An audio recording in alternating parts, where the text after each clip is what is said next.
Tonight, the battle for power in Congress.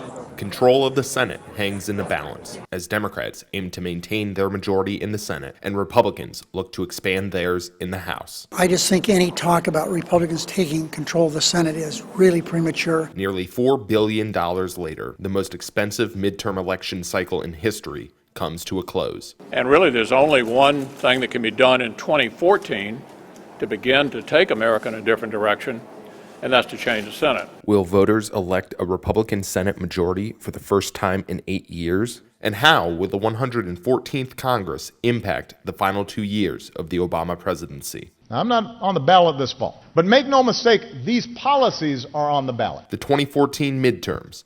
Christina Bellantoni, Shira T, and David Hawkings with analysis. Niels Lesniewski, Bill Clark, and Tom Williams report on the road. And the Roll Call Politics team tracks results. More candidates, more races, more coverage. Now, live from Washington, Christina Bellantoni and Shira T.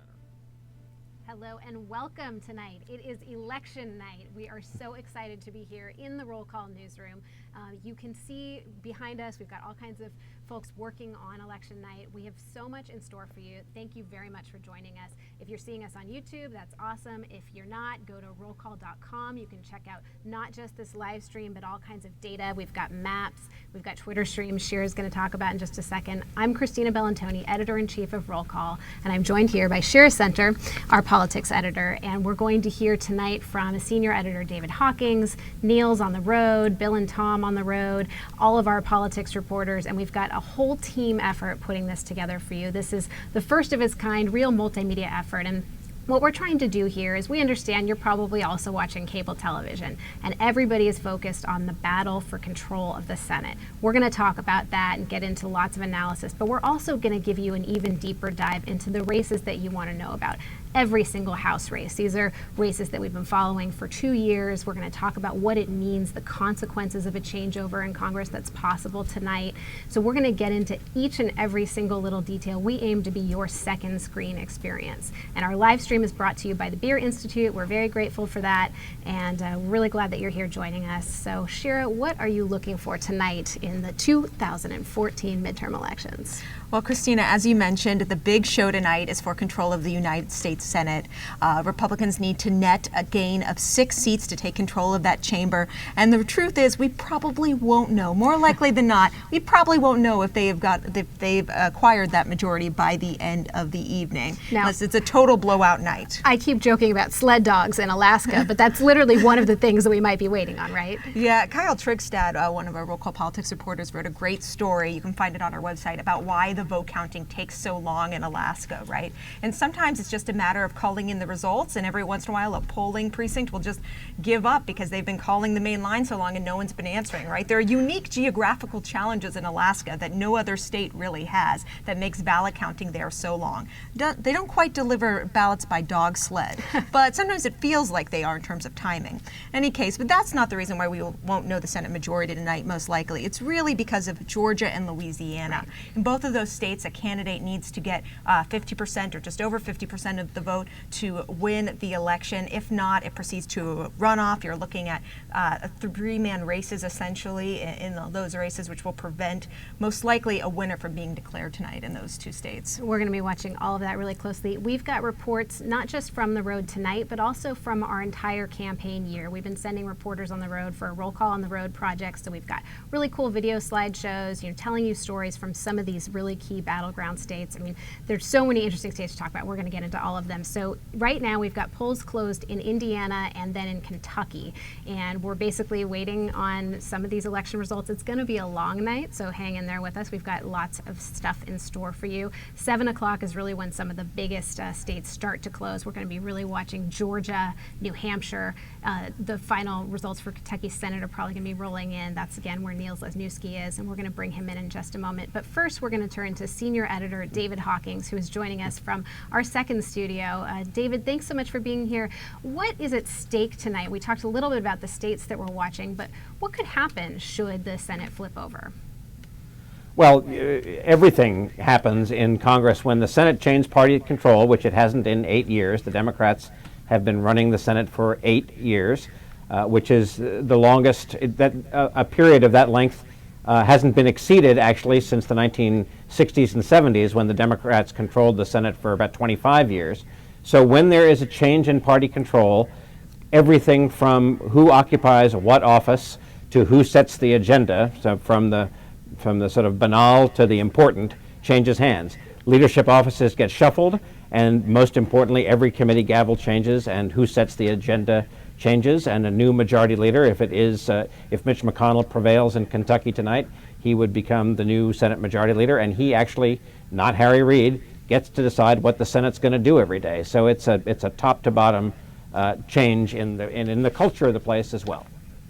Now, so one of the things we're going to be doing tonight, and David, you're going to be here with us all night long, is looking at what races are called. And some of those are going to be some of these races that aren't that interesting at all, right? We'll have a list of races where people were either unopposed or they weren't competitive because of redistricting. So we're going to be updating that here on air for you all night. There's also a ticker that you're going to be seeing some of those results come across of the key races. And then, of course, on our election map, which is on our homepage, rollcall.com, you can be checking out races as they're called. And then what's even better, our entire CQ Roll Call newsroom has built this entire effort. We do something called the new member guide every single election cycle, and this will tell you everything you want to know about the people who have just been elected instantaneously once that race is called. And we go with the Associated Press calls. We're not trying to call the races here, so we're studying those results closely, and we're going to be talking about them on air, but you can learn everything you would possibly want to know. You should also be following us on Twitter at Roll Call, and make sure that you're checking out all of these stories that we're sending. In addition to that, we're going to be playing for you some candidate interviews. We've been talking to these candidates, Shira and Stu Rothenberg and Nathan Gonzalez and the entire politics team have been interviewing these candidates over the course of 2 years to get to know them and to do the race ratings. So how are the race ratings put together? Yeah, so it's a unique process, right? And I think in an age when a lot of news outlets have gotten into the business of race prediction, one of the things I love about Roll Call and the Rothenberg Political Report is part of the thing that goes into our equation is meeting the candidate themselves, or him or herself, right? You can really get a sense for their personality, which is the same personality that voters are usually meeting out back in the states, right? But more than that, it's also we look at the partisanship of the states, the electoral history of the states. The opponent obviously plays a huge role in this as well. I sat down with Stu Rothenberg yesterday to talk a little bit about this as well. And so we're going to be hearing that in just a moment. I'd like to turn to Niels Lesniewski, who is there with Mitch McConnell, or at least at the McConnell victory party. Hi, Niels. You are one of our awesome Senate reporters, and you've been doing great work from out there. You had a pretty interesting experience this morning. We saw Mitch McConnell voting earlier, but you were somewhere else in Kentucky, right? That's right. We decided to take a trip where we decided rather to stay where we had been last evening, which is down in western Kentucky in Bowling Green, which is the hometown of the other senator from Kentucky, Rand Paul. And others were zagging and giving Rand Paul vote this morning. Tom Williams, our great photographer, and myself, and we were two of a very small number of media outlets who actually were present at an elementary school in Bowling Green when Rand Paul voted. And during a press availability shortly after he voted, we had something of an unexpected occurrence. One of the reporters who was there happened to ask Senator Paul about his views on the D.C. pot ballot item that's on the ballot today for voters in the District of Columbia. And Senator Paul basically said that the state or local government, or in the case of the district, should be able to decide that sort of thing for itself. And so we made a little bit of news there on a subject that I was not the least bit expecting to come to Kentucky and be covering. And Niels, it's so interesting because Rand Paul is clearly interested in running for president in 2016. Could this be an issue, you think, that defines these Republican candidates? How often do you hear people talking about it on the Senate side?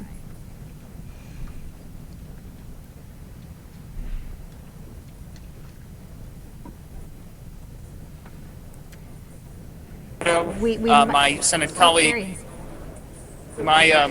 colleague, Humberto Sanchez, was out in Colorado reporting on the marijuana issue, where it's actually become something of an issue out in that state. But we'll see. In 2016, I wouldn't be the least bit surprised if pot is sort of like in some ways like gay marriage was, where it was an issue of one kind not long ago, and it sort of completely changes fairly rapidly. Great. Thank you, Niels, for that update. Again, you've been in Kentucky these last couple days. You've been following Mitch McConnell and his opponent, Allison Lundergan Grimes, around across the bluegrass state. Can you give us a sense of the race? Does Mitch McConnell seem the least bit worried about his re-election prospects? Or has he perhaps turned his attention to maybe, in his eyes, I'm sure, hopefully becoming the majority leader? Well, I'll tell you, Shira, here at the Marriott on the east side of the city of Louisville, we are out on the lobby on the way into this ballroom that I'm joining you from. There are new Mitch McConnell bumper stickers sitting out there, which say Team Mitch for Majority Leader. And I was able to confirm with a source close to the McConnell campaign that those bumper stickers are in fact new as of tonight. So it seems that the McConnell world is turning its attention toward the possibility of the rest of the map potentially going their way. And wow, so that if we sounds get like a the pretty situation confident where we bumper don't sticker. find out tonight, yeah. And if we get the results tonight, they might be out in the field in Louisiana and Georgia if they need to be. So we're getting a feed from Emma Dumaine, who's one of our House leadership reporters. She spent part of today with Chris Van Hollen, who is high up in leadership. He's the ranking member on the Budget Committee. He's a Democrat from Maryland. And he told her, he's not going to make any predictions about the outcome or the number of seats that House Democrats could lose tonight. We're watching this very closely. But he did say, what I can say is that House Democrats have done everything they can in a tough political environment to protect our incumbent members and make additional gains where possible. Now, he said that the good news is that going into the last couple of hours, none of our members were out of it, essentially pointing to the fact that so many of these races were toss-ups. And again, you can check out all of those on our race ratings map. But Democrats are bracing for losses. The history is not on their side. President's parties tend to Political lose. landscape not on their side, national mood not on their side, absolutely. Especially on the House side, right? The House Democrats started out this cycle not exactly as bullish as they have been in other cycles. They weren't hard-charging. Steve Israel, the DCCC's chairman, wasn't going out saying, we're going to win the majority again, right? He wasn't saying that, but they definitely were optimistic they could pick up a few more seats, half a dozen, 8 seats. Going into election night, I think they'll be happy, very, very happy if none of their incumbents lose, and I don't think that will be the case tonight. Yeah, and in fact, we have a list of the most vulnerable members that Shira's team has been updating every single month since this summer, and you can check that out. But it's not all Democrats on that list, but it's mostly Democrats. It's mostly so that's Democrats. what we're expecting. And of course, we are going to be reporting all of those races to you as they come through this evening. David Hawkings, you wrote a column recently that was very interesting about what a newly expanded Republican majority would look like in the House. Tell us a little bit about that. Sure, I thought it was actually pretty fascinating to when I looked at roll calls, race ratings, and saw the names of the candidates who were very much in the hunt in some of these close races. There were more women on that list than I kind of expected to see, because sort of part of the storyline this year had been that there hadn't been as many women recruited to run for Congress this year as in years past. But as it turns out, it seems almost a sure bet that the number of Republicans in the House, women, now numbers 19, will grow with this election. 2 Republicans who are currently in the House are leaving, women, but at least we think 4 new Republican women and as many as about 7 Republican women could be coming in. So that's a big change in the diversity of the House Republican Conference, which is known as sort of a bastion of all white maledom. Beyond that, one of those women is a black woman of Haitian descent, Mia Love, the former suburban mayor outside of Salt Lake City, who's a sure bet to take an open seat in Utah. There's a woman named Elise Stefanik in upstate New York who would be coming. Barbara Comstock from suburban Virginia. We see the race as leaning her favor tonight, although we haven't seen any returns yet. That's polls close at 7 in Virginia. That's when we're really going to be watching closely to see if, the Democrats kept saying that maybe they were inching ahead there, and a lot of Hill staffers and people that are in the congressional community live out there. That's right. It's in many ways a microcosm of the entire country, just because of the ethnic demographic breakdown. It's sort of partly suburbanish, right next to Washington. A lot of suburbs, even some burgeoning exurbs. It's a fascinating district to watch. It's been one of the most fascinating districts to watch this entire cycle. So just to finish the point about diversity in the House Republican Conference, nobody is saying that they're going to be as diverse as the Democrats, which actually the House Democrats are a plurality but not a majority of white men. But with the addition of more women, potentially 2 openly gay men are in the hunt for seats tonight, 2 black candidates in the hunt for seats tonight, and 2 or 3 Latinos who are all in races that we're going to be watching real closely. It's going to be a caucus that looks a little bit more like America than ever before. Also, fun fact, I'm pretty sure tonight, pending a special election in North Carolina, the 100th voting member, female rather, will be elected to Congress. And this is for Mel Watt's seat, right? He Absolutely. became the chairman of the housing agencies. And so this is a special election to fill his seat. Exactly. He resigned, and Alma Adams, state legislator from North Carolina, ran in special election, which is also concurrent with Election Day, so she'll come right up to Congress. Now, David also wrote a piece about people that are sort of on their way to Congress already, people who did not have competitive races, and Mia Love was on that list. But one of the interesting things about Mia Love is that, she was one of the stars of the 2012 convention. The Republicans really loved her as a candidate. She did not win, and that's in part because the president was able to capture a lot of Democratic voters and bring out a lot of new people. And so we keep hearing this question about what drag the president might have on these candidates. I mean, we see it again and again. His popularity ratings are very low. Yep. The White House is sort of setting expectations, saying history is not on our side. The map is terrible, they keep saying. And so we actually got some statistics. Stephen Dennis, our White House correspondent and Senate editor, got some statistics for us from the White House. And they listed all of the different rallies that Barack Obama did. And what's interesting to me about this list, Shira, is that it's almost all governors. One Senate candidate. Do we know which Senate candidate this is? Anybody guess? Gary Peters? Yeah, it was indeed Gary Peters. What is that race like? So this is the Michigan Senate race. It is the open seat race to succeed Carl Levin, longtime senator from the Wolverine state. And Republicans initially thought they could make it competitive. The GOP's nominee, Terry Lynn Land, is a former Secretary of State. So she'd been elected statewide before. She had some personal wealth she threw into the race, but really never materialized as a race. And that's in part because the state in its underlying composition leans blue, right? And also in part because Gary Peters, a congressman from kind of north of Detroit area, ran a strong campaign, and Terry Lynn Land ran a not so strong campaign, right? So a lot of fundamentals, but also campaign strategy went into determining this race. So I'd be very shocked if Gary Peters is not the next senator from Michigan after tonight. But interesting who's willing to be seen with him. First Lady Michelle Obama went to several rallies, including one for Michelle Nunn, our Senate candidate down in Georgia, that race, and then Bruce Braley, the candidate in Iowa. He's a member of the House, and that's a very, very competitive race. We're going to be talking quite a bit about that. In fact, we have a really fun video from Iowa.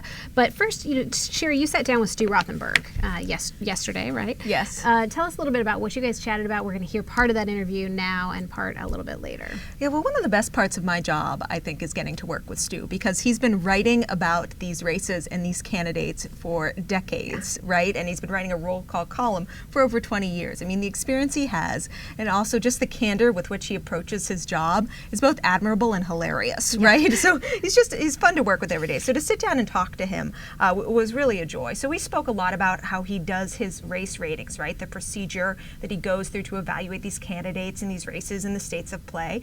We also talked about House races and Senate races specifically, which I think we'll get to a little later in the program.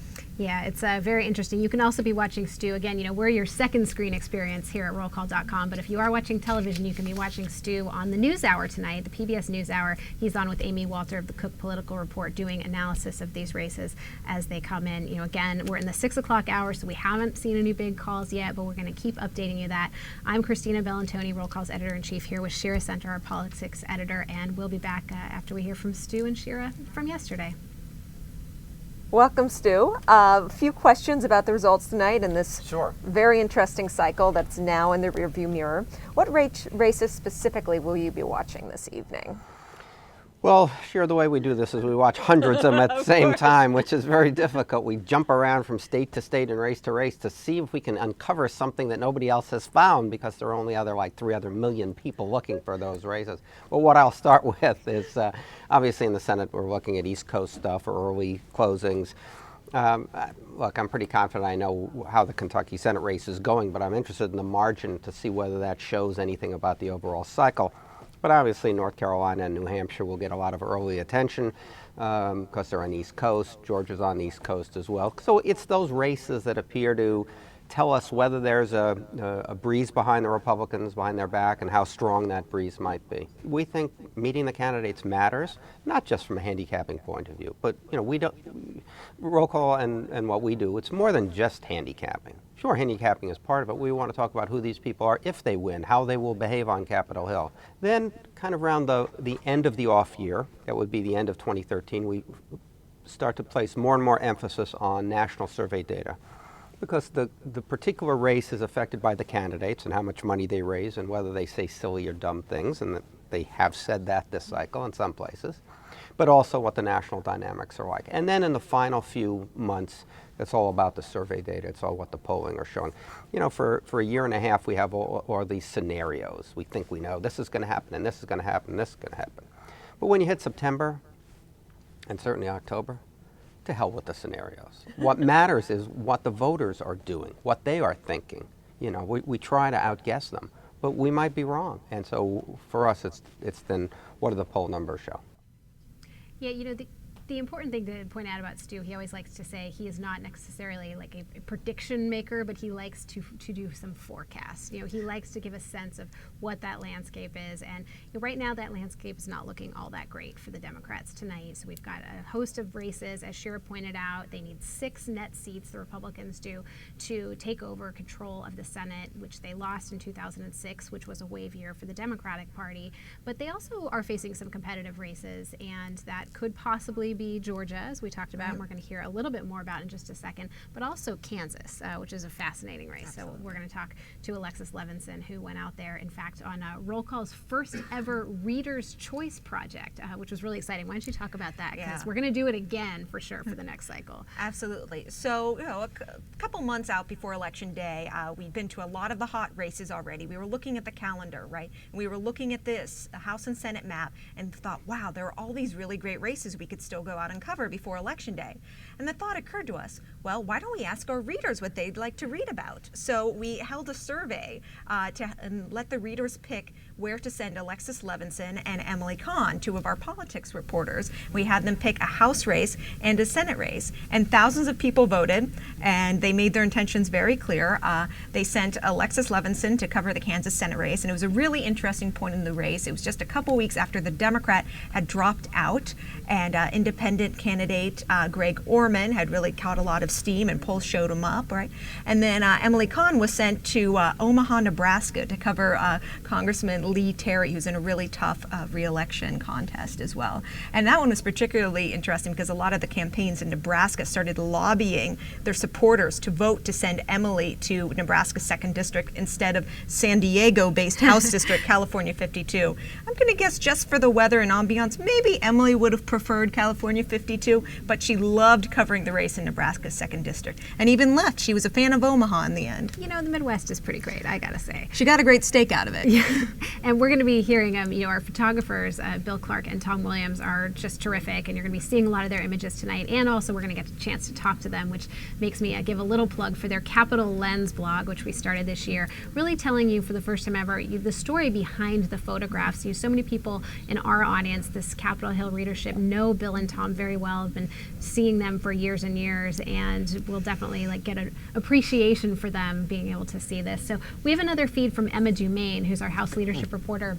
She was with House Minority Leader Nancy Pelosi, and she said at DCCC headquarters that it's going to be a difficult night. She says, we can't predict what will happen. We'll know starting at 6:50, but that doesn't begin to tell the whole tale. She talked about her home state of California. She expected that a lot of people are going to have outstanding races, when it comes to California, because we're going to wait and polls close pretty late there, and it's going to be, as we've said, a long night. So we still have Niels Lesniewski on the line. Klein, our Senate reporter in Kentucky. So, Niels, you've talked a little bit about the sort of sense of the race. What's the mood where you are, and what are you expecting tonight in terms of timing? You know, are the McConnell staffers saying how soon they expect to know whether he is reelected? Well, it's not entirely clear how soon it's going to be that we're going to figure this all out. One thing to know about Kentucky is that it's split into two different time zones. And so while the polls have already closed in the Eastern time zone, there's another hour of voting or another 35 minutes of voting still to go out in the western part of the state. And that's important because one of the things that happens here is that the urban areas often report more quickly, like Louisville and Lexington, than do a lot of the rural areas, coal country, in the western part of the state in particular, where the polls aren't closed yet. So it's very possible that the early returns would favor a Democrat, or would be more favorable to a Democrat, like Allison Lundergan Grimes, but that might literally just be because of where the precincts have already counted, and that way it goes. So we don't know. It usually takes a couple of hours to figure out what exactly has gone on here, and we'll see. You know, Niels, that's such a great point. One thing that's interesting to me about this race, I heard a long time ago, both Clintons have been very keen on paying attention to what's happening in the landscape, both House and Senate races, over the last several years. And for a long time, they said that Allison Lundergan Grimes was their girl. They actually made sure that Ashley Judd didn't run because they felt that Grimes was a better candidate there. What is the effect of the Clintons? They've campaigned there. They've been seen in mailers, you know, while Grimes is running a little bit from President Barack Obama. Have you seen the Clintons have an influence here?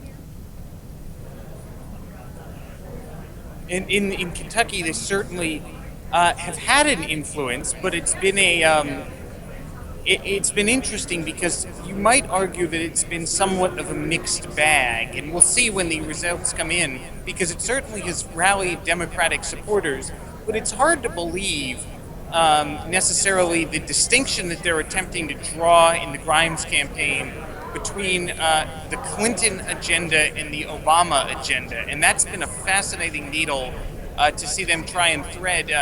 You know, we don't expect that it'll actually, generally on the ground here, result in a victory, but it'll be interesting to see whether or not Democratic turnout is up, which could help the Democrats here hold on to the state house, which is another key to this election day in Kentucky. You know, it's so interesting. You mentioned the eastern part of Kentucky, right? And when Ashley Judd was thinking about running for this was supposed to be her Achilles heel as a candidate. She would not play well, especially her positions on the environment in this eastern part of the state. And one of the pluses Allison Lundergan Grimes brought to the table that Ashley Judd did not was that she could play well in this eastern part of the state. So it's interesting that you mentioned that, Niels. Niels, I'm curious if you could just tell our viewers right now where you are, if you're seeing a lot of excitement for Mitch McConnell, if you're seeing any presence at all around town for Allison Lundergan Grimes, or if her victory party is at another location. Well, her victory party, the Grimes victory party, is about over an hour away in Lexington, where she's based. It's actually at a facility that is operated by one of her father's family businesses, which has been a recurring point of contention throughout this race.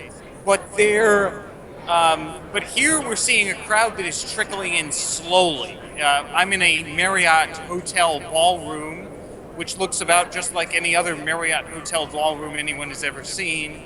And the vibe right now is a few people have drinks, but there's not very much going on except it's the local news right now. And so right now in front of me, I've got as many local TV reporters as I have actual people. Now, thank you very much, Niels, for these reports. And we're going to probably be talking to you a little bit later tonight. But for now, we're going to bid you farewell and hope you enjoy that Marriott. Thanks for your great reporting, and hopefully everybody is following you on Twitter. You can see that Twitter stream on our homepage. That's rollcall.com. Thanks, Niels. Now, Yeah, now Shira, I wanted you, if you wouldn't mind, to describe what it is that we're doing with Twitter on our homepage tonight and why are we doing it? Yeah, absolutely. So part of our vision, part of what we're trying to do tonight is to inform our readers as quickly as possible about results, and also give them nuggets of information about these races that we have followed so closely for the last 2 years. And we've discovered through this long and fun and interesting, full of surprises primary season, that the best way to do that is really through Twitter, right? So in addition to following individual reporters, roll call reporters on Twitter tonight, you can also go to our homepage, www.rollcall.com. You're probably already watching us right there, but just in case. And then scroll right underneath the map, and you'll see 2 live Twitter feeds. And these are basically places where all of our reporting is going tonight. You'll see one feed for Senate races and one feed for House races. And you can watch both of those. We have teams of reporters assigned to covering and watching results in each of in states and races in each of those chambers. And it's the quickest way to stay updated tonight on election results and get interesting pieces of information about the candidates and the geography and the victors. Some of those little data sets right here we've got from the DCCC, the Democratic Congressional Campaign Committee. We're actually going to be hearing from a representative from the DCCC later tonight, and the National Republican Congressional Committee as well. But a couple stats that they sent out today. This is what we call working the ref a bit. This, both sides will always like to send these types of things out in the morning of Election Day, and they keep pointing out, one, that they outraised the Republicans. You know, they were able to have, you know, pretty good fundraising in a bad year for them, but also that the Republicans had been saying for so long that they were going to do really great and continue winning seats possibly in the double digits. So they're trying to work the ref. We're trying to make sure we still have audio going, but excellent.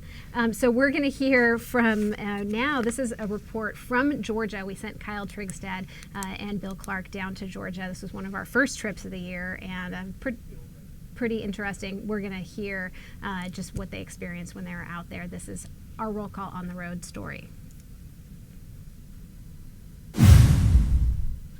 Very quickly in Georgia, you realize how big that state is. We started in Atlanta, and then we went down to Columbus, Georgia to follow Michelle Nunn around. And the first thing we noticed was how good of a candidate she really seemed to be. This is someone who's running for the first time. You don't see her a lot on national television.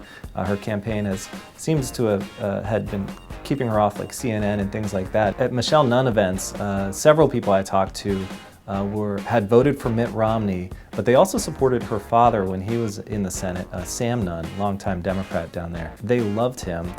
He was their idol in many ways, and that's what she needs to win.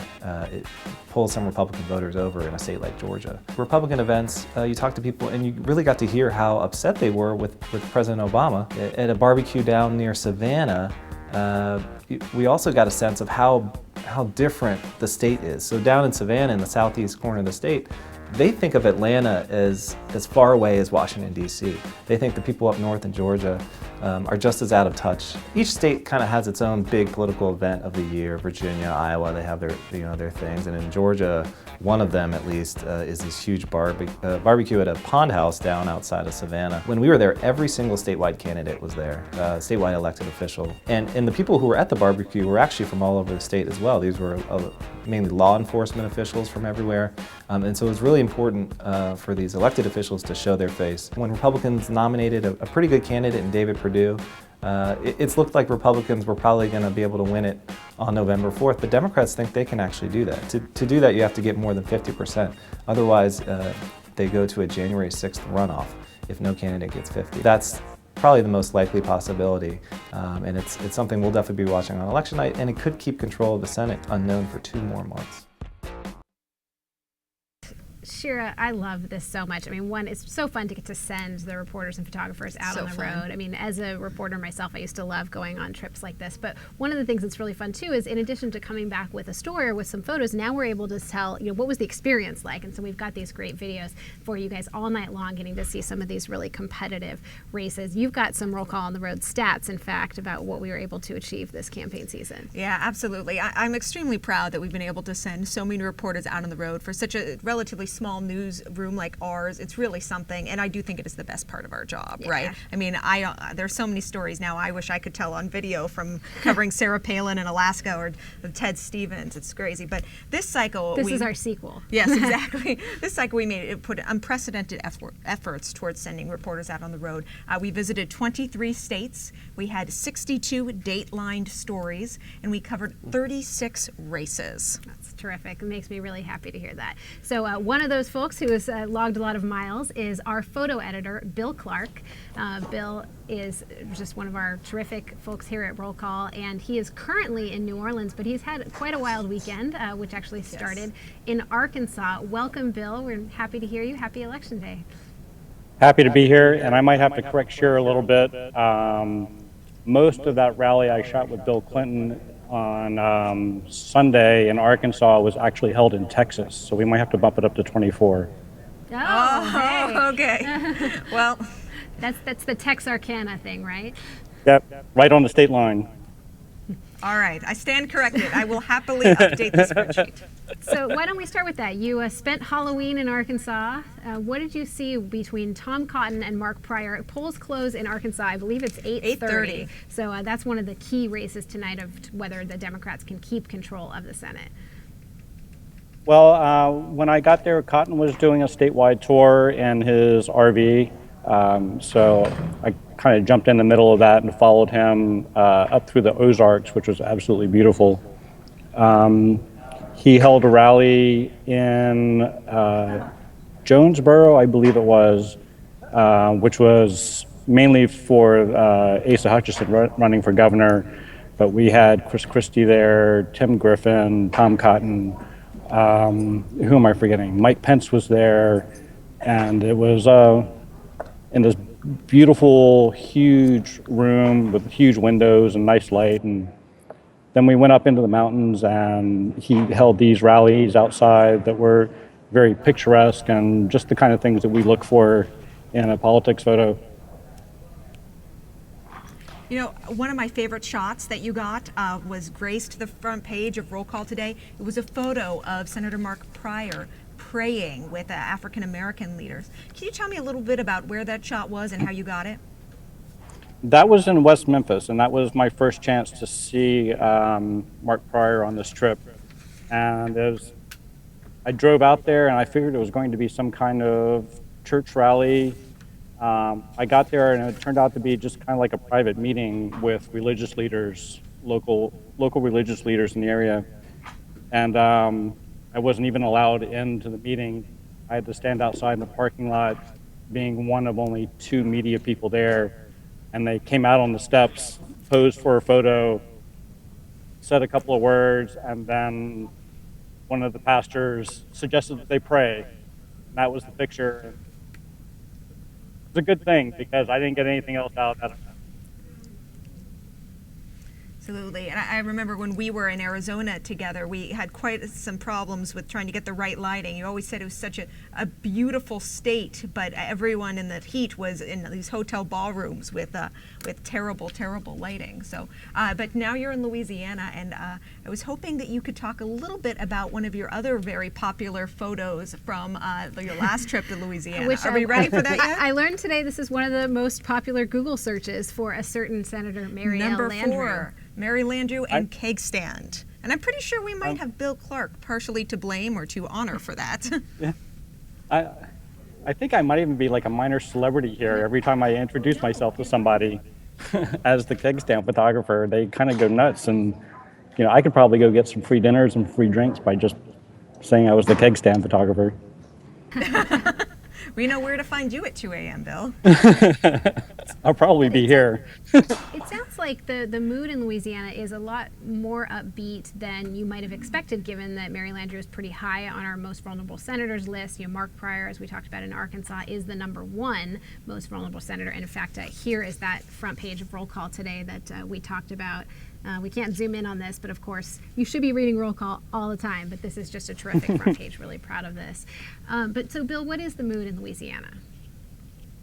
I've been with the Landrieu campaign for a few days now, and they seem incredibly confident that this is going to be over tonight, and they're going to get the 50%. And I think they're pretty much bent on surprising everybody. I, unfortunately, due to scheduling and being in different parts of the state, I was unable to catch up with her opponent, Bill Cassidy. But one story I can tell you was that his very last campaign event was a tour of a prison, which struck me as kind of odd for your final appearance with the media. Not a lot of votes there. Yeah. Bill, is that the first time you've ever shot a candidate at a prison?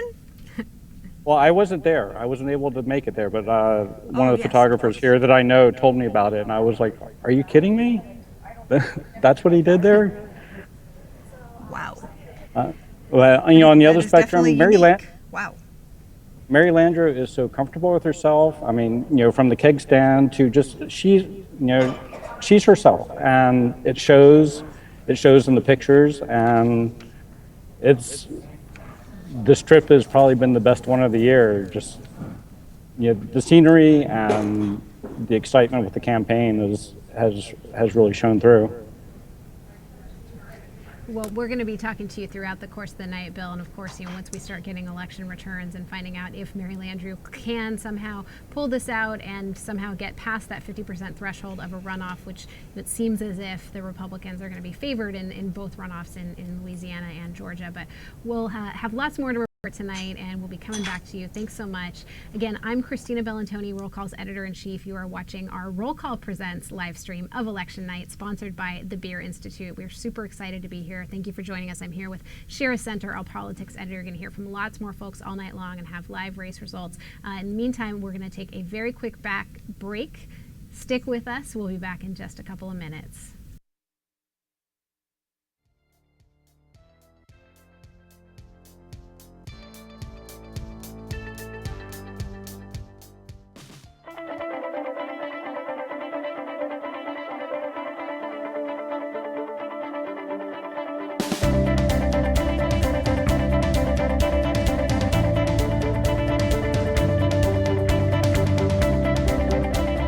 We are live streaming at rollcall.com.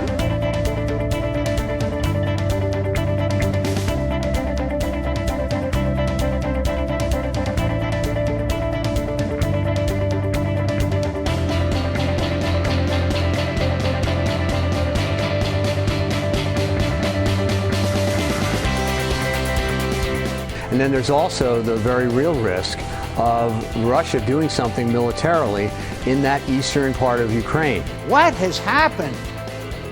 Where are our priorities? There's been a group of Republicans who were pushing to push off the fight over Obamacare until the debt ceiling. Save us from the madness. We fumbled the rollout on this health bill. That we're stuck with it from the Republican point of view, or we're now going to be happy with it. But there's no turning back, I don't think, at this point.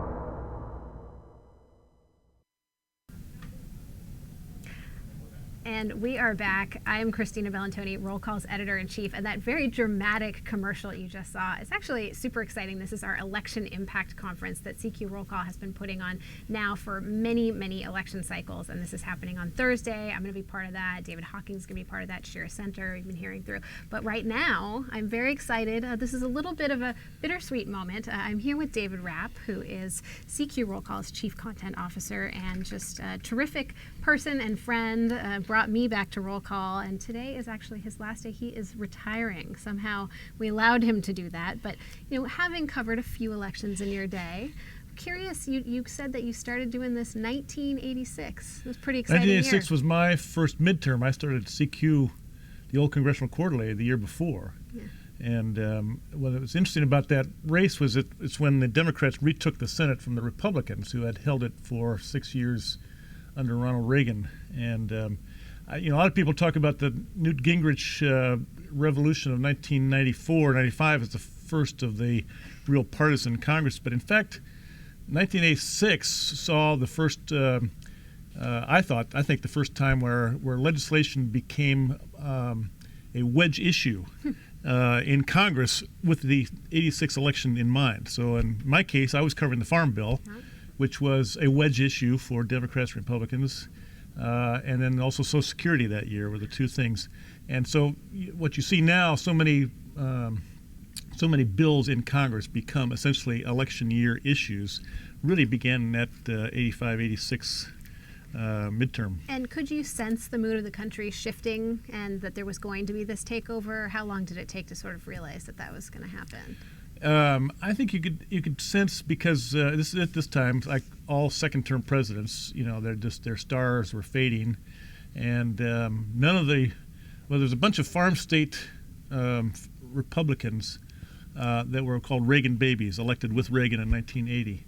None of them could run on his farm bill. His was a free market farm bill, which wasn't going to play in any farm state. And so, there was like 8 of them, and 6 of them lost their races that year. Sounds a little bit like parallels to the Affordable Care Act, exactly, I would say. Yeah. So obviously, I will put you on the spot a little bit. You are retiring, but you've had a lot of great highlights over your career. But one of the things that I admire so much about you is that you really are future focused. So how have you seen the media industry evolve, since starting to cover Congress back in 1985? Yeah, it's a very different world now. When I started working at Congressional Quarterly, we were a weekly magazine. Now we're a real-time multimedia operation at here. CQ now. Yeah. On Twitter. And Congress has changed. Obviously, the people we write for and cover for have changed. It's I think what's hard to foresee in any of this time is what's going to happen next, and that's the big challenge right now. Who, 2 or even 4 years ago, predicted that Twitter would be such a medium of communication in this town, particularly. I mean, Washington talks to itself through Twitter now. Will that be true in 5-6 more years? Probably not. It'll probably be something else, but we just don't know what that's going to be yet. Right. So. Well, in fact, that's one of the reasons why we've got these Twitter streams at rollcall.com when we're reporting these races. Is there anything in particular you're looking for tonight? We're coming up on the 7 o'clock hour where we're going to see some big poll closures and maybe have some calls, at least in some of these unopposed races throughout the South. What are you expecting to see tonight? Well, I just go by what you tell me, Christina. You and Shira. But I think your point is interesting. Is sort of watching the margin of victory of the Democrats who are expected to win. Mm-hmm. If on the East Coast, if that's small, then you got to watch that going across the country. And then the other thing is just sort of will turnout really matter in some of the other close races. So what the polls, in fact, that we're looking for at 7 o'clock, which we're coming up on here in a little bit, we've got Georgia, Indiana will be fully closed, Kentucky will be fully closed, New Hampshire, where you've got former Massachusetts Senator Scott P. Brown, who is challenging Jeanne Shaheen, popular former governor, one-term senator, but who has really struggled because she's running a little bit against Obama. Although today I saw a sign out there on the campaign trail saying Shaheen and Obama stick together or something, and it was like a positive sign the Democrats had put out there that she was there helping. And so in some ways the president is not so much of a drag, but it's going to be very interesting to see. I think the what I'd be interested to see is what Republicans, if they do take over the Senate, what do they think they've run on? Right. And will that really give them any leverage or leg up for 2016, which is going to be the real test of their staying power. Yeah, and that gives me another chance to plug our new member guide, because everybody in the CQ Roll Call newsroom helped put this together, and I in fact interviewed a few would-be members of Congress who could win tonight. And what was interesting to me is they had so many different messages. Some of them wanted to run to make sure government was very small. Some of them wanted to do environmental infrastructure investments. Others wanted to totally revamp the transportation system or invest differently in pre-kindergarten education. I mean, across the map of what people wanted. Yeah. And then, of course, the Republican Party is still figuring out where it wants to go with social policy, too. So it's going to be an interesting few years, and we are definitely the place to stay watching it. And the man who's going to be, who presumably is going to be the majority leader, what does he run on, right? That's in terms of what mandate is he going to be able to take into the Republican caucus in the Senate, which is going to have, at most 2 or 3 vote margin there. It's going to be, another couple of years of jockeying for position. Yeah, no doubt. Well, thank you very much to David Rapp. We are going to miss you around Well, here. We couldn't let you escape without, of course, putting you on camera and wishing you all the best. Great. Well, great job to everyone. We know at you're Roll not going to Call, be a and stranger around here.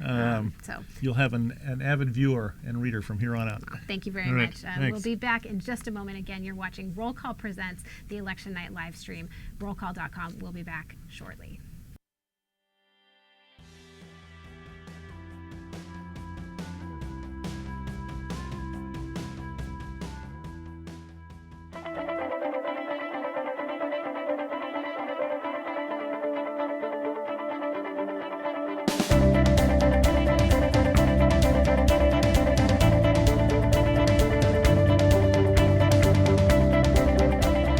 We are live streaming at rollcall.com.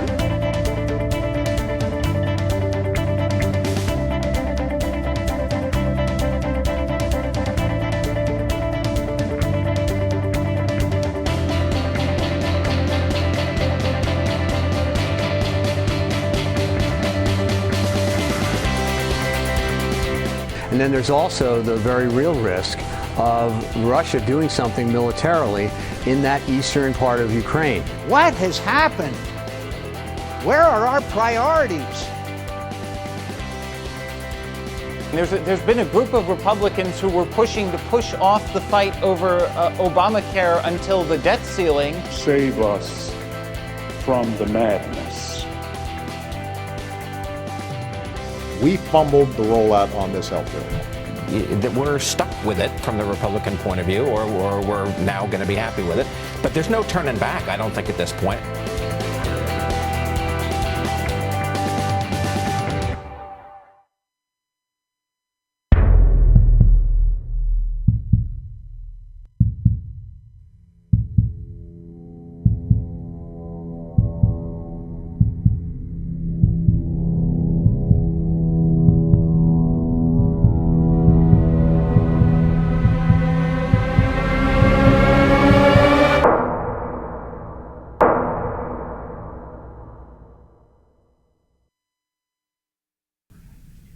We are back here in the CQ Roll Call newsroom. I'm Christina Bellantoni, editor-in-chief of Roll Call, and I'm joined again by Shira Center, our politics editor. And we're very excited. We're going to be talking to lots of our reporters over the next hour, but polls in a bunch of states are going to be closing at 7 o'clock. Shira, this is when we're going to start getting calls. This is exciting. It's been a little bit of like a slow ramp up till now. Yeah, I was just over by Emily Kahn's computer, and she keeps clicking refresh on Indiana and Kentucky, and like very little results are dribbling in, like not even a percentage of a precinct. Right. Indiana is such an interesting state. You've covered that. Spent yeah. a lot of time there. Yeah, I'm half Hoosier. No competitive races this time around. No competitive races at all. When they redid the lines, the congressional lines, Republicans held the state legislature, and they redrew a congressional map that was pretty favorable to the GOP in the long run. And there aren't any major demographic shifts in the Hoosier state like we've seen in the South or in the Southwest, right? So we don't anticipate too many competitive races for a while. Yeah, it's also another point that Niels was talking about, the fact that the Democrats in the Kentucky legislature could have a good night, and that is something where these state races do have a lot of consequences, because this is the group of people that's ultimately going to redraw the lines. And in fact, Virginia is one of the states that's closing in about 7 minutes here. I mean, Virginia is going to have to go back to the drawing board with their ballot. I mean, what's actually happening with redistricting? Yeah, absolutely. So as many of our loyal readers probably know, earlier this year, a judge in Florida struck down the Florida congressional map, said that basically they did follow the state constitution's Fair Districts Amendment, so lawmakers had to go in very last-minute rush and redraw the lines. They changed a few things, right, but they weren't major. In any case, those changes won't take effect till 2016, I believe. Virginia, on the other hand, also had a case where the judge basically said the map is unconstitutional, and so they have to go back and redraw it before March, I believe, before the spring sometime at least. And that could change the congressional makeup of the delegation. Now, they could do what they did in Florida, which is essentially make a few tweaks, right, just to make sure it's constitutional and the judge could say okay, but they could also make some big changes. We could change the partisan makeup of Congress in 2016. Wow, this is one of the reasons why, as a Virginia political nerd, I always love covering this state. So speaking of races that are unopposed, we had Clark Mindock, who's around here somewhere, being one of our awesome production assistants here tonight. He wrote a post recently about all of the people that are running unopposed. We've got 30 members of the House and 1 member of the Senate. That's in part because of redistricting and also because the people didn't bother to recruit candidates against them. But we're going to hear a bunch of those over the next few hours, and certainly there's a couple of those in Indiana. Yeah, my favorite is the Senator Jeff Sessions. I think for the first time in several decades, a U.S. Senator from Alabama does not have any opposition on the general election ballot, and it's interesting because he still managed to spend and raise some money, right? Almost $1 million. Right? Yeah. And so we had one of our reporters, Roberto Sanchez, look into how exactly he spent that money. If you have no opponent, how do you spend $1 million? And of course, there were things like Christmas cards, consulting fees, a couple restaurant tabs, Johnny's like as usual Hash for a United typical. States Senator. Now, of course, Clark is just back now that we've given him a little shout out about his unopposed member story. But next up, we've got going to introduce one of our reporters who was traveling on the road in Florida. So here is a video to introduce Abby Livingston, who is one of our awesome Roll Call Politics reporters who has been with us for several years and did a really great job this cycle covering the House. Here's Abby in Florida. I went to Florida's 2nd District, which is in the Panhandle. It is, they proudly say they have more in common with Alabama than Miami. And I think it's one of the most fascinating races in the country. It's one of the few races where a Republican incumbent is in a lot of trouble. And his name is Steve Sutherland. He has struggled on the gender issue. He's said some probably politically unwise comments. And his opponent is the daughter of former Senator Bob Graham. And she is a very savvy politician. Her name is Gwen Graham. And she's hammering him for it, but she's also running a very competent campaign. I think one of the most interesting tests of this cycle is, can Democrats win this seat with a good candidate, with a good organization, but a very, very bad environment for the national party? I didn't know much about the Graham operation until I went down there. I didn't understand what kind of a big deal it was. This is essentially political royalty in Florida. They give out pins, little lapel pins with graham crackers on them to loyalists. They pass out graham crackers at events, and these are all throwbacks to things they used to do. Bob Graham would go around the state and have what he called work days, where he would perform the duties of a constituent. He would cut someone's hair, he would work in a factory, he would go fishing. And so Gwen Graham has taken that on. And so what's happened is a lot of people who remember the old days of the 70s, 80s, and 90s of the Grahams would come out just to see the celebrity, Mr. and Mrs. Graham, and get to know Gwen. And they might not quite be Democratic, but by the time they left, they would be wanting the paraphernalia, wanting to be part of the effort. While there's been so much attention on Gwen Graham, Steve Sutherland's family is huge. And so his family just descends upon you as you walk up, and you meet his mom and his dad and his sisters, and you see people who really, truly love the candidate. His grandfather founded a funeral home.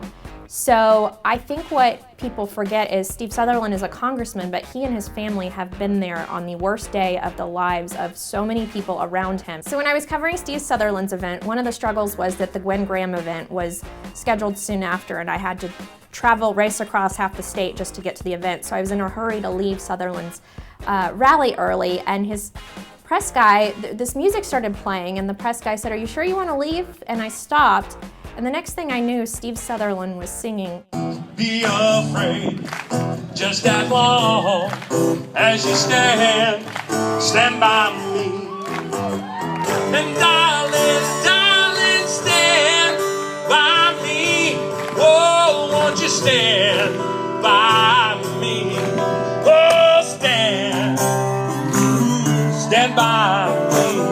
stand by me. I pulled out my iPhone and raced over to the stage and recorded it as much of it as I could, because it was quite amazing to see a member of Congress bust out in show tunes. Abby Livingston, this is just such a great, I love that you caught that moment, and I love that you captured it on your iPhone. I remember you texted me when you were on the road about it, and it just made me crack up. And it's not every day that you get a member of Congress singing on video.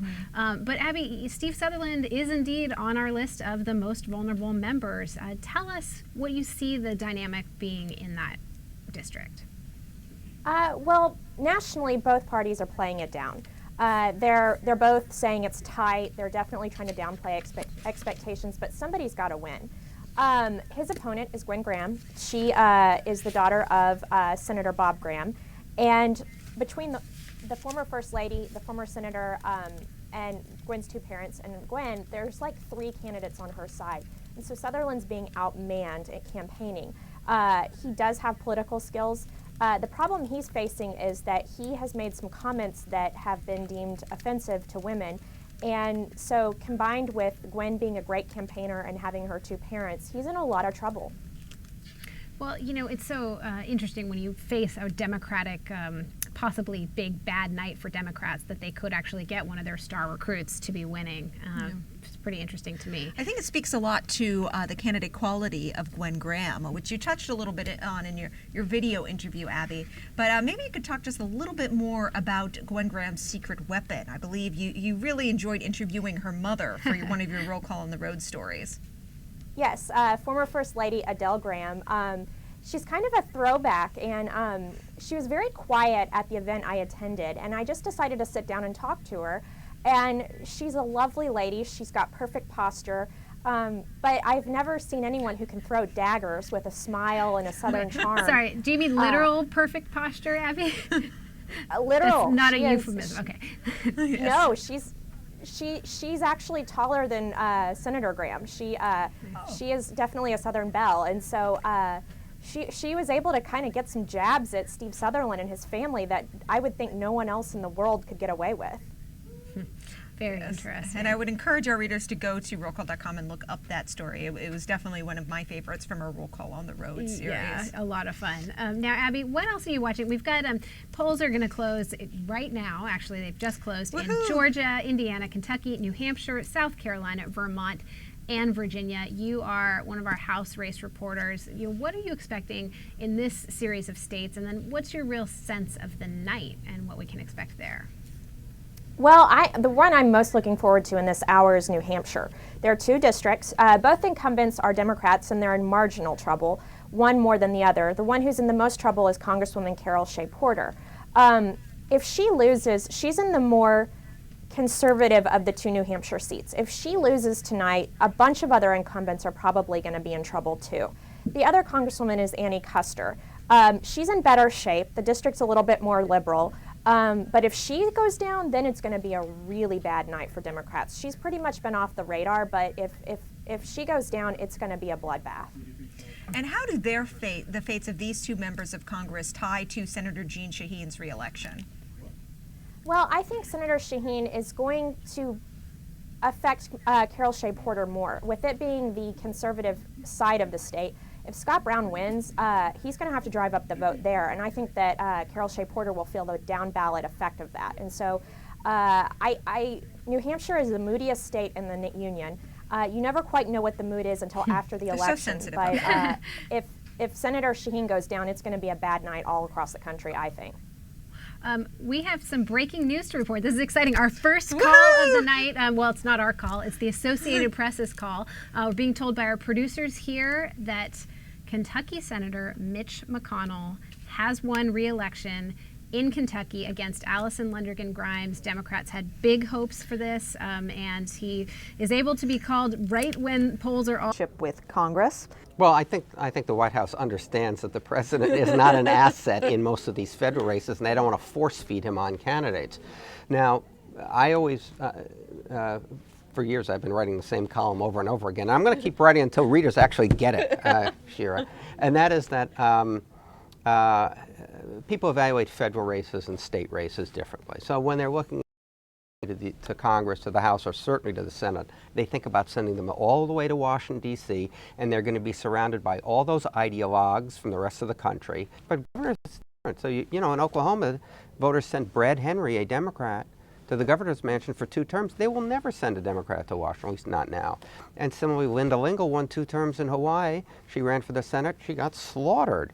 And for us, actually, that creates a problem for governor's races, because you don't have one important queue, C-U-E, vote queue, that you do in Senate races. In Senate races, party is a huge vote queue. It's a queue, but not as definitive in governor's races, because, you know, Charlie Baker in Massachusetts, a Republican, may well win. I have that on my list. I wanted to talk about that race with you. I mean, how did this race turn? How is a Republican in 2 words. Martha Coakley. Yes. You know, running another stellar campaign. It's one thing when you lose a special election. It's turnout. It's the timing. Some of it is the folks in Massachusetts are so democratic that the state legislature is so overwhelmingly Democratic that every once in a while they think, you know, we need somebody in there to watch those guys. And so they do this. So they elect Bill Weld or Cellucci or something like that. And I guess that may well happen now. You know, when even for governor's races, when we start with the fundamentals, but we're kind of more receptive to the argument that the fundamentals don't hold in governor's races. So let's talk about Illinois, because for us, we've been watching this race to see what kind of effect it will have on Illinois House races as well. So Pat Quinn, who would have thought he had a shot? Do you still think, does he have a shot? Yeah, absolutely he has a shot. 4 years ago, we thought he was probably going to lose, and he ended up in the final weeks. Organized labor kicked in. Labor is a very powerful force in terms of turning out voters, and we think that may happen again against Bruce Rauner, the Republicans, but it's a very close race.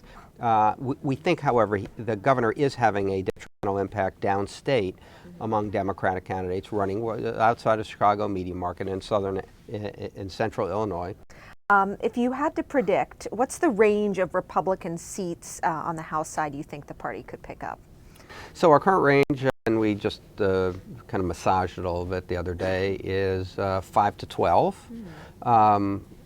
I think we started, I went back and looked originally what we said for the whole cycle, and the first time we gave some sort of range for the House was anywhere from small Democratic gains to small Republican gains. And then we moved it to 2 to 10, and now we're at 5 to 12. So I guess I'm expecting something in the 6 to 8, 6 to 10 range. If you have a strong breeze and a bunch of these races that should be tilting Democratic fall to the Republicans, you know, then you could get definitely over a dozen, and then it becomes a pretty big Republican year. Remember, the Republicans don't need to win 63 seats to have a wave election. They did that 4 years ago, but if they get up over a dozen, that's already a pretty good year for the Republicans. Continuing with some NRCC politics, you know, they understands that the president is not an asset in most of these federal races, and they don't want to force feed him on candidates. Now, I always, for years, I've been writing the same column over and over again. I'm going to keep writing until readers actually get it, Shira. And that is that people evaluate federal races and state races differently. So when they're looking at sending somebody to Congress, to the House, or certainly to the Senate, they think about sending them all the way to Washington, D.C., and they're going to be surrounded by all those ideologues from the rest of the country. But governors, it's different. So, you know, in Oklahoma, voters sent Brad Henry, a Democrat, to the governor's mansion for 2 terms. They will never send a Democrat to Washington, at least not now. And similarly, Linda Lingle won 2 terms in Hawaii. She ran for the Senate. She got slaughtered. And for us, actually, that creates a problem for governor's races, because you don't have one important queue, C-U-E, vote queue, that you do in Senate races. In Senate races, party is a huge vote queue. It's a queue, but not as definitive in governor's races, because, you know, Charlie Baker in Massachusetts, a Republican, may well win. I have that on my list. I wanted to talk about that race with you. I mean, how did this race turn? How is a Republican in 2 words. Martha Coakley. Yes.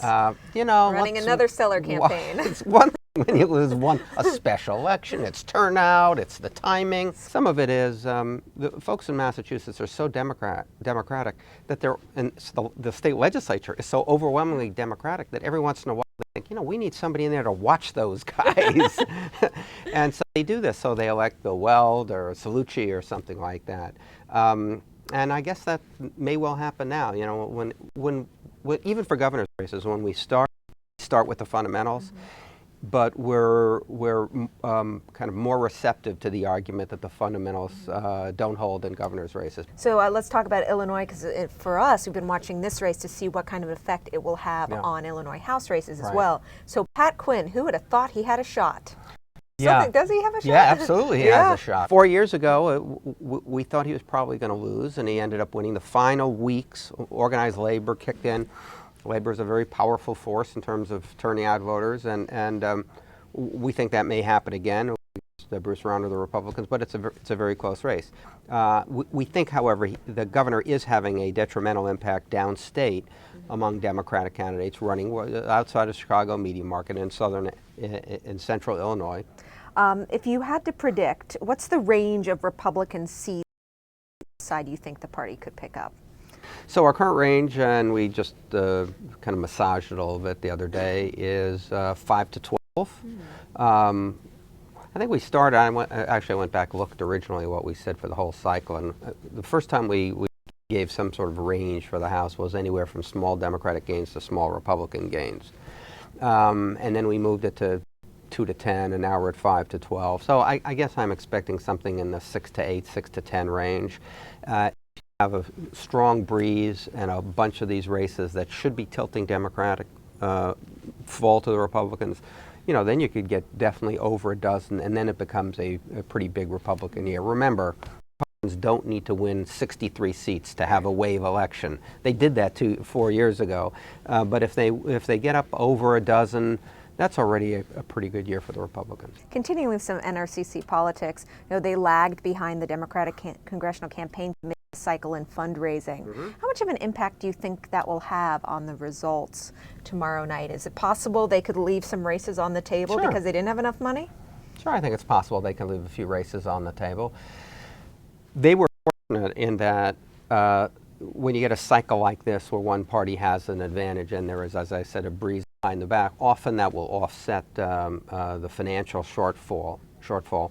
And, you know, outside groups did participate. But yeah, I think Republicans still have to worry long term about fundraising and about, you know, I know the president's a great fundraiser, yada. Yeah. But, you know, when you control the House, you have to figure out a way to leverage that in fundraising.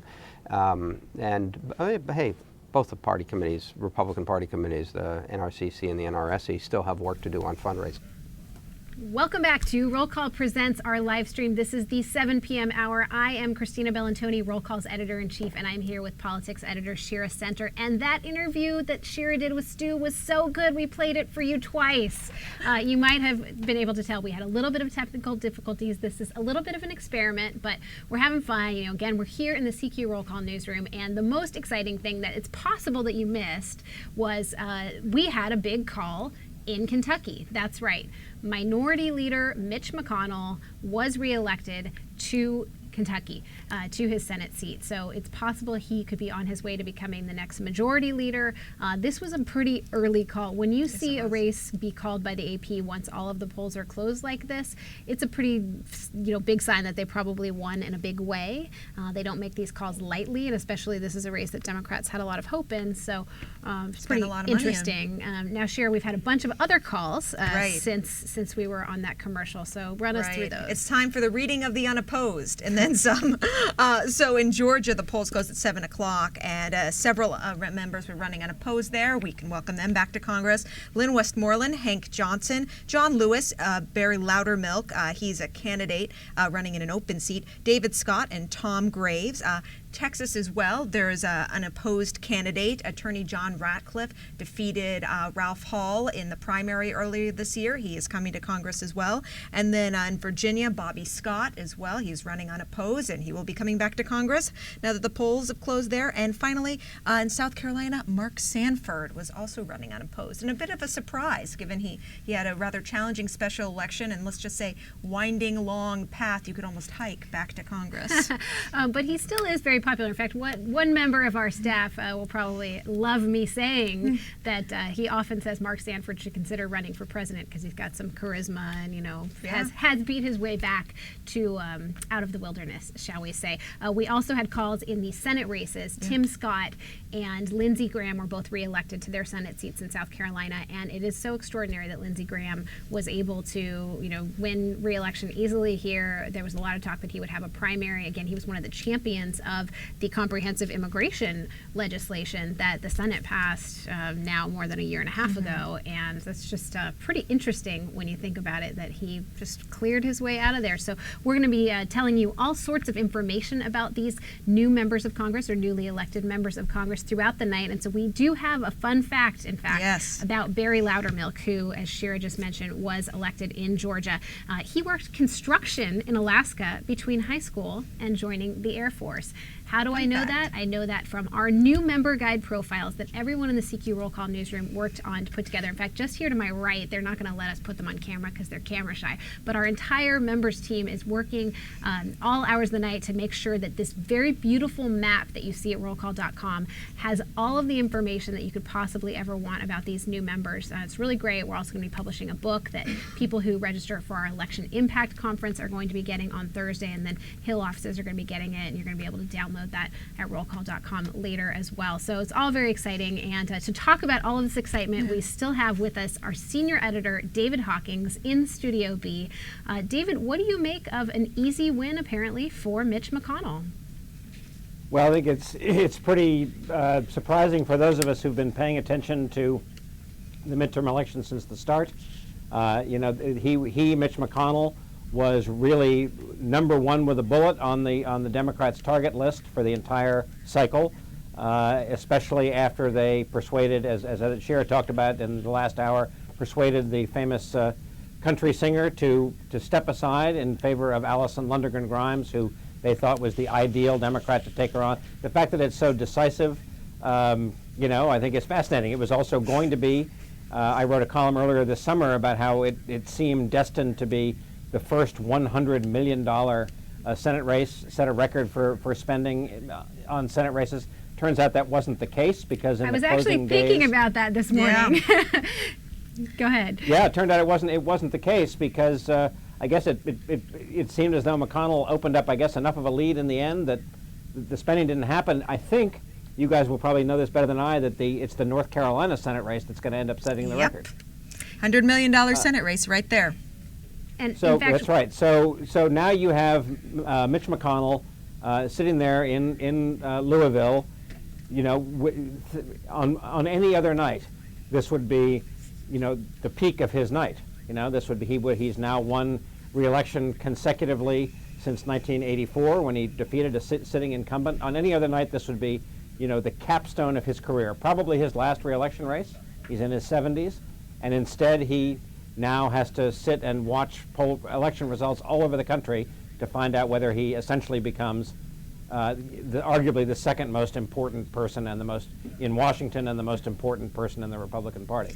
Oh, to be a fly on the wall of that hotel room while they watch returns. No kidding. Yeah, I have a feeling we're not going to hear his speech until we know some of these other races. We're actually hearing from sources in North Carolina that it's going to be a long night. Republicans are saying that they're waiting for that race to go down to the wire. Of course, Kay Hagan was elected by a very slim margin in 2008. Anyway, this is one of those states that's trending a little bit more Democratic demographically, but it's really considered a swing state. President Obama was able to win it when he first was elected in 2008 and then barely lost it in 2012, and Kay Hagan is really hanging on there, and we look at these as one of those harbinger Senate races for sure. Yeah, and the reason it is a $100 million Senate race is because you have three major media markets. I mean, also groups were spending millions of dollars a year ago targeting Kay Hagan, and so that's one of the reasons, obviously, but also because you have those three major metropolitan markets. And it's fascinating because if you look at the demographic changes in those markets, you really see the populations explode in the suburbs. It's led to a lot of transportation issues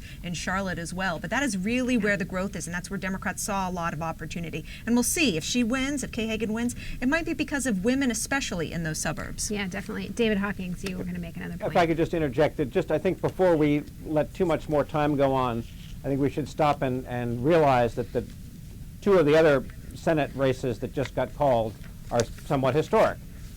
Tim Scott, for example, he was appointed to the Senate 2 years ago when Jim DeMint, who was positioning himself to be the leader of the Tea Party movement in the Senate, left to run the Heritage Foundation. He has now won election in his own right, becoming the first African-American Republican to win an election to the Senate since the late 1970s, a guy named Ed Brooke from Massachusetts. So this is sort of my diversity storyline of the night. He now is locked in as the Senate having at least one African-American Republican for the next several years. And Lindsey Graham, his easy return is important to the Senate Republicans because he, along with John McCain and Kelly Ayotte of New Hampshire, who's up in 2 years, are sort of the central force for the Republicans in thinking about a robust military and foreign policy. So his easy return, if there is a Republican majority, will make Lindsey Graham, one of the more powerful Republicans, more influential Republicans in the Senate next year.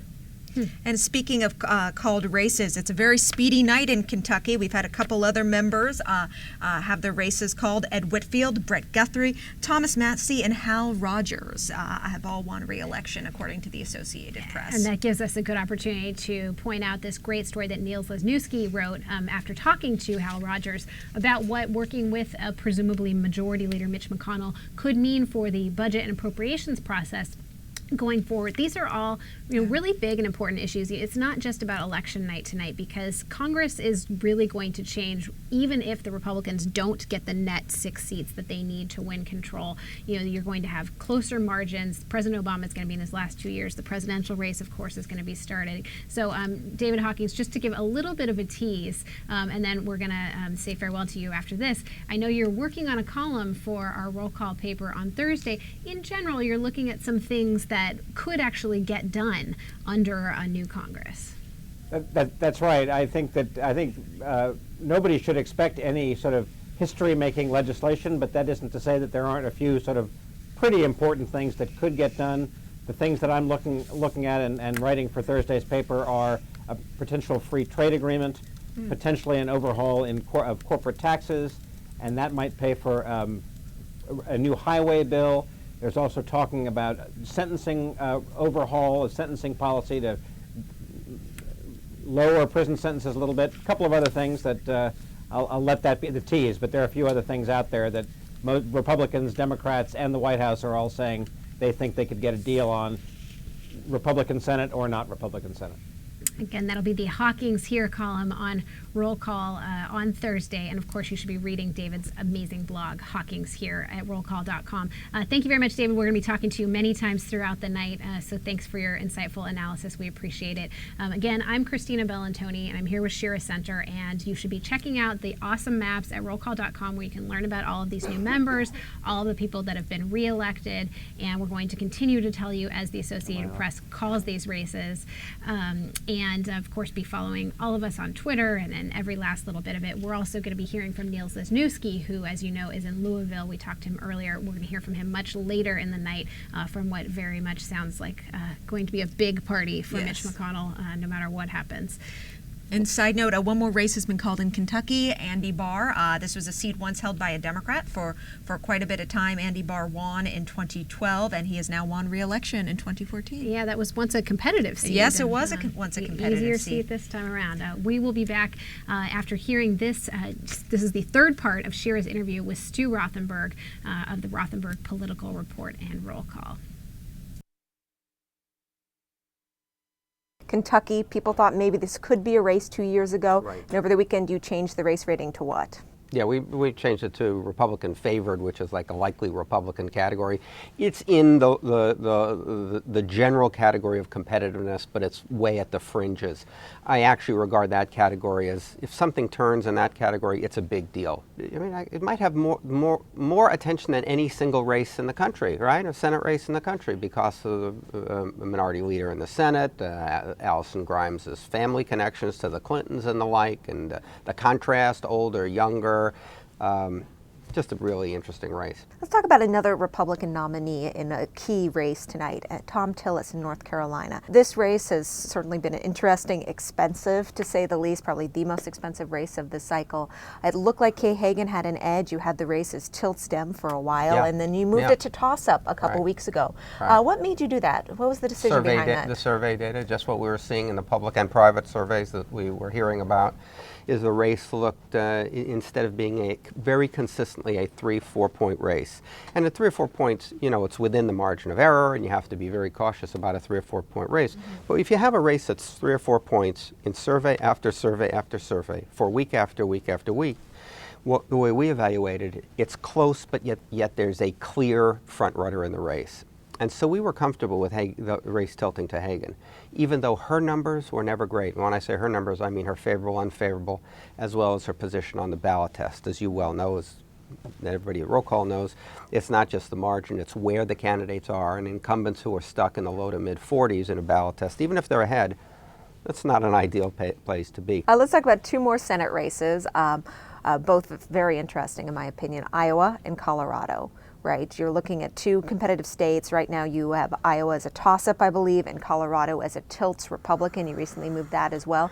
How much of those, in those races, how much of it is the competitiveness of the race a reflection of the candidate, right, of Bruce Braley or Udall versus the president's overall unpopularity? You know, I just think Cory Gardner is, the Republicans, if they had 100 Cory Gardners around the country, they'd be in a lot better shape now. What I've seen of Joni Ernst is she's personable too. Look, one of the big problems the Republicans have is they're just so caught up on ideology and issues and their kind of talking points and knee-jerk reactions to certain things. They forget, like, a lot of this is candidate quality. How appealing is the candidate? How personable is the candidate? Voters want to like the candidate.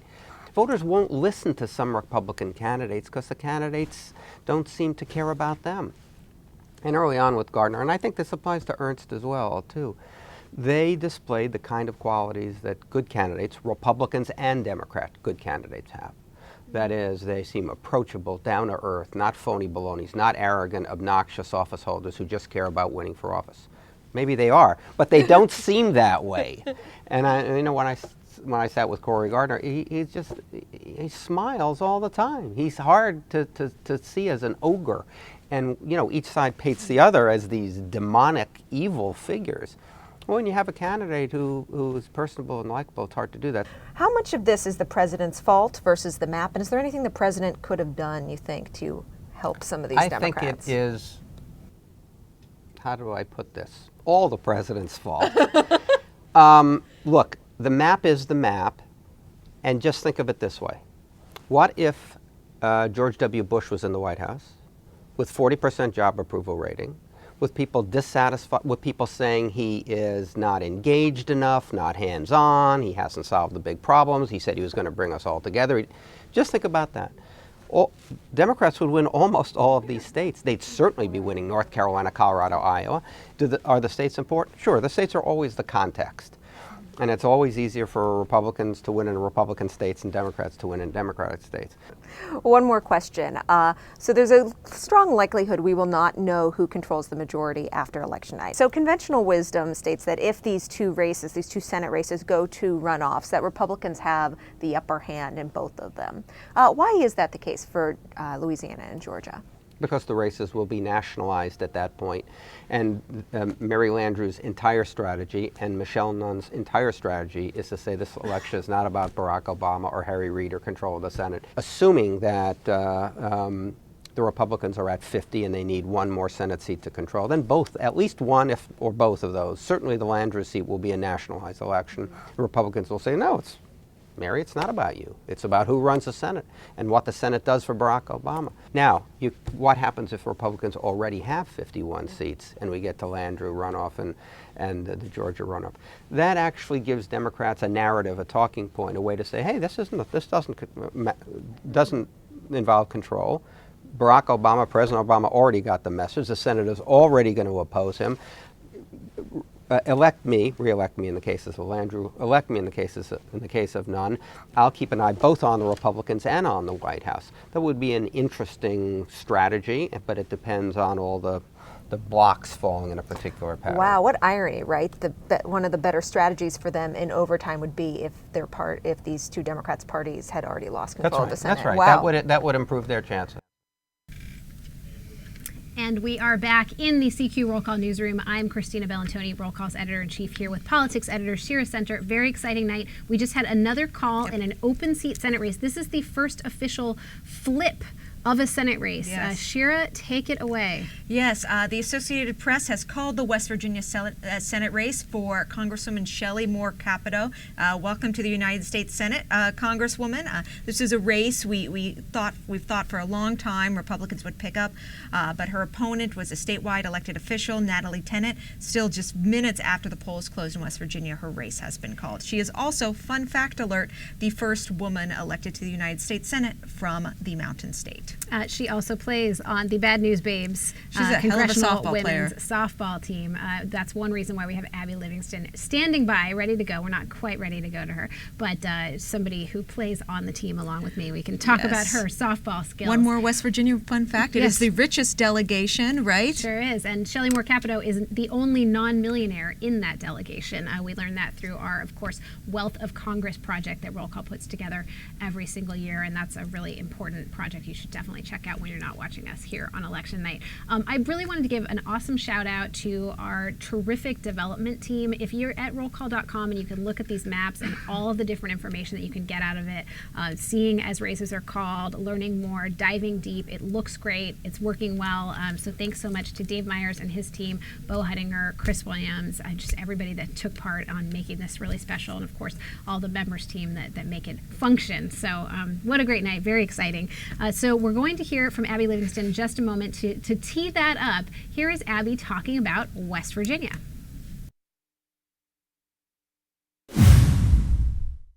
West Virginia and I kind of fell in love with each other this year. I think it's reciprocated. I know I love the state. So I saw a small town 4th of July parade with candidates in the 2nd Congressional District, Alex Mooney, the Republican, and Nick Casey, the Democrat, and they're running to replace Congresswoman Shelley Moore Capito, who's running for Senate. She was also in the parade, along with her rival Democratic Secretary of State, Natalie Tennant. The two highlights, I didn't see it in real time, but we have a photo of the very polished Congresswoman Capito, glad handing, and in the background is a pig on a leash. The second most fascinating thing is we saw there were many beauty pageant winners in the parade, but there was a Miss Roadkill riding a red convertible, so that was a highlight. West Virginia is just the most fun place to cover a campaign. Everyone there is friendly, they want to tell you what they think. They're mainly split ticket voters. There are very few true Republicans, true Democrats. So you get a really interesting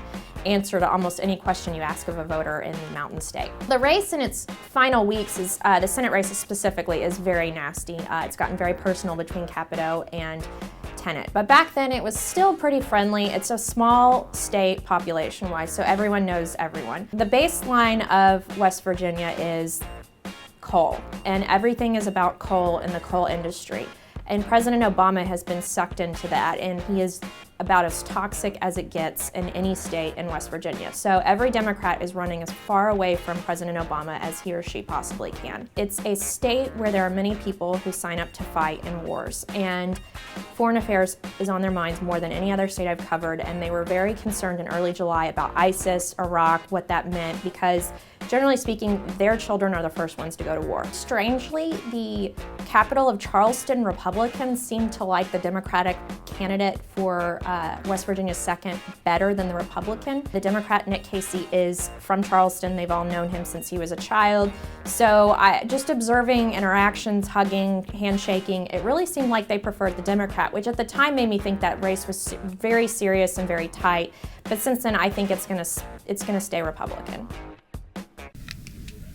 We're back in the CQ Roll Call Newsroom, and we were just talking about the fact that obviously a lot of Senate races remain uncalled. In fact, polls are still open in a lot of states. But Shelley Moore Capito, there are 20 women in the Senate right now. She would be the 21st if no other women were if nothing else, change. And so we're going to have a final tally on that. But it is interesting to have the Republicans adding to their ranks when it comes to women. So you just heard Abby Livingston about her experience in West Virginia. She definitely really enjoyed that state. Abby, you are joining with us from Studio B.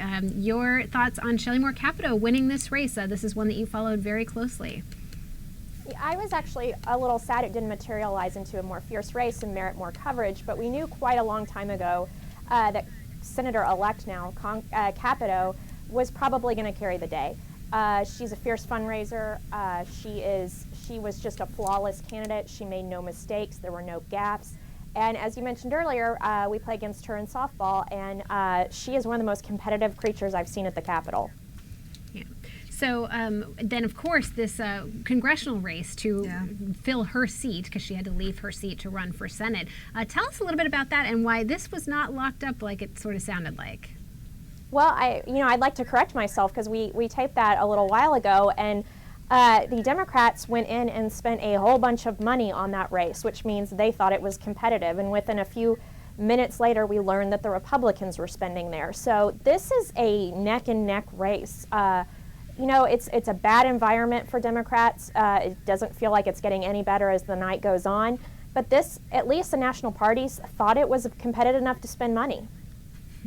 This West Virginia 2nd District race, the open seat for Capito's spot, on paper, it looked like a lock for Republicans, right? You had Shelley Moore Capito leading the statewide ticket. It was Obama. If you think Obama's unpopular in other parts of the country, try West Virginia, where he's been unpopular since he was elected, right? Why on earth could this race be conceived as slightly as competitive? What about the GOP candidate made it competitive? Well, his name is Alex Mooney, and he's a former state GOP chairman. The problem is he's the former chairman of Maryland. He moved across the state fewer than 2 years ago, he's being labeled a carpetbagger. And Nick Casey, the Democrat, is a good old boy. He's also a state chairman of the Democratic Party of West Virginia. He has Joe Manchin by his side, campaigning for him on the ground and on television. And so they have just completely hammered Mooney as a carpetbagger, and Virginia is one of those states that takes a lot of pride in itself, and Mooney's a good candidate. He's run a good campaign, but he hasn't been there very long, and I think that's hard for a lot of West Virginians to digest. Abby, as we've been talking to you all night about these House races, you've seen all of these House places get sorry, it's already a long night, and it's only the 7 o'clock hour. We've seen all of these unopposed races be called, or races that weren't competitive, but we haven't heard anything from Virginia. We haven't heard about this West Virginia race. I mean, what are you hearing from your sources? Or are these going to remain close till the end? I mean, how long are we going to be waiting to have some of these calls? It was specifically with Arizona. I've already been warned, hey, it could be late, the numbers could be skewed, but Arizona can take forever, like weeks, and so we don't know. We did our antenna went up in Indiana, of all places. Jackie Walorski was trailing behind the Democrat, and that race was completely off our radar. But one of my sources said, hang on, it's a Democratic stronghold that's reporting. She's doing better there than she did 2 years ago. So I think it's still just too early for anyone to have any sense to even speculate. But, it does not feel like a good night for Democrats. Elections really are an exercise in patience, aren't they, Shira? Yes, this one especially, because we might not know till January 6th. there is that. We're going to be talking about that quite a bit here. So just to run through, we're going to join Abby again later tonight. Thank you so much for joining us today, and keep up the great work. Your Twitter handle is @RollCallAbby, and of course you are an integral part of our Twitter stream at rollcall.com. Thanks, Abby. So some of the races, we know that the Georgia polls have closed. We know that Mitch McConnell was reelected in Kentucky. We know that the New Hampshire polls have closed, and we haven't heard anything there. This competitive House race, and of course the race, former Massachusetts Senator Scott P. Brown against Jeanne Shaheen. And the polls have closed in Ohio, the Buckeye State as well. Is now time for the reading of the unopposed again. Congressman Bob Gibbs, welcome back to Congress once again. You have secured another term. So in addition to that, we've talked about South Carolina already. Vermont, we've got a governor's race there that I don't know if we've had a call, but I think that's one's going to be safe for the Democrat, Peter Shumlin there. And then Virginia, we have not heard anything from the Senate race. I've been just sort of glancing at my Twitter feed with people saying that they're surprised that Mark Warner has not been declared the winner yet. Could they be nervous? It's very early. Virginia is not the fastest state when it comes to counting votes, but at the same time, it's also a state that has surprised us, including with Eric Cantor's loss this summer. North Carolina, the polls just closed there. This is a crucial battle between Kay Hagan and the state speaker, Tom Tillis, and it's one that will really give us a sense of what's happening with the national mood, because Democrats tried to localize this race and Republicans tried to nationalize it. If I had to guess right now which race will be the last to be called, not counting runoffs tonight, I would put my money right now on North Carolina. Wow. Right now, polls show a neck-and-neck race, and people from both sides just see it as a dead even race, and that's a different place from where the race was just a couple weeks ago. It looked like Kay Hagan had a slight advantage, especially coming out of the summer, where Speaker Tillis presided over a rather controversial session in ironically called short session, which wasn't. It was long over the summer. So it looked like she had the advantage, and now it's neck and neck. So I think if we're going to be up all night, we will have those two people to blame. Oh boy. Well, we'll be watching all of it, and you can stick with us here at rollcall.com. We're going to be playing some profiles, just our reporters on the road, photographers on the road. We're going to show you some bits about West Virginia, Illinois. We've got a bunch of states coming up. So stick with us. Watch our live stream. Again, you're at rollcall.com. And we'll be back on live if there are any major calls over the next half an hour. And then again in the 8 p.m. hour, and you're going to hear from our entire staff as we go along. So thanks very much. I'm Christina Bellantoni, Roll Call's editor-in-chief, here with politics editor Shira Center in the CQ Roll Call newsroom. Thanks to all of the awesome production team that is making the magic of internet TV possible. And we'll be back with you soon. Enjoy this video with Bill Clark talking about West Virginia.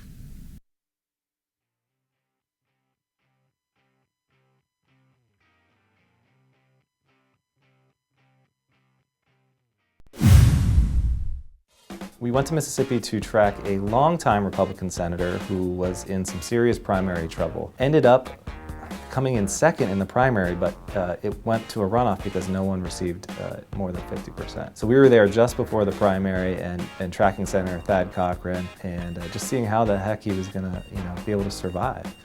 Running against a state senator in Chris McDaniel, who was picking up a lot of support. And it really encapsulated a lot of the stuff that's going on around the country, where people just feel like some of their elected officials have just been there too long. We had a couple events lined up with Chris McDaniel. At some point we found out his bus was broken down, or something was wrong with the bus and they couldn't get there. I got this of the bus driver actually working on the bus, which illustrated Kyle's story perfectly. Senator Thad Cochran, who's been there a long time and is getting up there in age, a lot of the voters I talked to said it was just time for someone new. Well, this was a very professional campaign organization, and compared to State Senator Chris McDaniel, it was very clear the differences in their two operations. They would bus kids with signs to come in and stand right behind him as soon as he got off his bus, and so it looked like there was always a party. And we walked in this bar restaurant, and I could hear them say, "Oh, let's probably not go into the bar."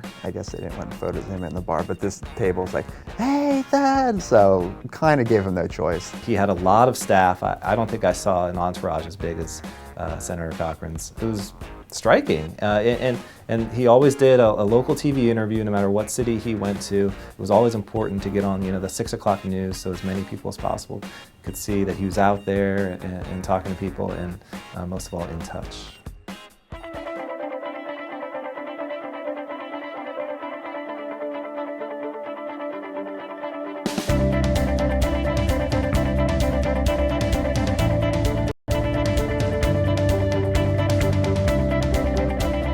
We are live streaming at rollcall.com.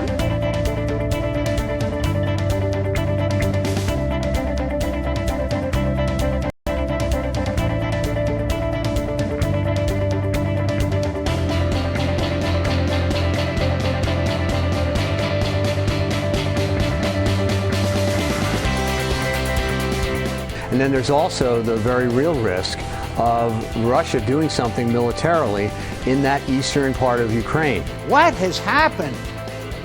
Where are our priorities? There's been a group of Republicans who were pushing to push off the fight over Obamacare until the debt ceiling. Save us from the madness. We fumbled the rollout on this health bill. That we're stuck with it from the Republican point of view, or we're now going to be happy with it. But there's no turning back, I don't think, at this point.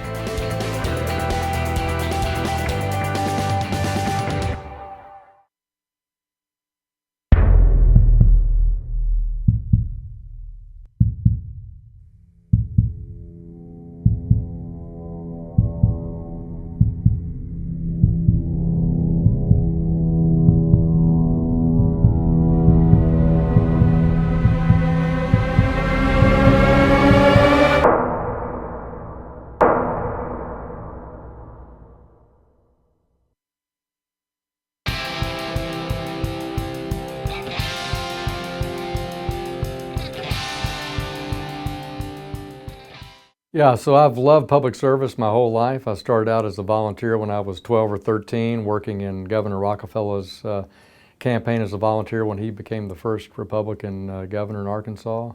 I've always been a volunteer at the grassroots level and helped with fundraising. Had the pleasure to work as a executive and legislative branch staffer. But at midlife, I wanted to go back to public service, and our family talked about it, and I decided to seek elective office this time. Yeah, I think the general election budget would be certainly in that $1 million to $1.3 million range is what I believe will be the needed amount. Well, President Clinton has a lot of friends in Arkansas, and he usually comes and helps Democratic candidates every cycle. But I don't believe it'll have a major impact in this race, because I believe the electorate is looking for somebody that's got a business background, that's a conservative person to help represent the district. Good question. I think it's going to be an energized turnout for the Republican Party this year, as we have a lot of races in our General Assembly, as Arkansas has a Republican General Assembly for the first time the past few years, as well as our U.S. Senate race and governor's race and lieutenant governor's race, other constitutional officers. So I think the Republican team will be on point for turnout, and I think that'll help my race. Well, I think Congressman McCarthy and Congressman Scalise will both be great leaders for the House Republican group in the House, and I think a lot of both of them, and I think they both have the kind of leadership skills and proactive leadership style that'll be helpful to our party in the House. I think I need a seat above the first base dugout, and it'll be perfect, and I'll cheer them on to victory.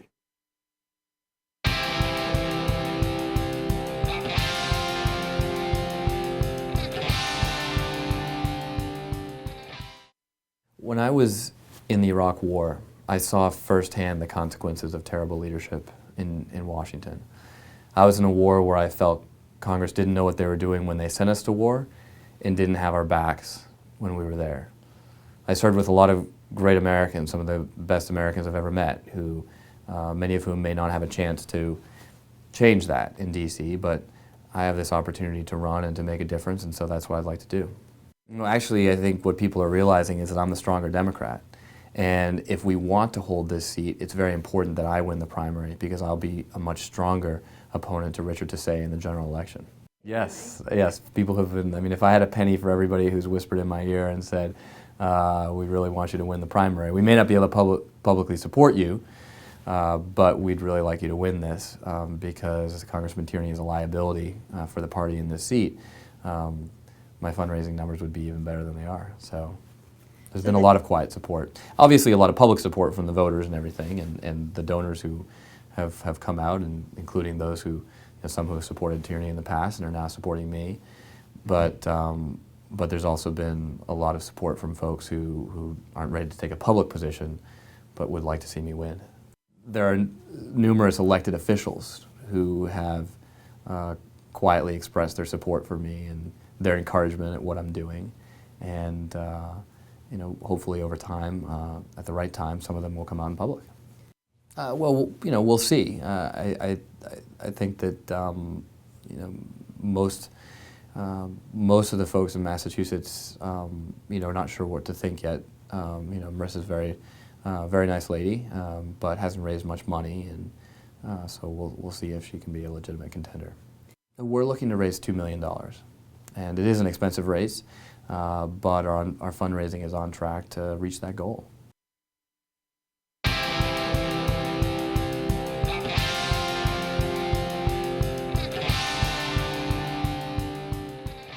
Because I believe in the traditional Republican views that everybody should be treated equally and fairly under the law, that the Republican Party was the party that was created around the notion of freedom and liberty. Throughout the course of history, we always led the civil rights movement, the women's suffrage movement. We've done a lot of things, expanding the tent for civil rights. And I feel very comfortable with the history of the party. I'm also a small business owner. I also think that I support our free enterprise system. I think that the smaller government is a good thing. I think people should be making choices for themselves rather than the government making choices for them.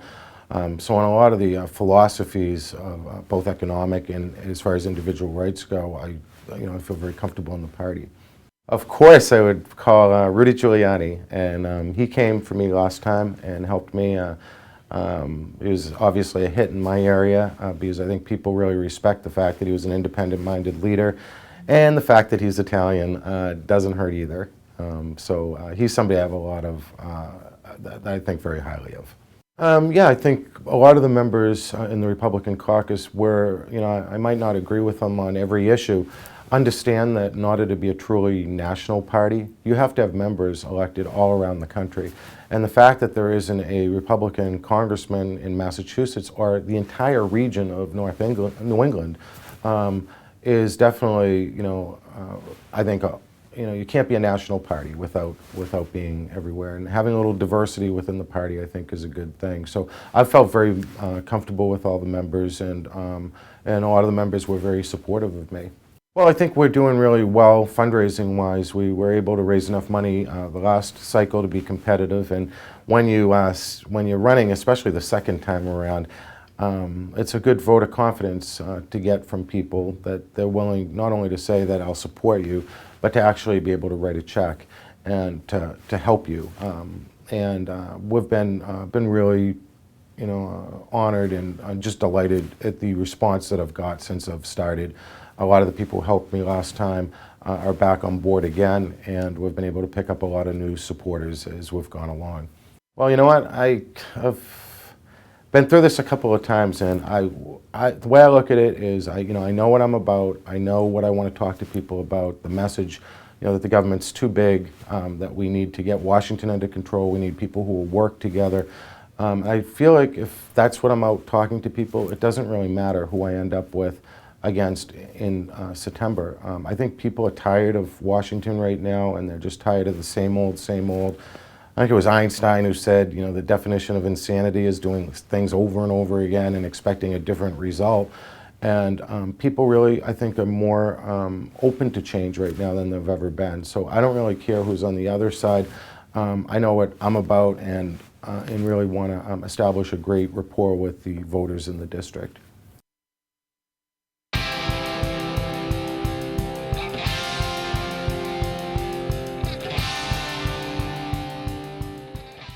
There are three major issues where I differ from my opponent. There are women's right to choose and a woman's right to make her own healthcare decisions. My opponent has consistently voted anti-choice for the last 12 years, where I have been a strong voice for Maine women and a strong defender of Maine's laws so that women can make their own healthcare choices and decisions with their doctors. The second area is the area of equality. My opponent is the only Democrat in the state Senate who voted against marriage equality in 2009. I not only have been a vote for equality, I've also been a strong voice for the LGBT population in Maine in expanding access and equality under the law.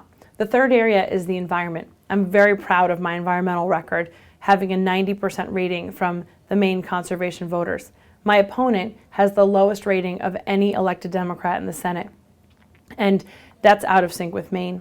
The issues where we're the same, We both have strong labor records. I'm a member of a union through the NEA, through the University of Maine Professional Staff Association, and I've had a 100% rating from the AFL and have been endorsed by labor unions in all of my state races.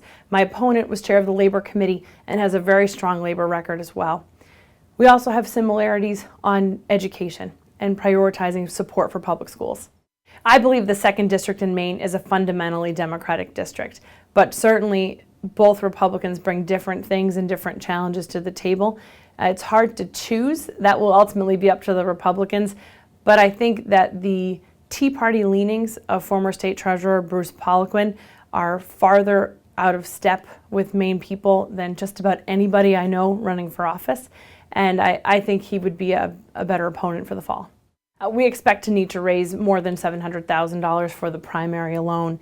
In order to communicate with Maine voters, you have got to have the resources to not just be on the ground and on the phone and in the mail, but also on the airwaves. And I believe I'm running the kind of campaign and have the support and the resources to do that for the June 10th primary. I'm working on my PhD in higher education and public policy at the University of Maine. The reason I got into office in the first place is because of higher education issues facing Maine. Issues around affordability, around access and success, and what happens after you graduate from college when you come out with so much debt. Debt is not a way to stay in or get into the middle class, and that really needs to change. So my doctoral work focuses on issues around higher education in Maine. I did play softball in high school. I actually played in a community league, and I was quite the catcher. I actually played goalie for my high school soccer team, and I played catcher on the softball team. I would welcome the chance to put on the uniform and play for the women's congressional team.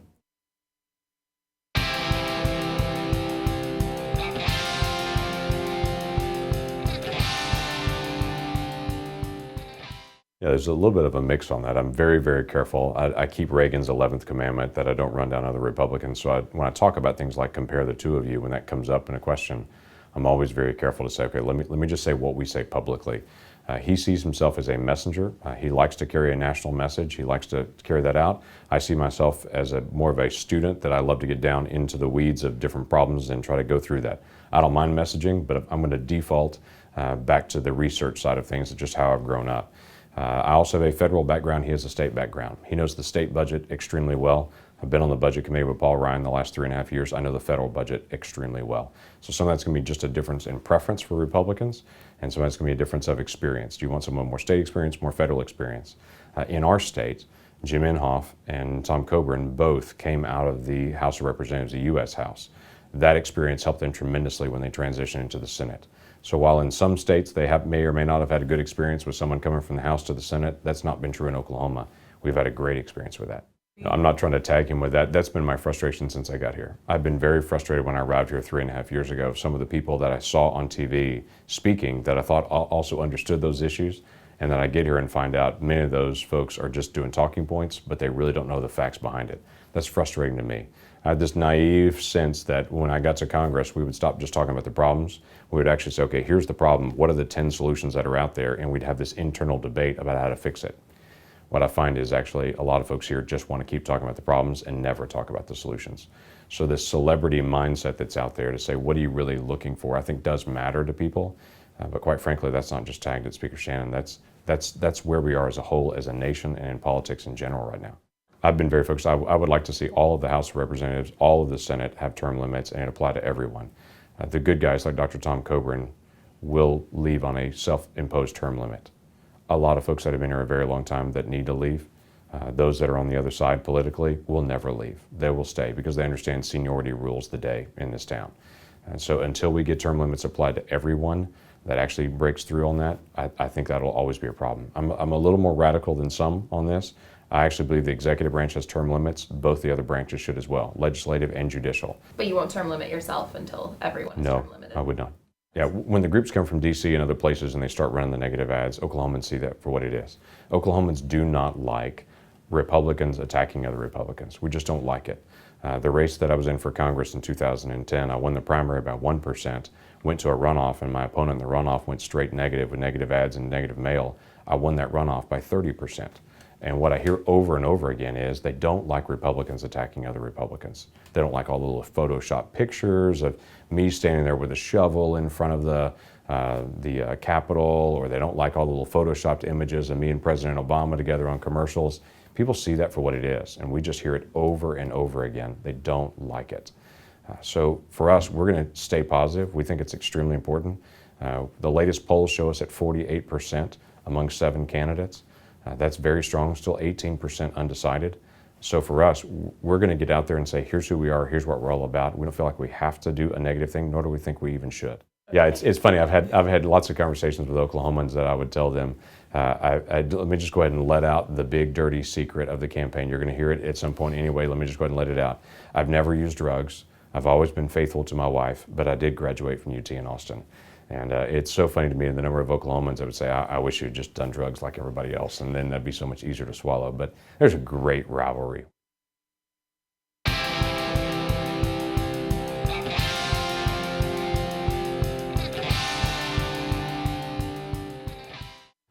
Well, a lot of times in politics, you can do everything right and still not get across the finish line. There was Obama won my seat by 13 points. Romney was only supposed to lose the district by 6 to 7 points, and so the national brand, so to speak, the national tidal wave, really we came very close. We did a lot better than Mitt Romney in our district, but we fell short because of kind of the presidential election that ended up happening in terms of the turnout. Well, I considered it when I talked to earlier in 2013. Buck McKeon reached out to me and he said that he was considering not running for re-election. I grew up in the district. I grew up in Simi Valley, represent a large percentage of this district. Santa Clarita and Simi Valley were kind of my base and my state Senate seat. The 2 cities I did the best in terms of my Senate district, and there was something appealing about representing the community that you grew up in. As I talked to folks like the mayor of Simi Valley and others, they were very encouraging that I would do this. I called a lot of supporters and asked them what they think, and they said, we just want your voice in Washington. We think you're going to be very effective. I'm very humbled to have the support of Buck McKeon. He's extremely popular in the district. I've had a good relationship with the chairman, and his support is going to be very big in my district because the one person that knows what it takes in terms of leadership in Congress and that also represents this district and this community looks at all the candidates and says, I'm the best candidate to replace him. And I take that, it's a very humbling feeling to have the support of the chairman who's done so much for our community. Yeah, Kevin McCarthy and I were in Young Republicans 20 years ago. We were on opposite sides of the Young Republicans, but we both had a very strong relationship. When he was in the state assembly, he was my roommate, and he's someone that we work well together. And so I have a strong relationship with Kevin. I'm endorsed by almost the entire California delegation, but I'm not a Washington congressman. It's more important to have the mayor of Simi Valley. It's more important to have people who are in your chamber of commerce in your community and business leaders within your community and voters. And that's the endorsement I'm looking for, is those voters in my community that I'm going to represent in Washington. There's nothing I can do. It's a law of California, and these are what the Californians want our election process to be. And so my goal is to be the top vote getter in the first round. I played basketball growing up as a kid. I played team sports, a lot of tournaments. I've been in a lot of tournaments.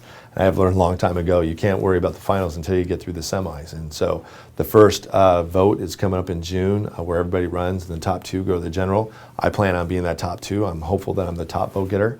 But the real key is in November that I'm the top vote getter and I can represent the district I grew up in Washington.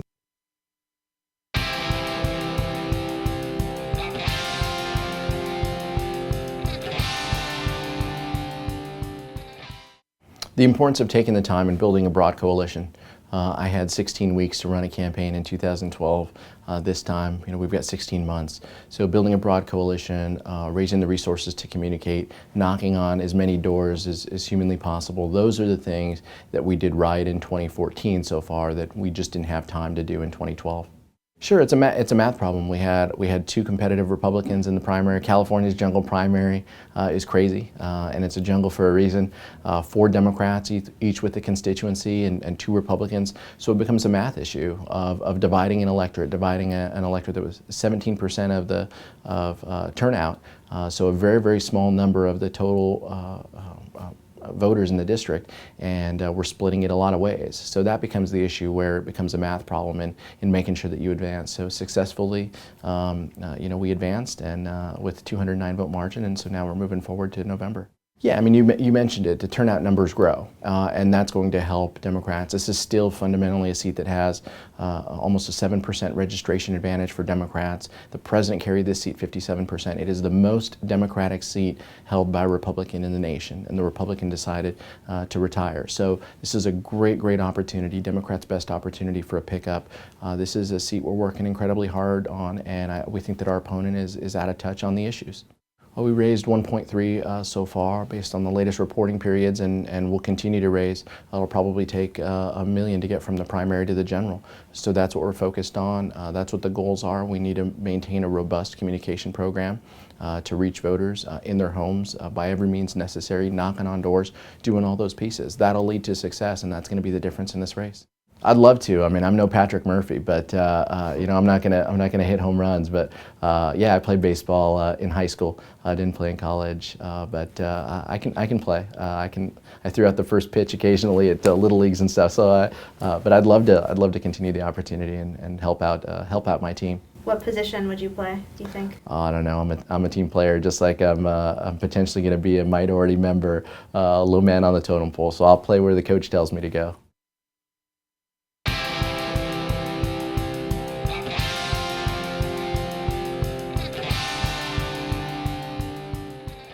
Well, I think I want to be in Congress for a couple of reasons, but more importantly because my district needs somebody in the district that actually is going to care about the issues that are important to them: wage disparity, climate change, and our veterans community. This is a seat that hasn't been open in 20 years. We need somebody that's going to go both concentrate here in D.C., but also a lot of work that needs to be done in the Congressional district. Well, I took a poll. I looked over at my wife because we were carpooling, and I said, "Is it okay if I do this?" And she said yes. And that was the process. But my wife and I have been involved in nonprofit charities, business, as well as politics in that district now for more than 9 years. So for us, it's always been a very easy decision, and this is just a progression in terms of service, whether it was my time in the military, my time in the State House, and now my run for Congress. It's hard to say, but whatever it is, I'm going to raise it. It's not going to be a cheap race. This is a 5-month race, actually. Election starts in August, and you have to really run a good organized campaign. But whatever amount it is, I have the experience in fundraising, and I'm going to continue doing it.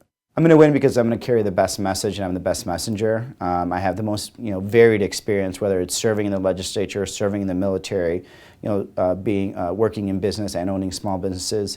I think I have the background to represent a whole swath of the voters, and I think I'm going to be able to connect with them better than any of the other opposition.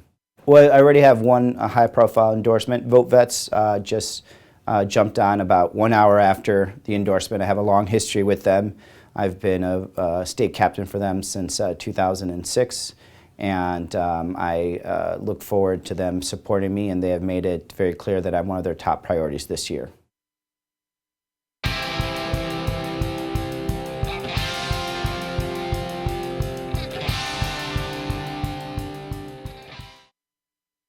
First Congressional District of New York is the east end of Long Island, the southeasternmost district in all of the state. It's a great district, very diverse. On the North Fork, it's farming, wine country. South Fork, everyone knows of the Hamptons, Southampton, East Hampton. Actually, most of the population is in areas like the towns of Brookhaven and Smithtown. Just hardworking, middle class, blue-collar Long Islanders who are struggling to make ends meet. We need to bring our message right to the people. I love knocking on doors. Our team, we have hundreds of volunteers who enjoy making phone calls and bringing our message right to people's front doorsteps. And it's through hard work. I love grassroots retail politics, having events around the district, meet and greets, social media, emails, There are a lot of new ways to get our message out, and the key for our success is to be able to talk to as many voters as possible, one-on-one and as personal as possible. Sure, yeah, like there are other methods to get our message out, using TV and radio and mail, using paid internet advertising, maybe posting a Facebook ad. There are a lot of ways to pay to get your message out as well. We have a lot of weekly newspapers, so there's earned media as well as the paid media through the weeklies. So we're going to work hard to use all the different ways to get our message out. I see all the problems facing our nation, and we can't afford to wait any longer. All across the country, we have an opportunity next November to send a message to Washington. If you believe enough is enough, if you really want to change the direction of our country, we have to change the people that we send there to represent us. People are concerned about issues like Obamacare and the economy. With Obamacare, people are losing their doctors, and they know that if you want to keep your doctor, you may have to change your congressman. There are people who are seeing higher premiums and higher deductibles. They're concerned about the fact that the federal government is very rarely passing budgets. Until recently, the last budget was 6 years ago. Our national debt is out of control. We need less political posturing, less pandering to voters just to try to score votes that aren't maybe in the best interest of the future of America. So we need more courage of leadership of both parties. We need Republicans and Democrats willing to make some tough decisions that they may lose their seats over. That willingness, I believe, is the only way to fix this country. Well, for one, the environment is very different. There was a lot of stuff out of our control in 2008. President Obama was the man coming into office, very popular. There was a little bit of fatigue with regards to the economy in Iraq and President Bush. It was just a lot of different factors that were completely out of our control. For me as a candidate, I feel like I've grown a lot. My daughters have grown 6 years. You can see how much time flies over the course of time. But I've had an opportunity to learn a lot more about the process, learn a lot more about ways that I can be as impactful as possible for the people I seek to represent. And I feel that being 34 years old as a candidate, that I've had the right experience during my time in the military. I still serve as a major in the Army Reserves. I was in Iraq with the 82nd Airborne Division. And raising 2 kids, I'm ready for this challenge, and our country is desperately in need of more new candidates, a younger generation, future leaders of America stepping up to try to make a difference.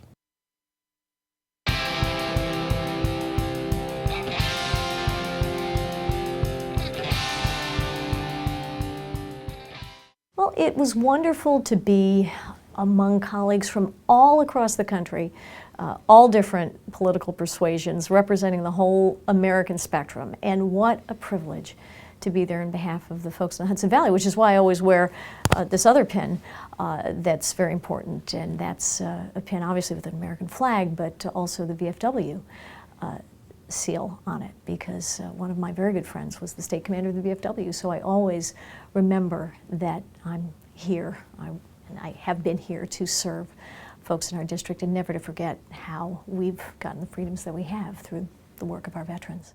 Well, in the ballot this year will have my name on 3 lines, not just on 2 lines. So the Independence Party primary on June 24th, which I won, and that was against Representative Maloney, is a big help for us, because folks from all different places in the community will come to vote on the independence line. So that's one conspicuous opportunity for us. And of course, in a midterm election, the turnout tends to be a little bit different. The president won't be on the ballot. I'll be on the independence line with Governor Cuomo. So we have a lot of wins going in our favor this time.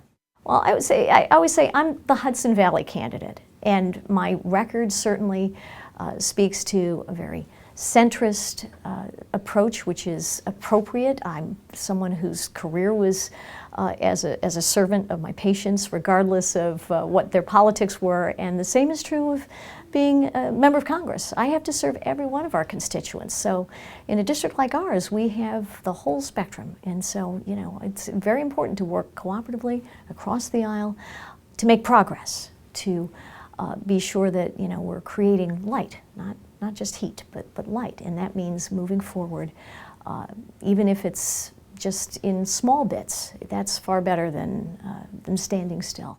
We have a lot of friends and a lot of support. I am fully committed, of course, and my husband and I have worked very hard and saved over the years. We live in the same house we first moved into when we moved here 25 years ago to Westchester County.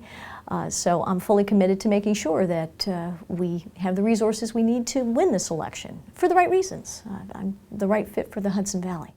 He's demonstrated that he's out of touch. There's an air of privilege about Representative Maloney. He it's crystallized really in the fact that he publicized using a drone for his wedding that's forbidden by FAA regulations. I mean, it'd be nice if all of us could just disregard the law that way, but we can't. And he sits on the committee that has jurisdiction over the FAA, so we certainly should have known. And that is emblematic of a certain approach.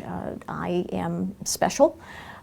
There's a sort of Washington-centeredness to his point of view that doesn't sit well in the Hudson Valley. And I have had a great privilege of raising my children and caring for patients and having my small business for all those years in the Hudson Valley. And that gives me a lot of perspective on the kind of problems folks face every day when they're trying to make sure that they can put food on the table and have a job in the Hudson Valley, have the health care that they can afford and that they prefer.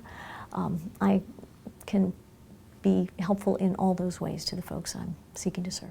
Well, I'd be happy to have any one of my friends who tend to make those kinds of trips, folks in leadership. We have obviously, Speaker Boehner's come to the district and was very much liked. New Majority Leader, incoming Majority Leader Kevin McCarthy is a very good friend and has also come to New York for us. And I would be delighted, Tom Price, who is one of our physician colleagues and a great leader for the Republicans, has come to the district. And plans to again, I'm pretty sure. So we'll be happy to see any and all of them.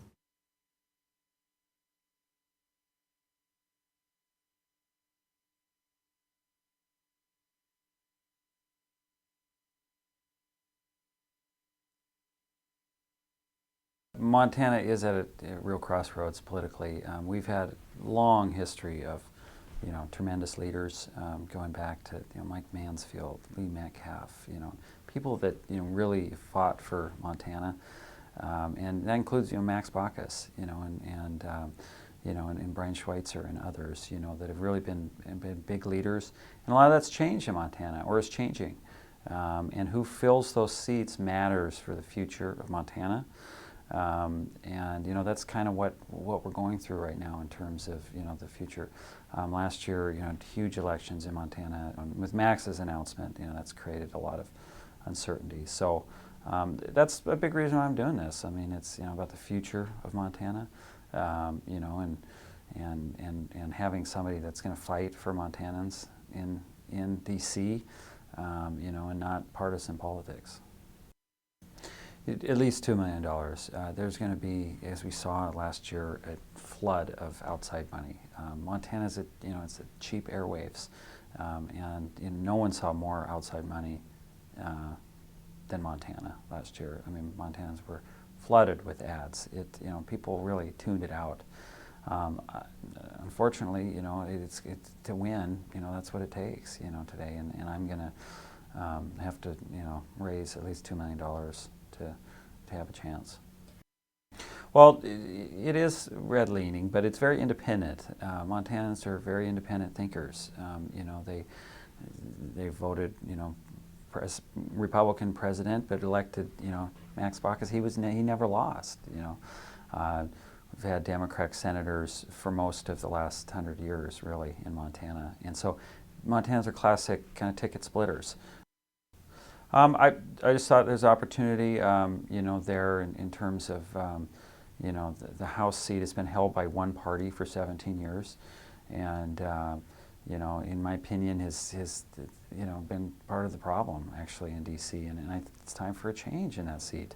We've had Democrats in the Senate seat, the two Senate seats for since 2006 in John Tester and Max Baucus. And we've had some valiant efforts for the House seat, but it's time to take it back. And I feel uniquely positioned to do that.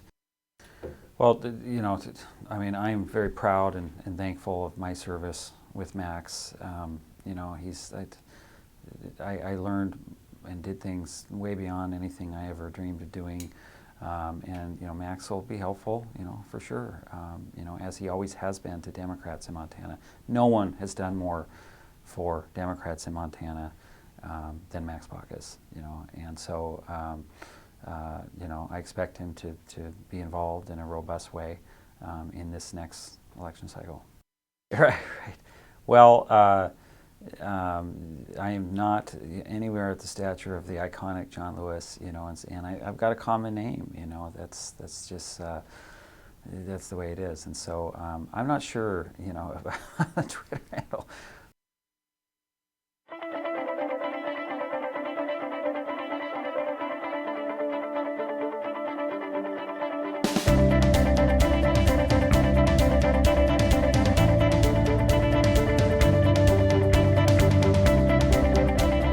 We are live streaming at rollcall.com.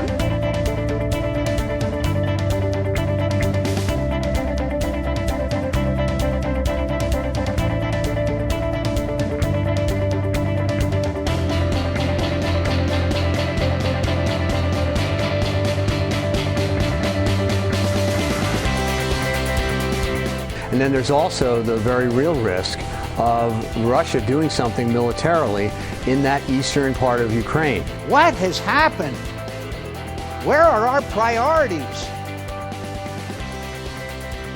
There's been a group of Republicans who were pushing to push off the fight over Obamacare until the debt ceiling. Save us from the madness. We fumbled the rollout on this health bill. That we're stuck with it from the Republican point of view, or we're now going to be happy with it. But there's no turning back, I don't think, at this point.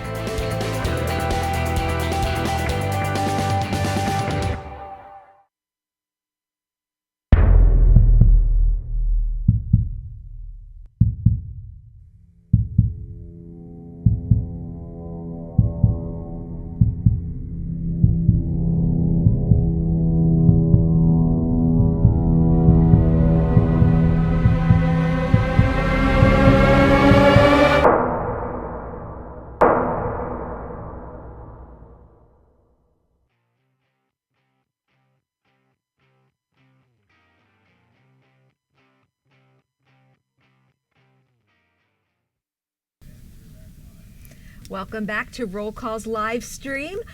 Polls have closed across the country in some key states. In the 8 o'clock hour, we saw Alabama, Connecticut, Delaware, District of Columbia, not a state, obviously, at least, no statehood yet, Florida, Illinois, Maine, Maryland, Massachusetts, Michigan, Mississippi, Missouri, New Jersey, Oklahoma, Pennsylvania, Rhode Island, Tennessee, and Texas. I am Shira T. Center, and I'm here to give you a quick brief while Christina Bellantoni is airing live on C-SPAN right now. And with me is Roll Call Associate Politics Editor Kyle Trickstead. Welcome, Kyle. Thanks so much for having me on. Absolutely. We're going to talk about some of the Senate races. You've been so diligent in covering this cycle. Great. First of all, obviously not a lot of calls yet tonight in these Senate races. Any surprises at all so far? None yet so far. I think New Hampshire looks like it's going to be close. Republicans would love to keep that close. They'd love to win it eventually. Virginia, early returns look good for Gillespie, but I think it's just because of where the counties that are coming back so far in the state. I think Warner will probably take the lead for good once Northern Virginia starts really coming in for him. Virginia is not a race we've been covering a lot, as you know. Yeah. So, and it's also a race where I think a lot of national Republicans were hoping more outside money would come in and help Gillespie, but there were never any polls showing it, a close race, and so the money just never came. So, if Gillespie finishes like 5 points back, I think there's going to be some people talking about, why didn't they spend some more money? And that's interesting because that's very similar to what happened in the Virginia governor's race, right, with Ken Cuccinelli. He became within a couple points of defeating Terry McAuliffe, and conservatives and Republicans, but especially conservatives, were thinking like, darn it, if only we dropped a couple more million into that race, maybe we could have had that. So Kyle, our viewers had the lovely experience of hearing about your time in Mississippi on the road earlier in this hour. You went down just before the primary, right, to cover Thad Cochran and what's his name again? What was that guy's name again? Chris McDaniel. Chris McDaniel, that's the one, exactly. Yeah. I know. Now a footnote in political history, right? Right. And his he's been challenging that the final result of that until about a week ago. So it's kind of funny. We haven't talked about this race in 3 months, literally. Right. But all of a sudden, the state Supreme Court finally ruled against his long shot challenge to Cochran's eventual victory in the runoff. But anyway, but I was there before the primary, before they even got to the runoff. Chris McDaniel, of course, finished slightly ahead of Cochran in the primary, but there was a third candidate, which pushed it to a July runoff. So but it was a lot of fun. It was telling to be on the trail, and I think probably the better campaign won. Yeah. When I sat down with Stu Rothenberg yesterday, I asked him what his biggest surprise of the cycle was, right? And aside from Eric Cantor's upset, he mentioned the Thad Cochran victory in the runoff. Were you that surprised when he was able to pull it out? Yeah, I mean, just from talking to voters all over the state, I went from, almost all the way to the south, almost all the way to the north, talking to a lot of people who had voted for Cochran in the past. People who didn't, always have a lot of choice, but now they had a choice. Cochran, they just felt like had been there too long. Things had just passed them by, and they wanted more of a loud voice. And if you've ever heard Cochran talk, he very much does not have a quiet voice. man. Like literally. So so from being out there, I thought there was a good chance that McDaniel would win. Yeah, and even after he lost, I thought maybe he would have a future running for the House of Representatives or something someday, or he was a state senator, pretty well known in the state from his radio show as well, and now we highly doubt we'll see Chris McDaniels with a shot. But Mark Sanford's in Congress, so crazier things have happened, That's right, and governorships come up, he'll have other opportunities somewhere. Now moving on. Absolutely on to tonight. Which races are you watching in the next couple hours? New Hampshire. Does Jeanne Shaheen hold on against Scott Brown? That's going to be a race to watch. If Republicans, somehow pick that up and they think they're only down a couple points, it's going to portend a really bad night for Democrats. This is a state, it's a swing state in the presidential level, but, it's gone Democratic quite a bit recently. Shaheen's not an unpopular person. She served as governor before. This is not a race Democrats thought, at the beginning of the cycle when they looked at all their tough states. New Hampshire wasn't even near the top of the list. So that's one I'm going to be watching. North Carolina is another one. It's another one of those red states that really Democrats have the best chance of holding on to. So if they can, maybe that's a good thing for them. But there's plenty more states that they can lose later on in the night. Yeah, I want to talk about one of those states potentially way, way, way later in the night. Let's talk about Alaska and the Alaska Senate race, right? What a race on the Republican side. Incredible twists and turns with Meade Treadwell at one point, the front runner. Remember, we at Roll Call cover these races for 2 whole years. So we remember when Meade Treadwell, was the front runner to be the Republican nominee. He was talking about it in November 2012, shortly after Obama was reelected to a second. That's a long time ago. That's a long time ago, and that's not what happened at all. No. Tell us about the dynamics in that primary and why Dan Sullivan, at least according to our race ratings, is now favored slightly, ever so slightly, tilts Close. Republican It's close. to win that Senate seat. Sullivan, he quickly became the establishment Republicans' favorite, and they thought he could raise money. They thought they simply liked him better than Meade Treadwell. They thought he had a better chance against Begich, and so the money got behind him. I remember I think a photo got out. I think the Sullivan campaign released a photo of him at the NRSC at a fundraiser with Rob Portman, who was the finance chairman of the NRSC this cycle. And this was in the middle of the primary. And the NRSC did not technically get behind any candidate, and they offer their building to anyone who wants to use it for fundraising. But having Portman standing next to him was a clear signal of who they were behind. I have a feeling that photo would have disappeared fairly quickly if people were not okay with it being it out there. Another one of my favorite road trips for you this cycle was Georgia. The polls closed in Georgia earlier tonight. Any indication at all where we're going with that? Anything from the early returns? I can't tell from Purdue was up with in the early returns, but we're going to be watching some of those belt counties around Atlanta, those ex-urban counties, where they really tried to get a lot. Michelle Nunn really tried to get out the black vote early, and we'll see what happens. Everyone I've talked to thinks it's going to go to a runoff, but I know Purdue and I know Republicans do not want it to go there. They do not want it to go to a runoff. If it does go to a runoff, who has the upper hand in that race? I think Purdue still does, but Republicans want to win this tonight. They want the majority now. Mitch McConnell wants to get ready, wants to start preparing. They do not want Congress to come back into session. Essentially, people getting sworn in before Georgia's taken care of. So. Wow, it's really something. Yeah. So as we've discussed, by the way, if you're looking for detailed results on where to watch in Georgia, in Iowa, in North Carolina, in Colorado, Alexis Levinson has a really great piece up on her website on the key counties to watch in each of those states. So if you're trying to figure out which counties might be harbingers, where to watch for Democrats to run up the count or Republicans to run up the count, which shows they're on a good path to victory, I would highly recommend you look at that story. So let's talk a little bit more Senate landscape. Sure. So Republicans, as we've mentioned several times during this broadcast, need to net 6 seats to win the majority. Right. How likely do you think it is we will know if they've done that tonight? It's a tough question. I think it's entirely possible that we will know tonight. So you're saying there's a chance. Exactly. I mean, some of these some of the latest polls we saw in Iowa. Some say it was an outlier, but the Des Moines Register poll had Joni Ernst up 7 points. 7 points. Oh my goodness. That means maybe she'll win by 3. But even that that can be called on election night. Colorado, if enough ballots come back and Gardner has a clear victory, that could be known. And I can just kind of see them starting to quickly add up. South Dakota, I think, will be called fairly quickly. We'll see what happens. There's three or 4 candidates in that race. And we've heard South Dakota the polls are supposed to close at 8 o'clock in South Dakota tonight, but we've heard because some poll workers were late in South Dakota that the results have been pushed back an entire hour. Oh, that's fun. These 2 counties. So I'm sure Mitch McConnell's happy when about we that. show up a little late to work, it does not have huge repercussions like this. But yes. Right. Yeah, and then you got Montana, Arkansas. Yeah. Let's talk about Arkansas. The polls closed for Arkansas at 8:30, I believe. And it looks like Mark Pryor. Wow. So lost. The Associated Press has called the race for Congressman Tom Cotton, I should say Senator-elect Tom Cotton. Senator Mark Pryor has lost re-election. Are you surprised? No.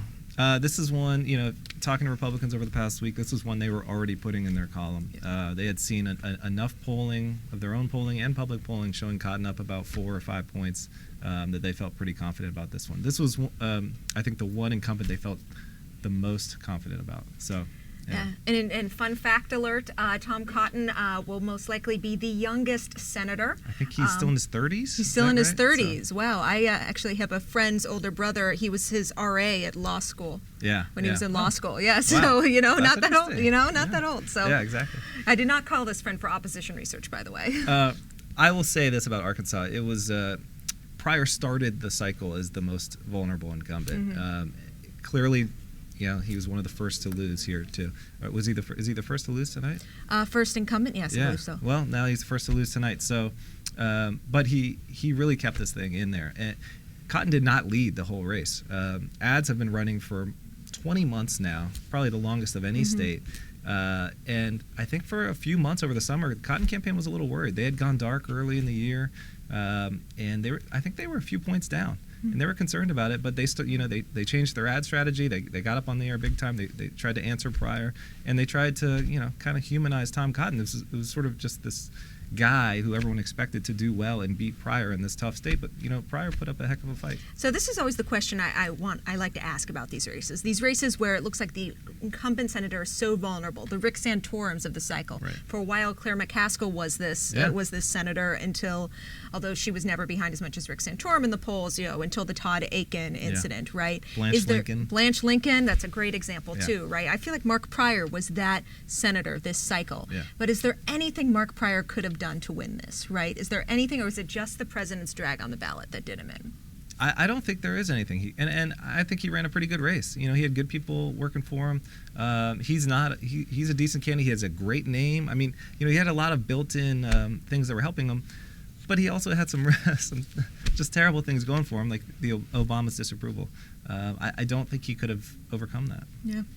All right. I am Roll Call Politics Editor, Shira T. Center, and with me is Associate Politics Editor, Kyle Trigstad. We're going to take a quick break right now. When we get back, we're going to talk about, speaking of vulnerable senators, Mary Landrieu and the infamous keg stand photo. So please come back in just a few minutes.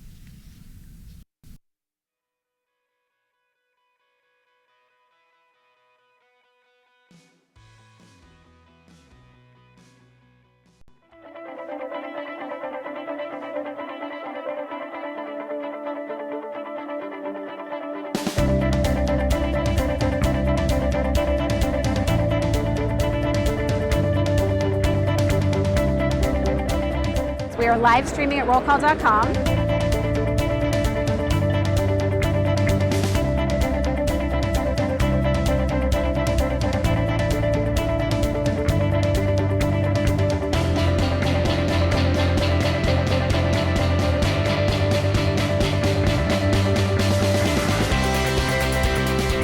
And then there's also the very real risk of Russia doing something militarily in that eastern part of Ukraine. What has happened? Where are our priorities? There's been a group of Republicans who were pushing to push off the fight over Obamacare until the debt ceiling. Save us from the madness. We fumbled the rollout on this health bill. We're stuck with it from the Republican point of view, or we're now going to be happy with it. But there's no turning back, I don't think, at this point.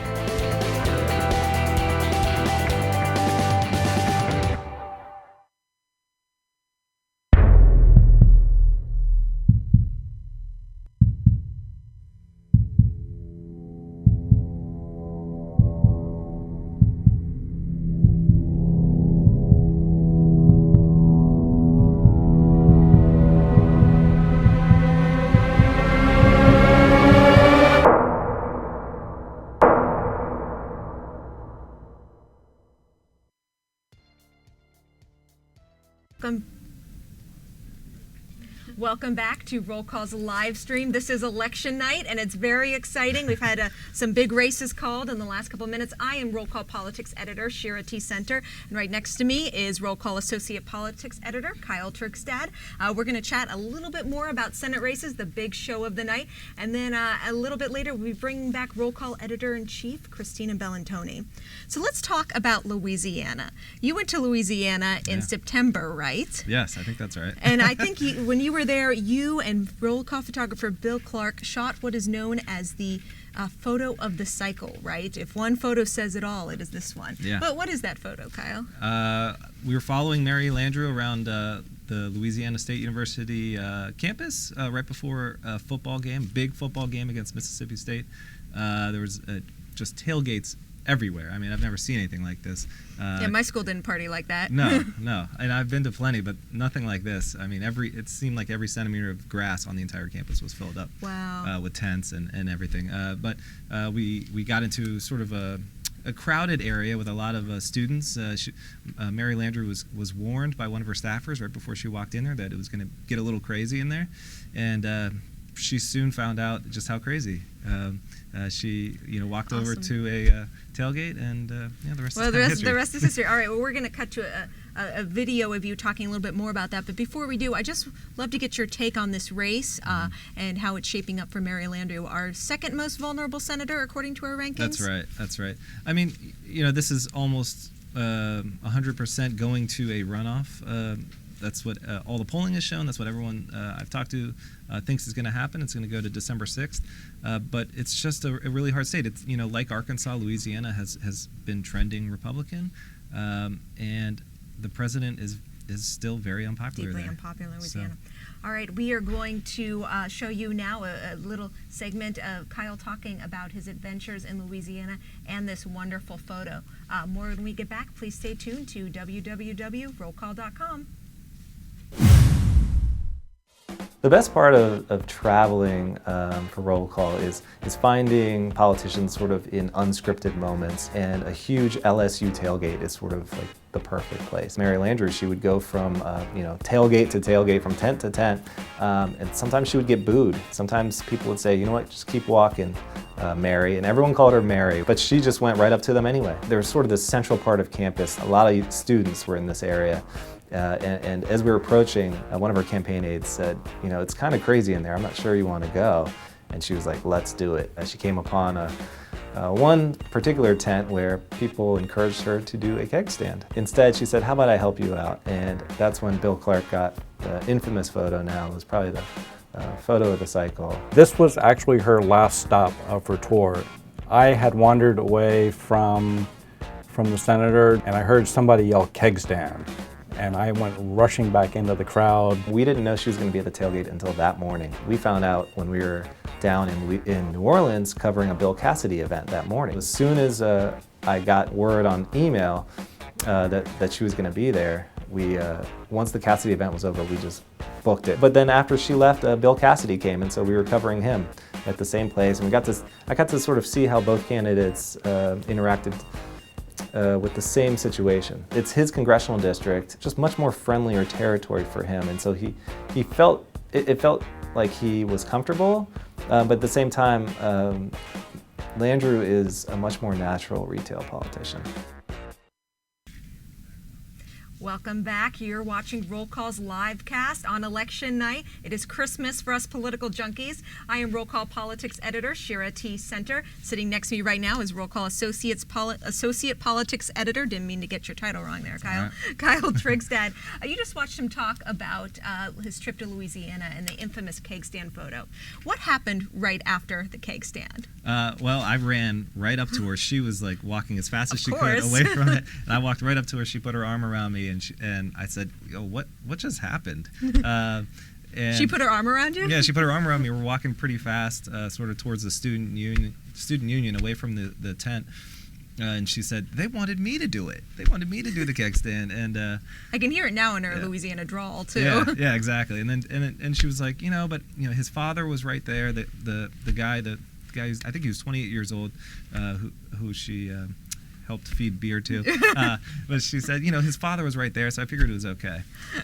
Anyway, that was her response, and then she just jetted off. I didn't see her again for the rest of the day. Wow, what an experience. Yeah. So we have a couple of calls right now, some not very competitive Senate races out there, but Chris Coons of Delaware has won re-election, and Dick Durbin of Illinois, currently the Senate Majority Whip, at least for now, has won re-election over Jim Oberweis, dairy magnate and frequent candidate in Illinois. That's right. Neither of these are surprises. These are not races we followed at all, right? Not at all. I couldn't even tell you who was running against Coons, if anyone. But I couldn't either. There is something interesting about Coons. A lot of people I talk to think he is in contention to chair the Democratic Senatorial Campaign Committee next cycle. So he's a person of interest. He could be in leadership next cycle if Harry Reid decides that. Let's talk a little bit about 2016, if you don't mind. Sure. This is the kind of insider stuff I think our readers really love, right?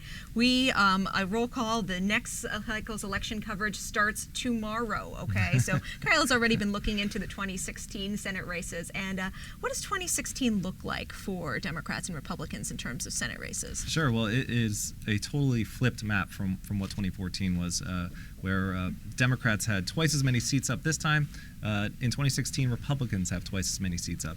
And these are the seats that they picked up in the 2010 wave. So swing seats like Marco Rubio in Florida or Wisconsin, states like this that tend to flip in presidential years. Patrick J. Toomey of Pennsylvania already has an opponent. It's a rematch. Toomey has been raising some of the most money of anyone. And he already had an opponent, I think, last year or the year before. I mean, Joe Sestak, the former congressman from kind of southwest of Philadelphia area, has been fundraising already. He raised like $500,000 or something like that overnight in a quarter, like more than 2 years before the cycle even started. That's right. So that's going to be one of the top races we're going to be talking about in 2 years. There's going to be plenty of them though, and Democrats are, let's say they lose the majority tonight or in January, but 51-49.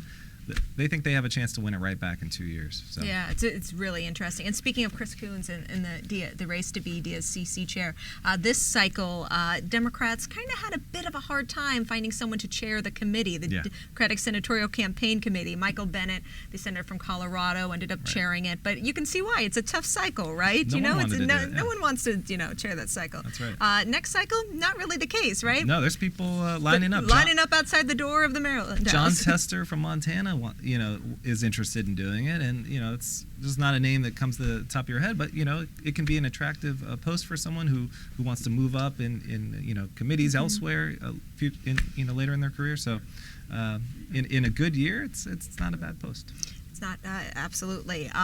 So on the flip side, of course, Senate Republicans for next cycle, maybe not lining up as much to be NRSC chair, but we'll see. Right. I would encourage you to come back to rollcall.com. You should read Kyle's story on future DSCC chairman when you get a chance, and also stay tuned for after the election when we figure out how these appointments are going to go. So going back to 2014 now, though, let's talk about Iowa a little bit more, right? Yeah. Is this a race that will kind of determine the night? Is this like the bellwether race of the cycle? It really feels like it, and it it wasn't like that most of the cycle. I think until maybe April or May, we had it outside of the top tier of races, and Republicans just, thanks to Joni Ernst, who really turned out to be a really high quality candidate, she really put this on the map. Bruce Braley also put it on the map for them. Or took it off the map. Yeah, exactly. So with some of his flubs, it was pretty bad. You talk to some Democrats privately, they just think he was a disaster of a candidate. Having said that, he could still win tonight. We don't know exactly what will happen, but if Joni Ernst does win that, it just feels like that's going to be sort of a trigger for. And I'm pretty sure early voting in Iowa does show Democrats with an advantage right now, but it's very small. Republicans are excited about that because it's not as great as it's been in previous years. And I will plug one more piece of yours, and Alexis Levinson wrote a great story about the 10 moments or the 10 events that decided this Senate cycle, right? When we look back at whether the majority was won or lost by Republicans tonight, you'll look at these 10 moments and they will see. And one of them, right, it was one day in Iowa that really changed the course of the race, and that was the day that Joni Ernst put out that video. I don't think it was even a TV ad when she first put it out, but highlighting her growing up castrating hogs. Yeah, there's no other way to say it. I mean, it was so out of left field that it got played on every major network. So it got tons of free media. Yeah.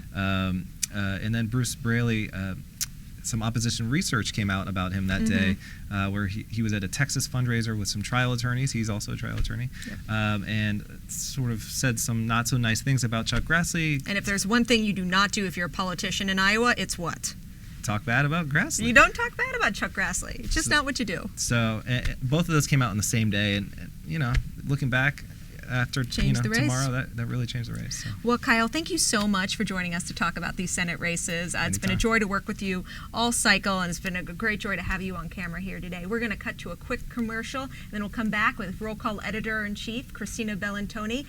You can follow Kyle Trigstad on Twitter at Kyle Trigstad, and I'm Shira T. Center, Roll Call Politics Editor. See you in a few.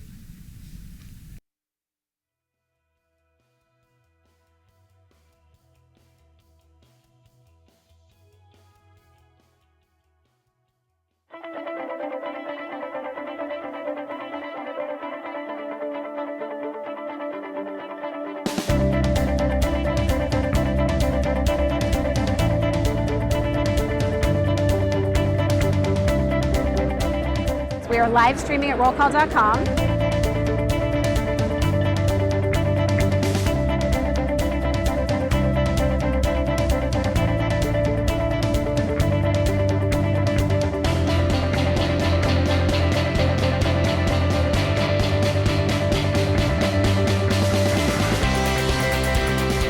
And then there's also the very real risk of Russia doing something militarily in that eastern part of Ukraine. What has happened? Where are our priorities? There's been a group of Republicans who were pushing to push off the fight over Obamacare until the debt ceiling. Save us from the madness. we fumbled the rollout on this health bill. That we're stuck with it from the Republican point of view, or we're now going to be happy with it. But there's no turning back, I don't think, at this point.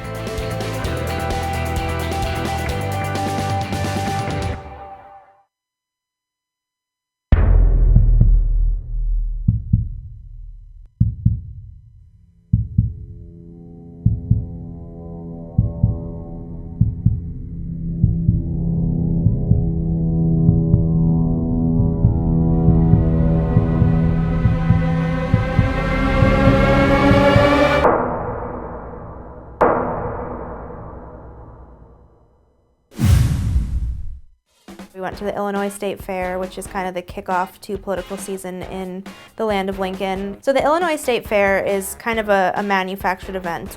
Candidates speak. The people who go there are bussed in from Chicago. Some people come from the Springfield area. There was more Springfield area Republicans at the Republican Day than there were Democrats from the Springfield area at Democrat Day. But there were certainly voters walking around the fair, people, milking their cows or raking hay near their farm animals, who a few of them talked to us were from the Springfield area and told us they were voting for Rodney Davis, knew about him, knew a lot about that governor's race, which is kind of the big overarching factor in Illinois this cycle is, how the governor's race is going to affect all those candidates down ballot. So Rodney Davis was, just kind of a glad handler. He was walking around, had a solo cup in hand, was, hugging people left and right. Everyone knew who he was, had t-shirts on, were really excited to see him. You could tell that he was kind of in his element, around people, around voters. Ann Callis kind of wasn't as comfortable in her role as a candidate, was what we found. And what the story ended up being was she had a hard time maneuvering an unpopular governor and a popular congressman who she was facing, and her being a first-time federal candidate, it just seemed like a harder thing for her to accomplish. The most interesting thing about that race is that it's not really a race. I mean, Rodney Davis won there by less than a point in 2012. He won by 1,002 votes. And this time around, he's leading by double digits. The Democrats aren't even sweating there anymore. Ann Callis, once touted as kind of the savior for the seat, who was going to get it back, has kind of faded into obscurity. When we were in Illinois, we also went to the 12th district, which is a district that goes from the St. Louis suburbs all the way to the southern tip of the state. We met up with Mike Bost, who is a colorful character. He is a Republican. There's been ad after ad after ad showing him throwing papers on the Illinois State House floor.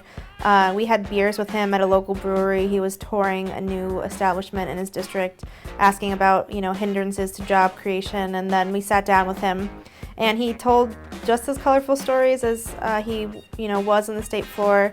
Told me a story about the time walking precincts for his state house race where he walked over a dead body. Someone had been stabbed to death about 4 hours before he went out there. When the polls close in Illinois, start to look for the governor's margin.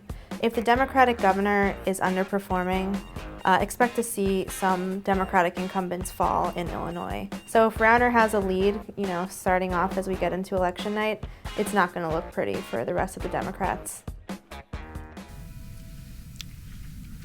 We are back here in the CQ Roll Call newsroom. I'm Christina Bellantoni, Roll Call's editor-in-chief, and I'm here with politics editor Shira T. And I was gone for a little bit. The magic of television allowed me to go upstairs and do a C-SPAN hit and then be on the radio, and here I am. We're all going to be doing this all night long. So we talked extensively about Tom Cotton winning the Arkansas Senate race in the last segment with Kyle Trigstad. We're going to turn now and talk about the House. You saw in that little bumper there Emily Kahn talking about a trip that she took to Illinois as part of our Roll Call on the Road project we've been talking about all night long. So now we are joined by Emily in Studio B to talk about sort of what she's sensing. We have not seen really any competitive House races called yet tonight, right, Emily? Yeah, House races, it's a little different. We have to wait till most things come in. Illinois is not known for counting their votes pretty quickly, so it might be a long night for us to wait. Yeah, yes, absolutely. And what are the races you're watching specifically in Illinois tonight? So in Illinois, there's two races. Our most vulnerable member of Congress, his name is Bill Enyart. He's a freshman member whose district is, it borders St. Louis, and goes all the way to the southern tip of Illinois. He is facing a state legislator who Dems have worked really hard to make seem like a crazy guy. There's video footage of him from his state house floor speech throwing papers and going nuts, and they've spent a lot of money to do it. But downstate Illinois, Democrats just aren't popular. The governor is kind of a drag on Democrats in the state, and so Enyart is pretty imperiled for that reason. And then north of Chicago, there's freshman Democrat Brad Schneider, who faces the member of Congress he ousted last cycle. His name is Bob Dold, and that one is supposed to be real close. I mean, you know, within a point or two. We're probably not going to know that one until the wee hours of tonight. If we hear it all tonight, I think. If we hear it all.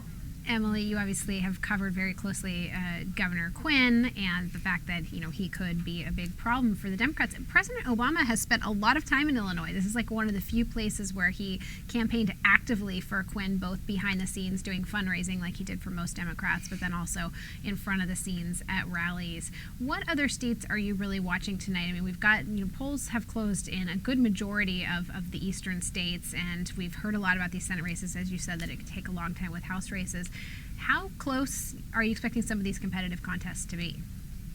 They're going to be really close. The three big states to watch, New York, Illinois, and California. That's where the majority of competitive races are this cycle, and the majority of the races that we're watching are there, and they're going to be real close.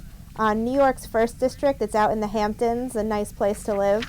That one is supposed to come down to the wire. It has before. In 2010, the Democrat there, Tim Bishop, he almost lost that year, and this year is shaping up to be a similar environment for Democrats, so he is going to find himself in a lot of trouble. Out in California, there's 3 members who I'm keeping my eye on. In Southern California and San Diego, there's Democrat Scott Peters, who faces a Republican named Carl DeMaio.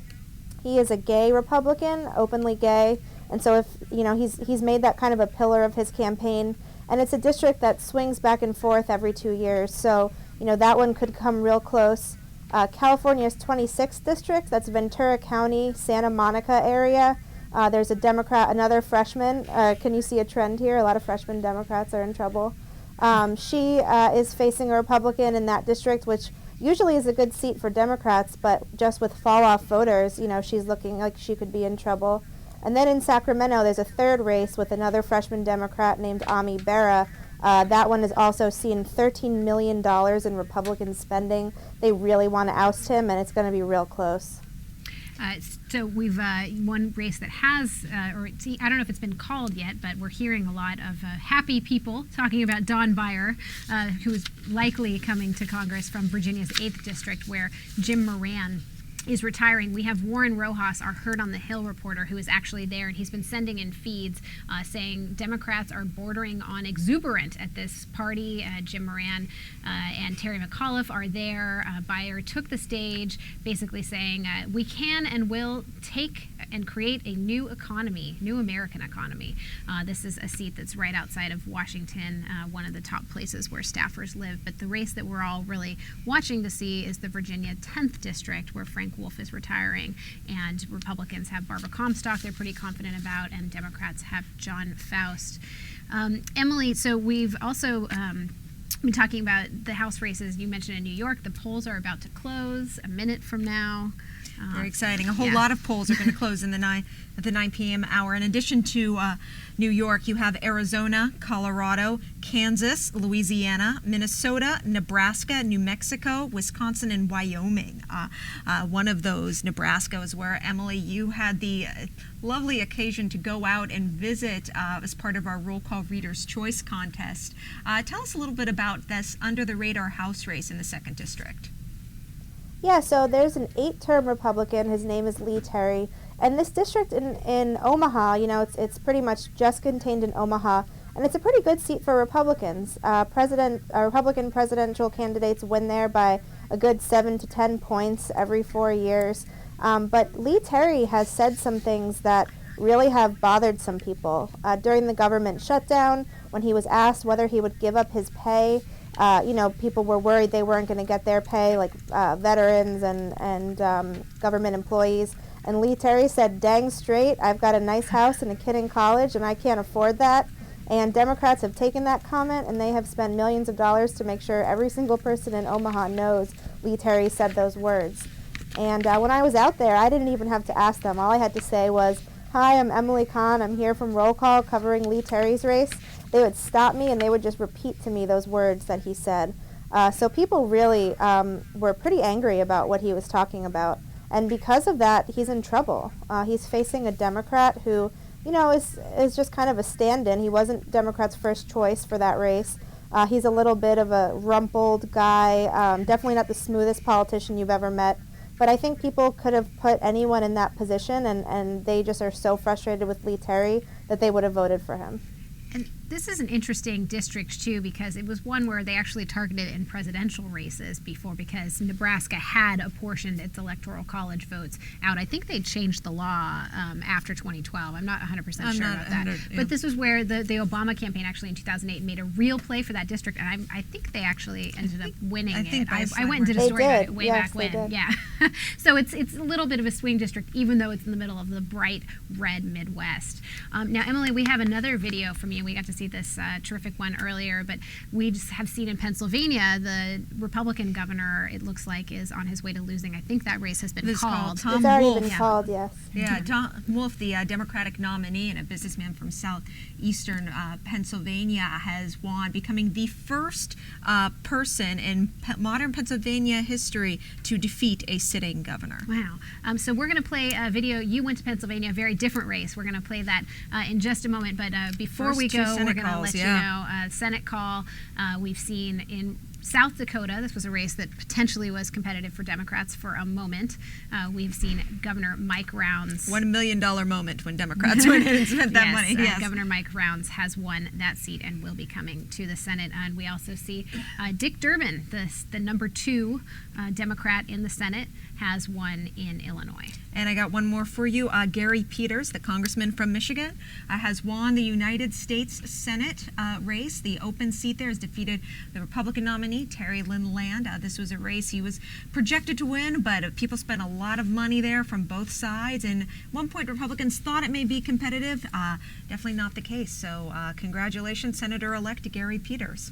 All right. Well, Emily, we're going to hear your report here, and I'm sure we'll be talking to you more tonight. Make sure to be following Emily on Twitter. Her handle is @ConEmily, C-A-H-N, Emily, and talk to you again soon.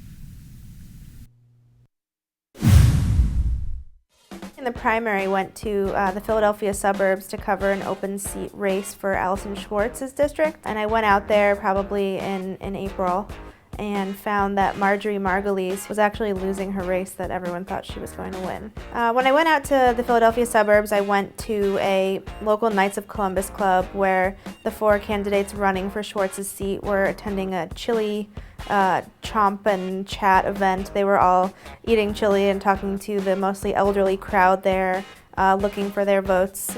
Not many people wanted to hear from them. I think it was like all about the governor's race at that point. So when I went out there, what I found was that all the candidates were attacking one of their opponents.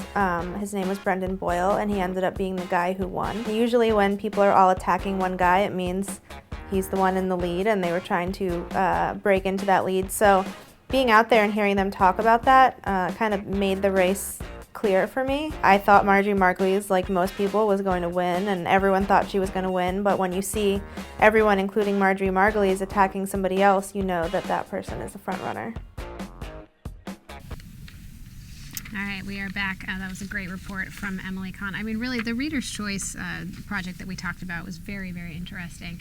But we have another call in Virginia. You want to take it away, Shira? Yeah, absolutely. In the open seat race for Virginia's 10th district, the Associated Press has called the race for Barbara Comstock. I know a lot of Republican operatives in the D.C. area who've worked with now Congresswoman-elect Comstock. Will be very happy about that one. This was a competitive race for a long time, and seemed like she had the edge going into the last couple weeks. Turns out she did. Welcome to Congress. And, you know, another woman in the Republican ranks. We talked earlier with David Hawkings about the fact that if the Republicans had a good night tonight, they're going to really increase their majority when it comes to females. And You've seen it in the Senate, with Shelley Moore Capito coming. You might see Joni Ernst have a strong night and end up coming to the Senate there. She'd be the first female elected statewide in Iowa. So interesting night. That was John Faust who was losing. First female member of Congress, actually, as well. In Iowa. Oh, yeah. Interesting.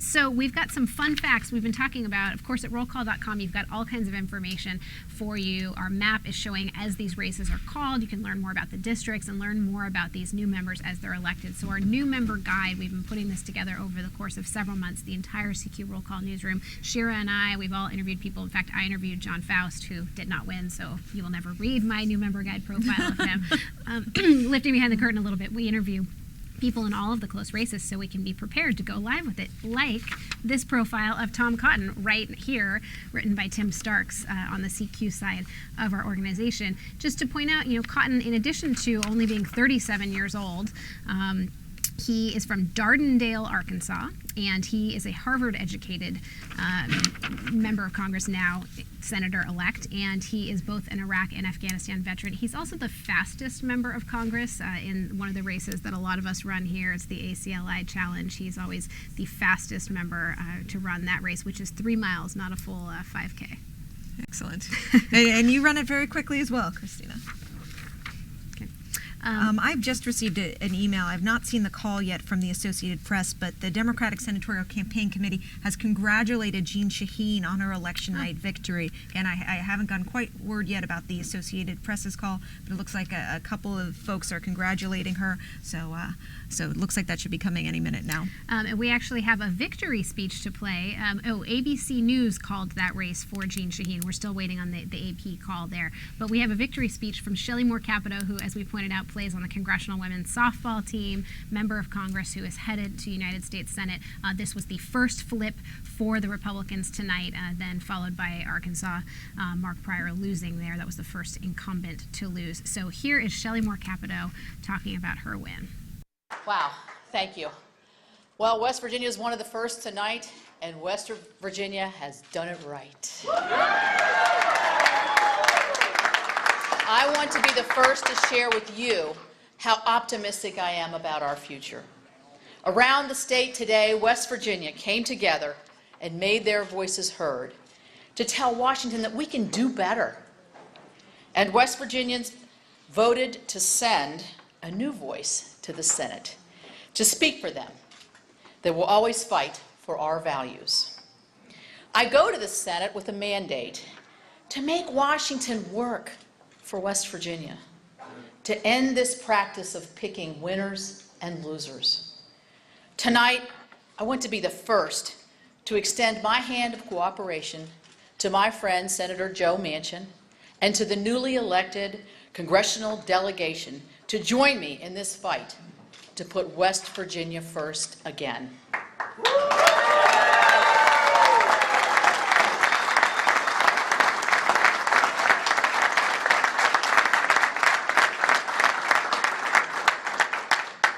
For the first time in the history of West Virginia, we are sending a woman to the United States Senate.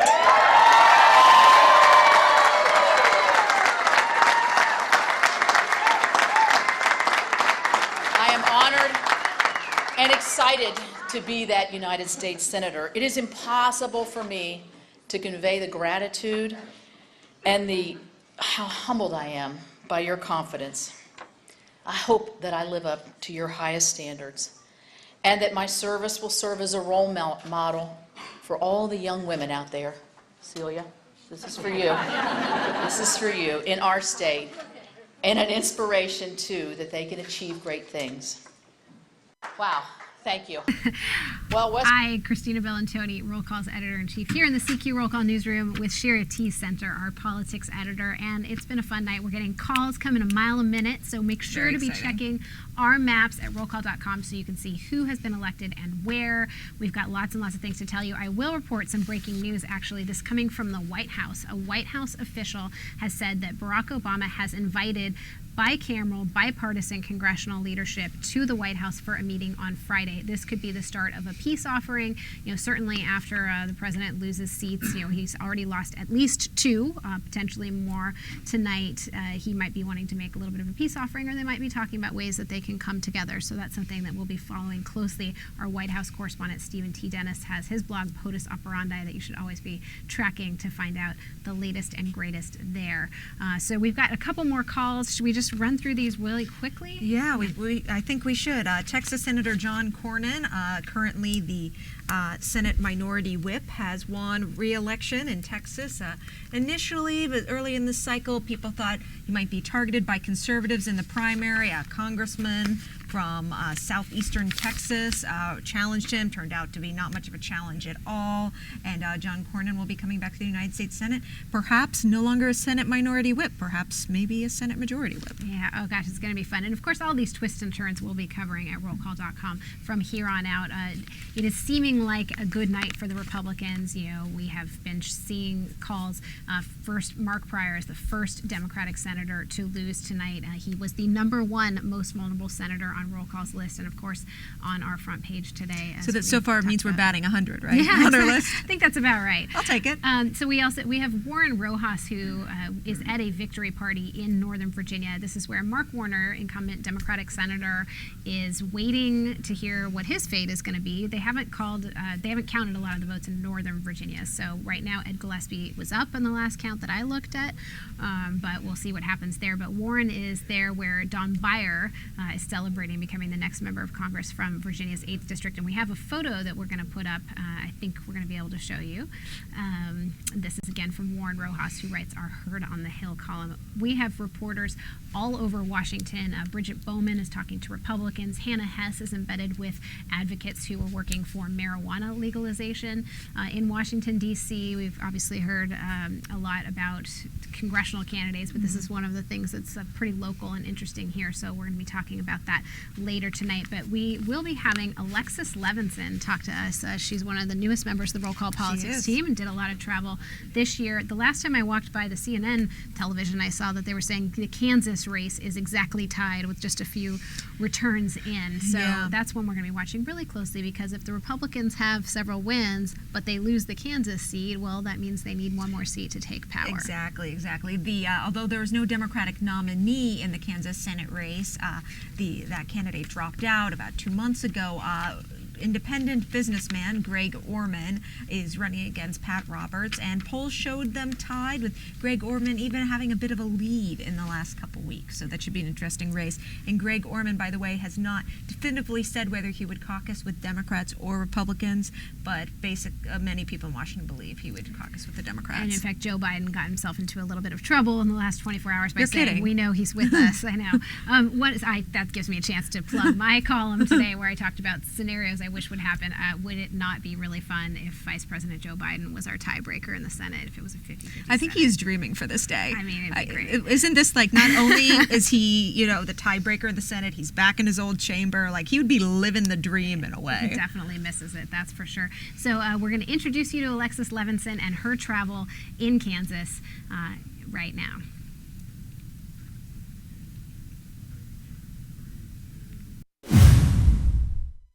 The Roberts events, a lot of them were at local Republican clubs. So again, people who had specifically come to see him. We did, however, go to a tailgate with him where he sort of wandered through this parking lot on a really rainy day, talking to people grilling, and some man on stilts who wanted to pose for a picture with him.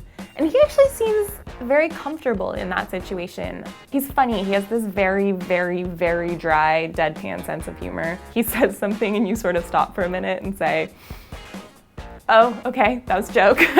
And it's gotten him in trouble, I think, before. And so he's on script at a lot of his campaign events. The Orman campaign has made abundantly clear that they are only doing interviews with local press. He had 2 public events the entire time I was there. One was a debate, one was a parade. He's staying off the radar, and that's, I think, a lot of his strategy is he's not necessarily trying to win the race so much as have Roberts lose the race.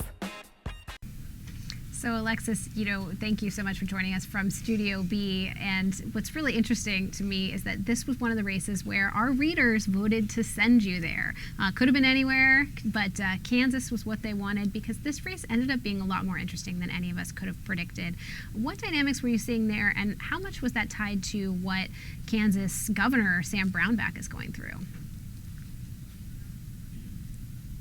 Pat Roberts, because Greg Orman is running. I mean, his strategy, and it's probably a pretty good strategy, is he is trying to just be the alternative to Pat Roberts. He doesn't necessarily want to be like all over the press and really out there, because his best bet is for everyone to just be like, oh, we don't like Pat Roberts, and so we're going to vote for the other guy. He doesn't necessarily want people to form too strong of an opinion about him. As far as the governor's race goes, Pat Roberts and Governor Sam Brownback, both Republicans, but both with sort of very different issues. Brownback's issues are he talked about the state being an experiment for cutting taxes. People didn't really love the results. They don't really like being called an experiment. Robert's issue is more that people don't feel like he lives in Kansas anymore. In fact, he doesn't necessarily have a permanent residence in Kansas. And people just are having a hard time getting over that. They just don't really like him. Yeah, Alexis, there's a lot of talk about Pat Roberts' campaign operation this cycle, both in the primary and then also in the general election, and in part because he had to turn around so quickly and put together a general election campaign. In your opinion, since Chad Taylor, the Democratic nominee, dropped out of the race, has Pat Roberts run a strong campaign? Has he improved as a campaigner and a candidate? I think they've run as strong of a campaign as they could with 8 weeks left to go. They brought in really experienced DC operatives to take over his campaign, got rid of basically the whole old campaign. And I think Chris Lasavita, who's the campaign consultant, said this in an interview. You have 8 weeks. You don't have time to run a lot of positive, make everyone love Pat Roberts ads. You just go hard negative and hope you can make them like him better than the other guy. And that's what they've done. They've amped it up on the air. He wasn't on the air before, so that in and of itself is a pretty huge improvement. And they are just pounding Greg Orman over and over and over again, just saying he's a liberal Democrat, he's a liberal Democrat, he's a liberal Democrat. And, they're not actually even asking people to vote for Pat Roberts. Pat Roberts isn't asking people to vote for Pat Roberts. When I was out there, he just kept saying, he's like, it's not about me. It's about a Republican majority. And so, it's a little weird because it kind of seems like he's just acknowledging, like, you don't like me. And I don't really care. Vote for a Republican majority. So this race is really interesting to me because if you look at the trajectory of the polls, Pat Roberts was down by a few points a few weeks ago. Right now, polls are tied. Maybe he's down one, maybe he's up one. It looks to me that the race, if it was 2 weeks from today, Pat Roberts would be in a much better position than now. So much of it was an element of time. So I asked you about the Roberts campaign. I want to ask you about the flip side of that, the Orman campaign. What was your experience like with them, working with them out in Kansas? I didn't see a lot of Orman. While I was there, he had 2 public events. One was a debate that I went to, one was a parade that I skipped. And his campaign, we had a lot of discussions because I really did want to find him and see him when I was out there. And they very calmly explained to me that they are not doing a lot of national press. They're doing pretty much only local press, and that he was not giving out his schedule to reporters because he felt that if he did, that reporters would overrun these events with real voters, and that would be bad. It was explained to me that this is how a real campaign is run. So that's their strategy. They just kind of want to stay out of it. They don't want to be. They don't want people thinking of Greg Orman as anything other than the Roberts alternative. Right. So, Alexis, we know you're going to be tracking this race and all of the others very closely over the next few hours. We're going to be hearing a lot more from you. It is unfortunately going to be a late night for all of us. I will point out you are going to be on television. What is it, 3:30 a.m. On MSNBC? Yeah. So, we know we're in for the long haul. We'll come back to you in a little bit, but we're going to talk now to Niels Lesniewski. I will point out on our rollcall.com homepage, in addition to all the great map data and our Twitter streams, we've also got a slideshow from our photographers in the field, and there are some new photos from Kentucky right now that were being shown on the homepage from Tom Williams in Kentucky. Kentucky. So make sure to check those out. Speaking of Kentucky, with us is Niels Lesniewski, who is our awesome Senate reporter who has been on the road for several days out there. What turned into a really nice victory party for Mitch McConnell. Niels, what's the mood like there? Oh, the mood here is has been raucous. In fact, it's ending. And there's David Drucker.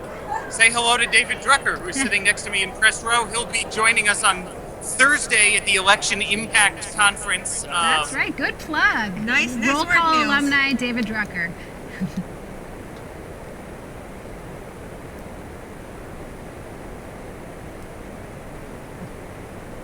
The magic of television technology, internet television technology.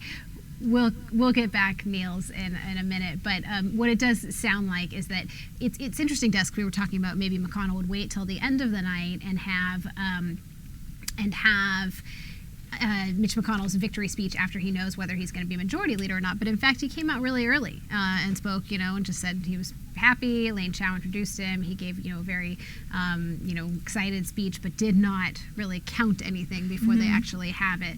We have a photo from the victory party in Kentucky. We're going to show you. This is from Tom Williams. You're going to be seeing a lot more of Tom and Bill Clark, our photo editor, over the course of the night as well. Their great images are one of the reasons we have such a great publication here. So this is tonight in Kentucky. As we try to get Niels back on the line, we are going to be going very shortly to operatives from both the Democratic congressional campaign and the National Republican congressional campaign tonight to just talk to them about the House landscape and what they're seeing. But before that, we have a call that we've been expecting for a few minutes, but now we finally have it. The Associated Press has called the New Hampshire Senate race for incumbent Jeanne Shaheen. She has defeated former United States Senator from Massachusetts, Scott P. Brown. So congratulations, Jeanne Shaheen. We have a report from Emily Kahn in the newsroom telling us that things are not looking great for John Barrow in Georgia. He was one of the most vulnerable members of the House. What Emily is reporting is that he is trailing Rick Allen 42 to 58 with 52% reporting. Obviously, we'll keep an eye on that as we go. And again, lots and lots and lots of new members already being elected tonight. You can learn all about them on our maps on rollcall.com. That would be such a big deal if John Barrow loses, right? This is a guy who has survived so many cycles. He survived 2010. Oh my gosh. In that district, right? Heavily Republican district. If he loses this time, my goodness. Yeah, this is what you're calling like a super wave, tidal wave, the right. biggest wave. And I will say John Barrow also has some of the most unique and I think best ads of any House Democrat this cycle. Yeah, and he really, Kyle wrote extensively about what was happening in Georgia. I know he talked about that in one of these videos. I mean, he was somebody who seemed to be in tune with his constituents in a way that not all Democrats are. He's also one of the last blue dogs in the House. Yes, exactly. Exactly. Yep. And we've got a report also from Emily that Nick J. Rahal, the second, yes, is not looking great either. This is in West Virginia. He has long been one of the more vulnerable members. This is a race that Abby Livingston covered extensively and that we've been tracking. So again, those races have not been called yet, but it's not looking good. So that's a good opportunity for us to try and get these the DCCC folks on our Skype, but we're not quite there yet. We can talk about one more race. The Associated Press is called. That is Illinois Congressman Bobby Rush.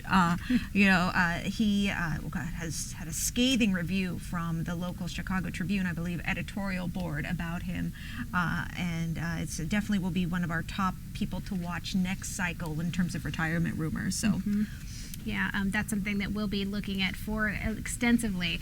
First of all, we're going to have a paper on Thursday that looks ahead at the 2016 landscape, both for the House and the Senate. Again, as Shira has pointed out, this can be a lot better for the Democrats for the next little time.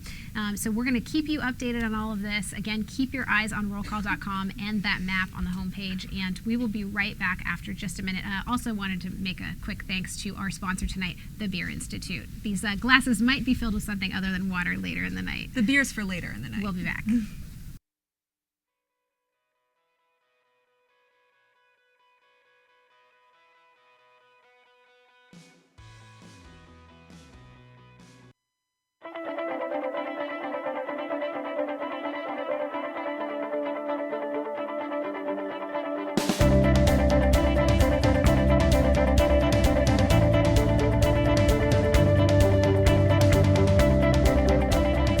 We are live streaming at rollcall.com.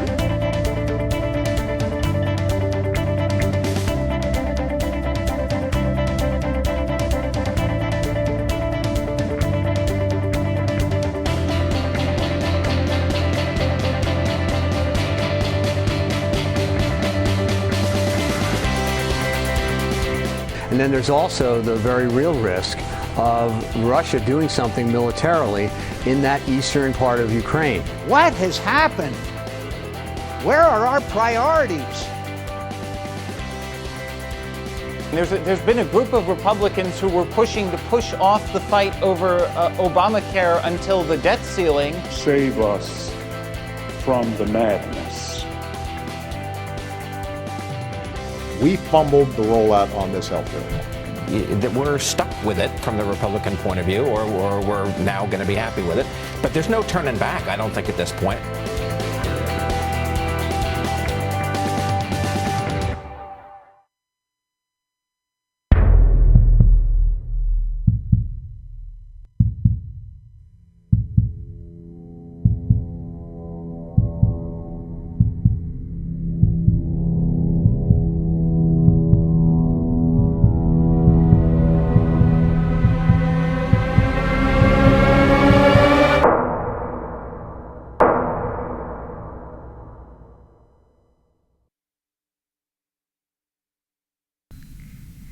Greetings from the CQ Roll Call Newsroom. I am Christina Bellantoni, Roll Call's Editor-in-Chief, here with Politics Editor Shira T. Center, and we are surrounded by our awesome CQ Roll Call team that is making the magic of Internet TV possible. Also thanks to the Beer Institute, making the magic of Internet TV possible.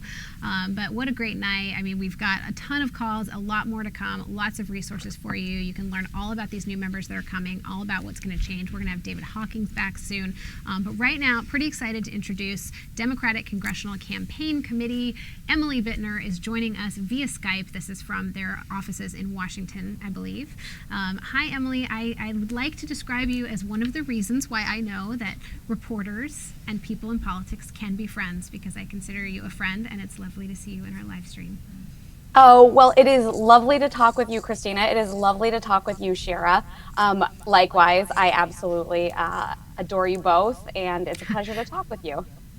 Well, I hope this is not the best thing in your night, because it's not looking like Democrats are having the best night. What are you guys hearing, as a lot of races still haven't been called and a lot of polls haven't even closed in places like California, as we've been talking about all night?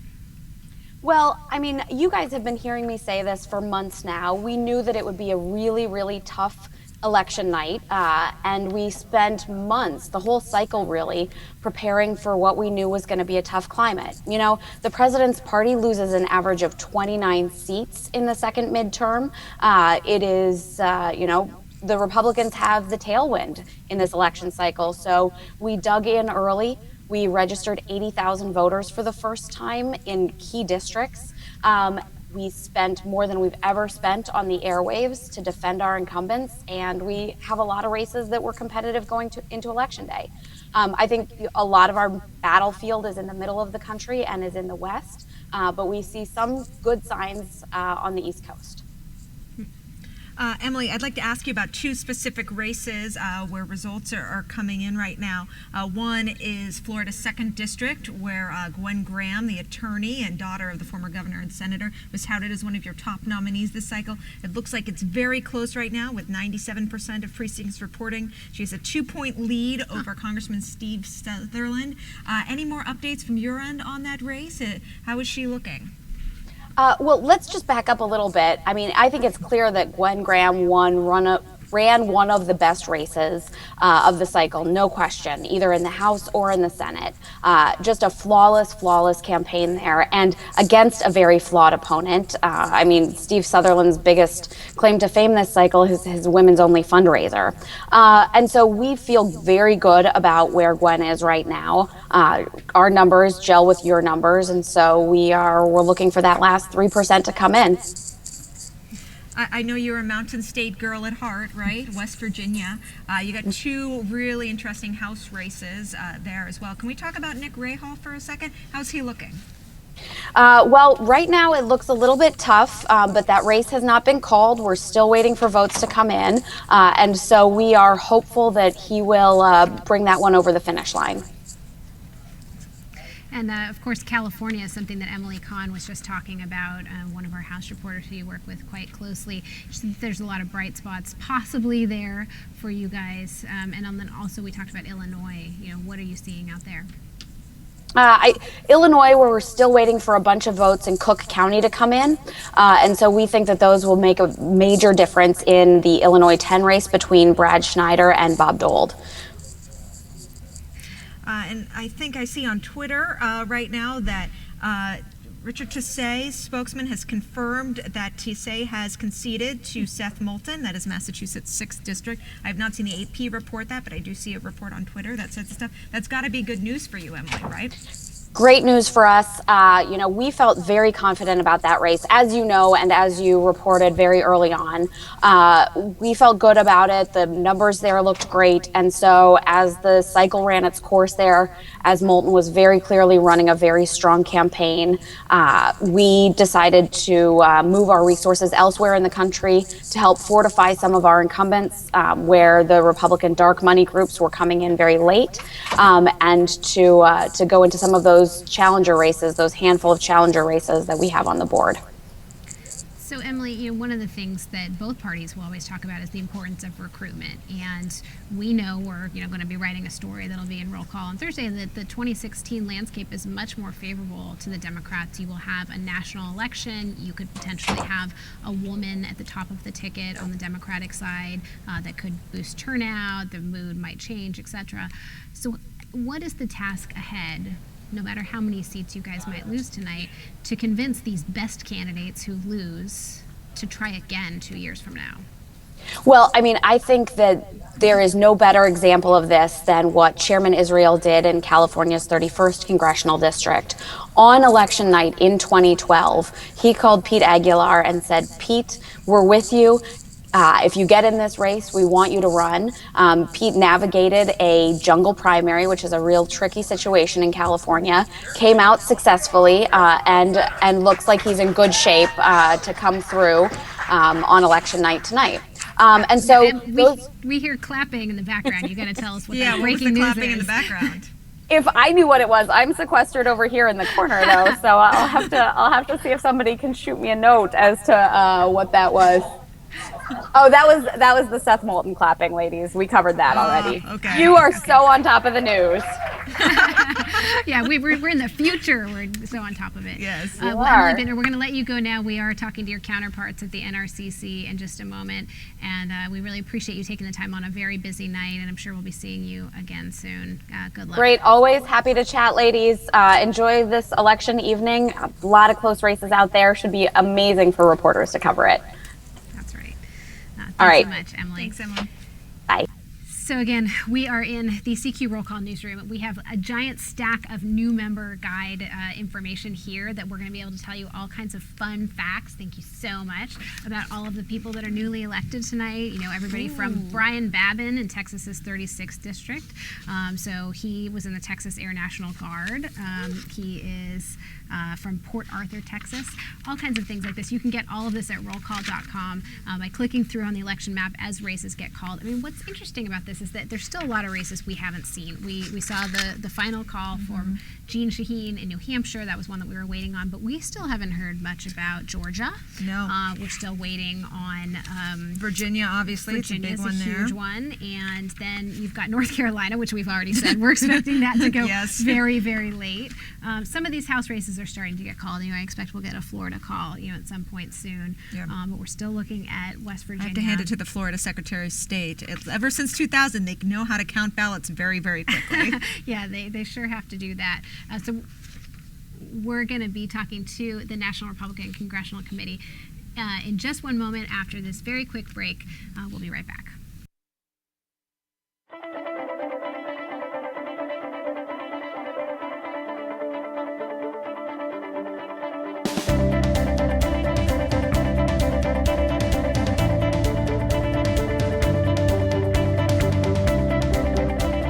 We are live streaming at rollcall.com.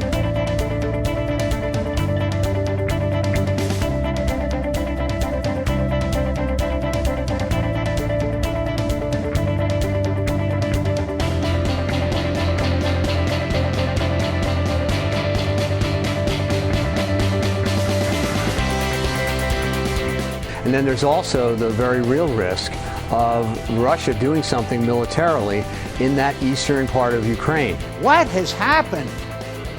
Where are our priorities? There's been a group of Republicans who were pushing to push off the fight over Obamacare until the debt ceiling. Save us from the madness. We fumbled the rollout on this health bill. That we're stuck with it from the Republican point of view, or we're now going to be happy with it. But there's no turning back, I don't think, at this point.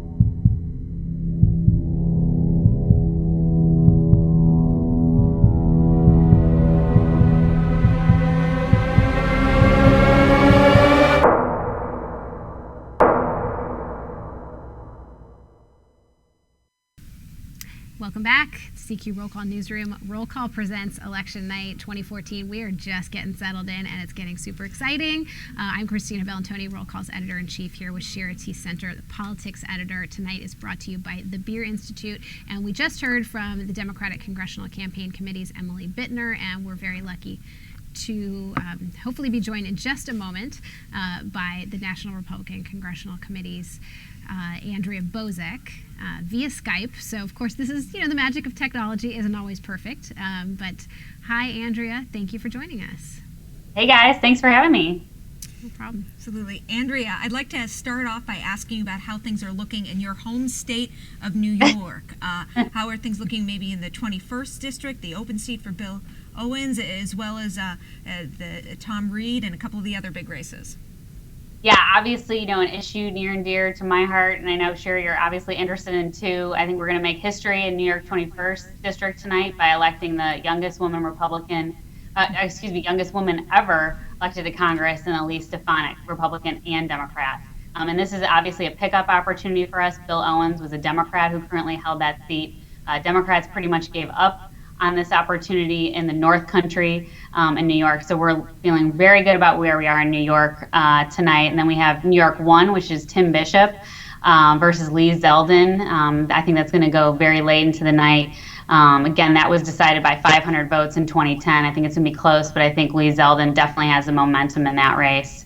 Tom Reed, his opponent, never really, got any steam, and he's going to be a comfortable win tonight. So we feel really good about those races. And then, of course, the media's favorite, and some of ours here at the NRCC, is the Chris Gibson-Sean Eldridge race. Sean Eldridge spent $5 million trying to get himself elected. He could lose by double digits tonight. So I think that just goes to show you really sometimes can't buy a congressional seat. I gotta say, give you guys a hand for your messaging, because when you say the name Sean Eldridge, I picture a $sign for his S, because you guys send so many press releases with it spelled that way.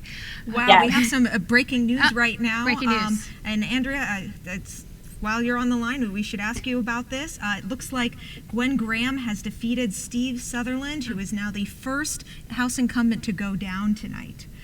This was obviously a hard-fought race. Both parties put a whole lot of money into it. Any thoughts, any comment on this? It's tough loss here for this building. Steve's a very hard, working member of Congress. You got to give it to Gwen Graham. She ran a fantastic campaign, had an ad on the air saying that she wouldn't vote for Nancy Pelosi as Speaker, and those are the kind of campaigns that Democrats had to run this year in order to win. So disappointing loss for us, though, here. And Andrea, going forward, as polls continue to close throughout the West, are there any races in particular that you're going to be watching for? Any ones that you really have your heart set on this cycle? Well, our one of my best friends, Daniel Scarpinato, is very watching closely the Arizona races, so I'm really pulling for our team in Arizona's 1st and 2nd congressional district. Feel really good about those opportunities. California, I think Doug Osee is going to do very well in California's 7th congressional district, and of course California 52 in the San Diego area. I think Carl DeMille is going to have a great night too. Also, Colorado 7. I think that's a race that we should be talking more about tonight, but we aren't, because Mike Hoffman really put it away. Andrew Romanoff was one of the DCCC's star recruits, and they got out of the race, pulled all their money, as roll call likes to call it, triage in that race. So, you know, Democrats pulled out 3 weeks ago and basically ceded that very, very swing congressional district, and that's one of the districts that they really wanted to run that War on Women campaign, and it totally backfired on them. Yeah, that is interesting. What are you hearing in New Hampshire? Because we just saw the call for Jean Shaheen. She was able to defeat former Massachusetts Senator Scott P. Brown. What are you seeing in those two House races? Traditionally very swing districts. These have changed over many times. In the first, but, you know, again, Carol Shea Porter and Frank Ginta going at it for, I think, the third time in a row. You know, very neck and neck. Last results I was looking at, Frank was ahead by just a couple thousand votes. So I think that's going to be a tight race. What are we not asking you? Is there a race that's either on your radar or anything that's popping up that you weren't expecting would be interesting tonight? Nothing unexpected so far. I got to say I'm pretty pleased at the Georgia 12 results coming in. Rick Allen is up by quite a bit already, so I think we're pretty pleased where we're headed. That's over John Barrow we've been talking about, yeah. Yes, correct. Last white Democrat in the South, member of our red zone, so he's currently sitting in a Bush McCain-Romney district. Again, very skilled politician in this area of Georgia. If he were to go down tonight, I think that would be pretty remarkable for us. That would so be I a think huge feather in your cap, right? John Barrow, who's the incumbent who's rather 2010, he's rather 2012. I mean, so many times. If he were to lose tonight, that is huge. That would be huge. Barbara Comstock, the AP just called job now that she's a member of Congress. He got in some hot water for saying that she's never had a real job. Again, a swing district in the Virginia suburbs that was called very quickly for us, and I think Barbara is going to be a great member of Congress. We just have some news here, by the way. It looks like Republican Greg Abbott is defeating Wendy Davis in Texas. That's not a huge surprise, but it's an issue, a race that attracted a lot of national attention, given Wendy Davis's filibuster on the abortion issue more than a year ago. How did you see that playing out? This war on women, it was a message that the Democrats were really confident going into this cycle about. It didn't actually end up that way. Yeah, I think it fell flat, and I think it's actually backfiring on them.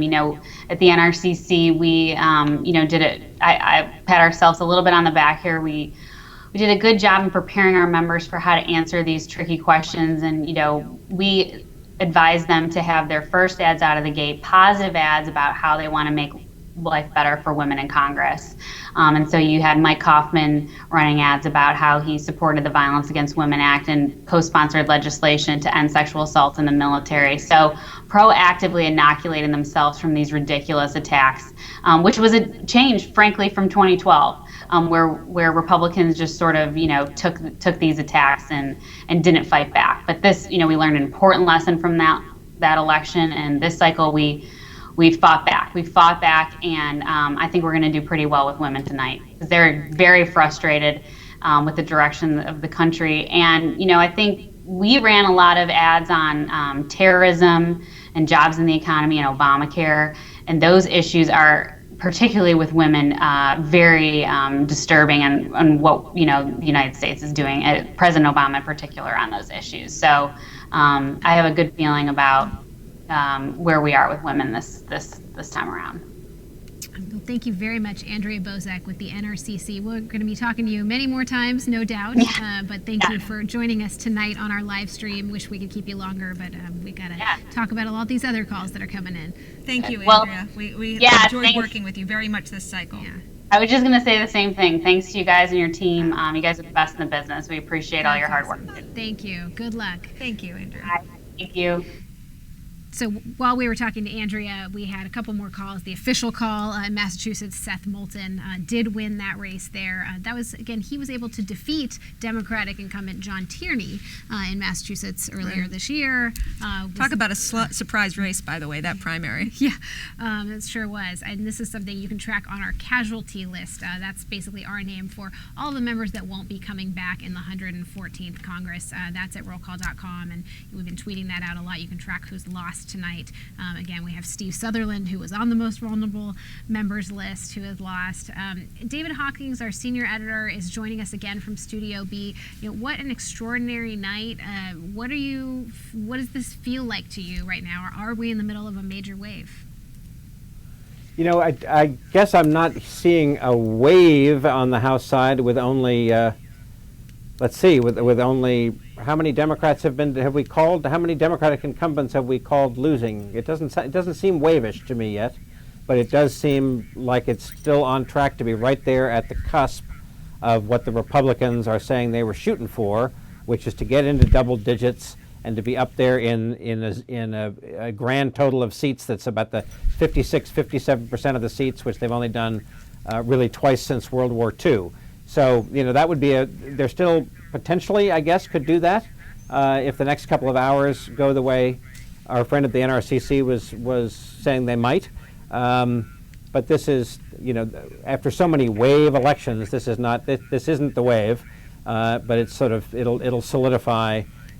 And probably, I think, and Shira and you would know this better than me, would solidify the Republican majority in the House essentially through the end of the decade, unless some huge cataclysm politically happens. Well, this is very interesting, I think. It depends how many seats House Democrats lose tonight, right? If they only lose in the 6 to 8 seat range, right, I don't know if they can necessarily win back the House majority in 2016, especially with a lot of presidential energy on that ticket, but they can get a little bit closer. If they end up with double-digit losses, I think you're absolutely right, David Hawkings. I think they are going to have trouble winning the majority of the House until 2022. That is after the next round of redistricting. So I just nerded out for a bit, so I'm just going to go back to the big score right now. So far, 3 seats have been picked up by Republicans, a net of 3 seats. So I'm just going to review. That is South Dakota, that is Arkansas. 4 seats. South Dakota, Arkansas, West Virginia, and I'm missing one. Oh well, I'll come back in a second with that. Yeah, you got West Virginia, right? Yeah, South Dakota, Arkansas, and West Virginia, 3. Yeah, we're still waiting on a whole bunch of other ones, and obviously these House races as well. David, if you wouldn't mind, I'd love to get a little plug in for our Election Impact Conference. Talk a little bit about what your role is going to be on Thursday for that, and of course we've got a link to that registration on our homepage, and lots of ways that you can sign up and participate. But David, tell us a little bit about the goal of this conference and what you expect to talk about. Oh, great. So the goal of the conference is to do a little bit more of what we're just starting to do tonight, right? I mean, we pivot. Tonight is all about the race results and how many seats have the Republicans picked up. And then starting tomorrow morning, everybody's going to be saying, okay, so what does it all mean? And the conference is really straddles that line. There'll be some panelists that talking about, why did the election happen the way it did? And then the panel that I'm going to be leading with our friend Niels Lesniewski, who's going to be coming back from Louisville tomorrow, talking about Senate leadership, Senate committee structures, what's going to be the new Senate agenda. We have our former colleague, David Drucker, talking about House leadership, and then we have 2 of the best CQ reporters on policy, Megan Scully on defense and foreign policy, Emily Etheridge on domestic policy. And what we're going to try and do is essentially walk through all the changes in the committee leadership structures, who are the new chairmen and chairwomen, and what are their agendas, and what actually might happen with this new Congress next year.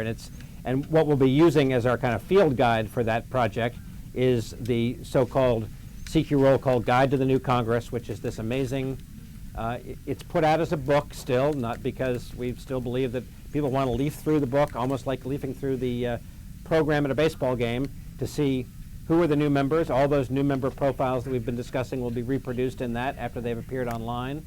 And then all the online stories about the committees and their new leadership and their new agendas, all that will appear, and we'll be trying to sort of explain that in lay English to the audience. Oh my gosh, well that is very exciting, really excited about that, but we have some big breaking news here, kind of exciting. It means that, guess what, election night is to continue! Oh boy! So the AP has just said that they believe a runoff is expected in Louisiana. That means no candidate reached 50% of the vote. We don't have any totals on whether Mary Landrieu was on top or behind of Bill Cassidy. Of course, there was a third-party candidate there. So all signs point toward runoff, according to the Associated Press, which means December, what's the date on it? December 6th, which 6th. is, boy, it just means a fun Thanksgiving, I suppose, for all of us. Yay. Maybe. I mean, maybe Senate control won't be hinging on that. But it's interesting. And David, I'm really curious from your perspective. We've talked a lot about money in politics and outside influence. I mean, this is one state. It's not that expensive to advertise in. What do you expect to happen, starting like 5 seconds ago when they called this right, starting prolonged for another probably, month? Right, probably the media, my guess is that the media buys, plenty of time has already been reserved because it was sort of the expectation that this race would end up as a runoff. As you say, Louisiana has one sort of super major media market in New Orleans and then a bunch of pretty small media markets. So it's a pretty cheap state to advertise in. And it's also a state, in my limited experience covering Louisiana, where a lot of in-person, a lot of canvassing. There's going to be, my guess is, in addition to a big TV game with lots of outside money, there will be a lot of on-the-ground people knocking on doors and driving through the rural parishes and trying to keep energy alive. I believe December 6th is a Saturday. It is. Thanks, Louisiana. So a Saturday, it's like, 2 Saturdays after Thanksgiving. Louisiana likes its politics, but even they are going to get sick of this, I would think, after a while. It's going to remind me, I think, a little bit of probably the most over-the-top Senate race of all time, which was where there were 2 Senate races in a row in tiny South Dakota, where the total spending per person was in the $50 to $60 range. And after those 2 races were over, what people you interviewed said time and time again was, I just voted for it to be over. I just could not stand having all those people in my face for 1 second longer. And I got to think that the poor people of Louisiana don't know what hit them yet. Sure, and it's not just that Senate race, of course. We're likely to see runoffs in the Vance McAllister race, one of our most vulnerable members. Also, the race where Edwin Edwards is involved. How much great could this be? Bridget Bowman has written several terrific stories about this. One of our staff members here at Roll Call. All of these things you can be reading at rollcall.com. It's going to be a lot of fun. We have a few more calls to run through, and then I want to tell you a little bit about some of the people that are newly elected to Congress. We have a bunch of polls closing at 10 p.m. We're expecting a whole bunch of calls, so we're going to run through some of these things, and then we're going to show you a couple of videos from the field, and then we'll come back a couple minutes after 10 and give you some stuff. So let's start with the calls. We've got Minnesota Senate. This is a race that I remember very clearly when I was at Roll Call before. I edited a story about how Republicans were just itching for the Minnesota Senate race in 2014 because they knew the 2012 Senate race wasn't going to be all that interesting for them, and they knew that they could unseat Franken in 2014. Well, apparently not. Al Franken didn't work that way. Just reelected fairly easily in Minnesota. Very interesting. I feel like he deserves like the easiest relative re-election badge if there was one this cycle, right? I mean, maybe it's like penance after having a long recount. Right. I mean, the karma came back to you, Senator Franken. We've got a bunch of other calls in House races. We want to run through some of the biggest ones. Let's start with Illinois. Robin Kelly, Dan Lipinski, Luis Gutierrez, Mike Quigley, Peter Roskam, Rodney Davis, and Jan Schakowsky. The AP has called all of those races for those members. Most interesting of that bunch is Rodney Davis. Yes. This was a race, essentially a 50-50 district. Obama won it by a very slim margin, and Democrats set out targeting this seat. They wanted to defeat Rodney Davis, and they recruited a former judge, Ann Callis. She turned out not to be as great of a candidate as folks originally anticipated, and as of 2 months ago, Davis looked like he was coasting. Emily Kahn, by the way, wrote a great story about that for Roll Call. Yeah, I encourage you to look it up. We can play that video again in a minute. So we've got a whole bunch of new member guys. I'm just going to run through some fun facts here. We've talked about Gwen Graham. She really would like to serve on the Natural Resources Committee to keep an eye on water rights in the Oyster Bays. This district where she just defeated Steve Sutherland is in the panhandle of Florida. And let's see, she has 3 children, which I didn't know. And a bachelor's in political science from the University of North Carolina. All of these fun facts are available at rollcall.com right on our map. We have Bonnie Watson Coleman woman in New Jersey. She was elected to be the first black woman to represent New Jersey, and she says she is an activist legislator. Pretty interesting about her. In Pennsylvania, we've got Brendan Doyle, Democrat. This is the Margulie district that she did not win the primary. This is Allison Y. Schwartz, the congresswoman from kind of northeast of Philadelphia, ran for governor, lost in the primary there. One of the few races this cycle where you have a female woman leaving the seat and having a man succeed her. But Brendan Boyle won the primary pretty well. He was the first member of his family to go to college and describes himself as a pragmatic idealist. Again, this information is all at rollcall.com on our maps. In Nebraska, we have a new senator coming. This is Ben Sass, not Sassy, S-A-S-S-E. It'd be more fun if it was Sassy. It would be a little more fun, but that, we'll give him some credit. Okay. And this is an interesting seat. This was a seat that was an open seat, and he won a pretty competitive primary there, and now he's coming. He was helped by Tea Party groups. He spent 5 years as president of Midland University, which is a liberal arts college in his hometown of Fremont, Nebraska. Gary Peters, of course, is a member of the House coming to the Senate. Mike Rounds, former two-term governor, that's Republican in South Dakota. That was one of our first flips of the night. We've got a dentist coming to Congress. This is Brian Babin in Texas's 36th district. He served in the Texas Air National Guard and Army Reserve. We talked about him a minute ago. Mark Walker, North Carolina's 6th district. He is a preacher's son who spent time in the business world before becoming a Baptist minister. Then we have Dave Bratt, elected down in Richmond. He, of course, unseated Eric Cantor in a Republican primary on June 7th. A very memorable day here in the Roll Call newsroom. Shows you that anything can happen in politics. Fun thing about Dave Bratt, his campaign team has these T-shirts that call themselves the Bratt Pack. They sure do. And in fact, he was running against somebody who worked at the very same college where he is a professor. We'll see if he keeps doing his teaching when he comes to Congress. Sounds like some awkward faculty meetings to me. So we run through a bunch of these. We're going to be back in just a few minutes. We're going to play you 2 videos from the campaign trail while we're gone, and then we'll be back after 10 o'clock when we see some more polls close. Again, I'm Christina Bellantoni, Roll Call's editor-in-chief, Shira T Center, politics editor. We're here sponsored by the Beer Institute. We've got an awesome crew helping us tonight, staying online and live for you with all of this analysis and reporting for a long time. We'll be back as soon as possible. See you soon. West Virginia is one of those states that just seems to have a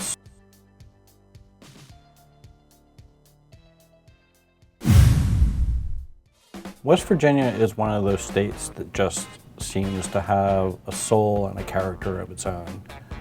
A lot of different states you go to and you could kind of be anywhere, but West Virginia just has that special feeling. Went over July 4th weekend to West Virginia and went to Ripley, West Virginia, where they have what they call the world's biggest small town 4th of July parade. I'll tell y'all something. I can stand here and listen to y'all play all day long, and I don't care what time the right chords for this.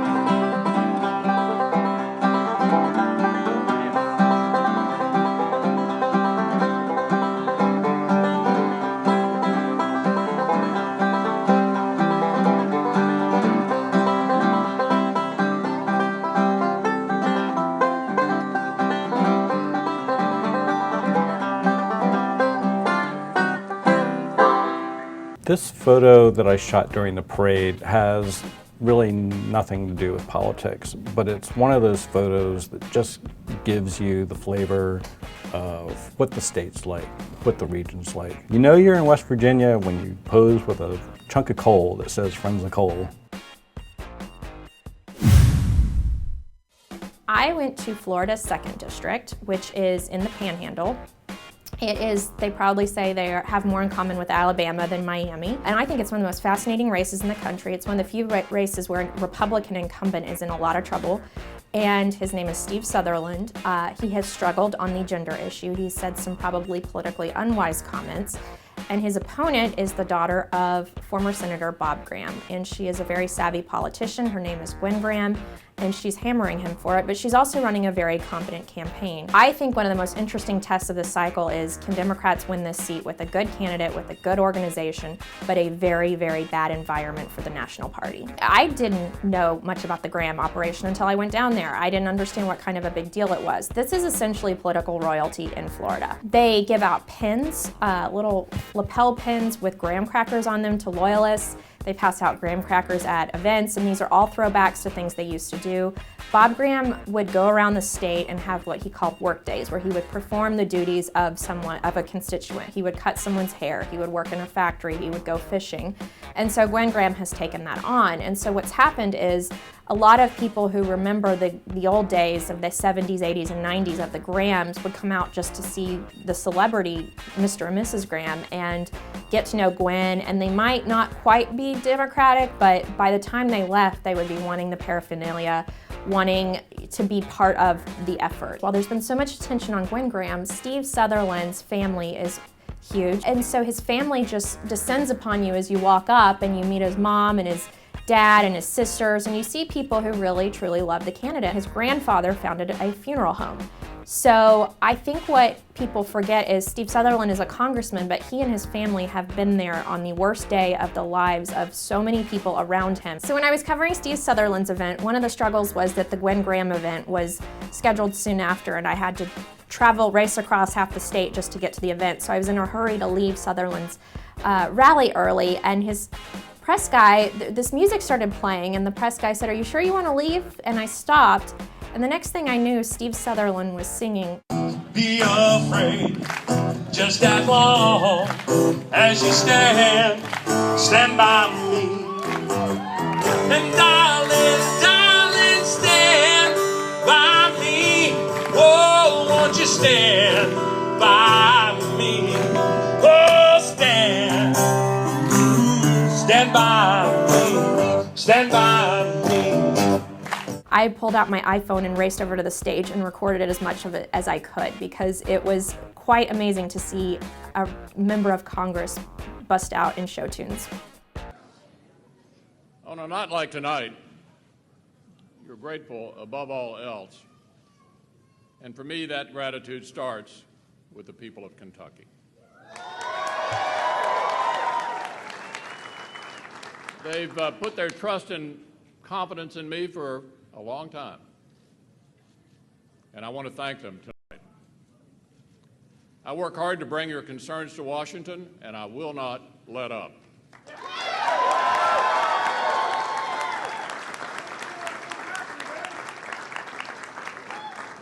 You know, every election is a job interview. In this case, a very long one. I shared my vision with you. You shared your stories and your concerns with me. And yet one complaint has stood out above all the rest, especially in recent weeks. So I'd like to make an announcement that I think will be very welcome news to many of you. No more campaign commercials.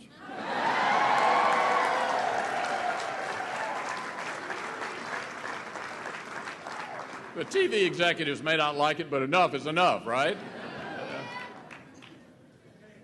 A little while ago, I spoke with my opponent. Secretary Grimes ran a spirited campaign. She earned a lot of votes, and she earned my respect. It took a lot of guts to take on a race like this. Because of the business we're in, it also meant she'd take some heat. I admire her willingness to step into the arena and fight as hard as she did. We need more people who are willing to do that, not fewer. She deserves a lot of credit for it. This was certainly a hard-fought contest.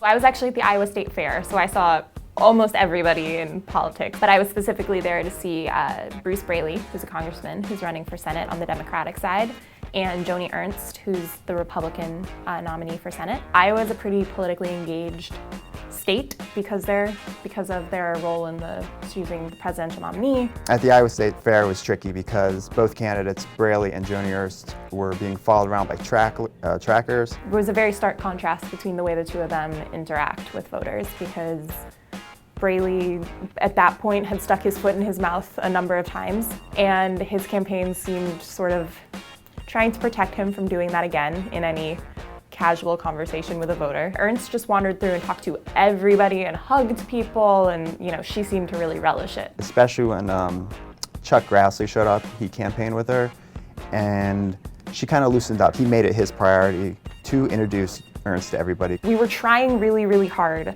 to get Joni to the swine barn because she had this ad. The ad that sort of launched her on the national stage, at least, was about her castrating hogs as a child growing up on a farm. Washington's full of big spenders. Let's make them squeal. Joni Ernst clearly thrives on this stuff. She actually stalled a press conference with the top 3 ranking Republicans in the state who were holding a press conference for her, not for them.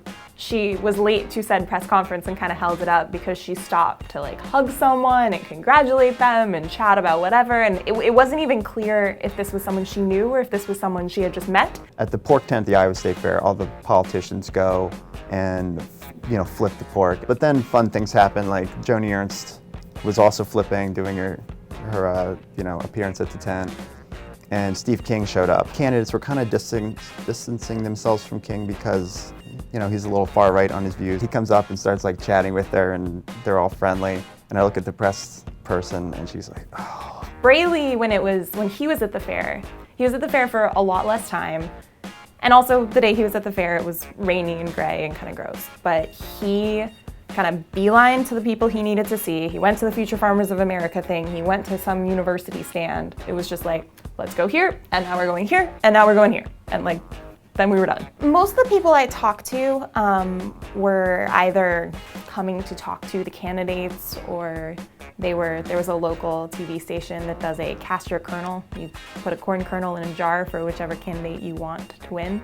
Joni Ernst won that very handily. And that's partly just the crowd at the Iowa State Fair.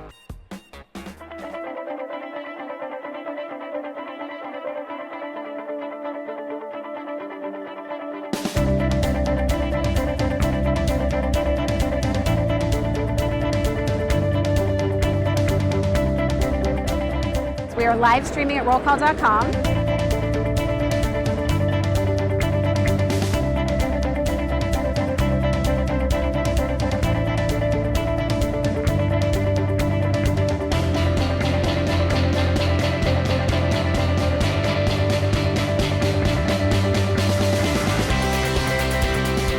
And then there's also the very real risk of Russia doing something militarily in that eastern part of Ukraine. What has happened? Where are our priorities? There's been a group of Republicans who were pushing to push off the fight over Obamacare until the debt ceiling. Save us from the madness. We fumbled the rollout on this health bill. We're stuck with it from the Republican point of view, or we're now going to be happy with it. But there's no turning back, I don't think, at this point.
the corridor by Majority Leader Reid's office. We're not supposed to shoot, although I have a couple of times.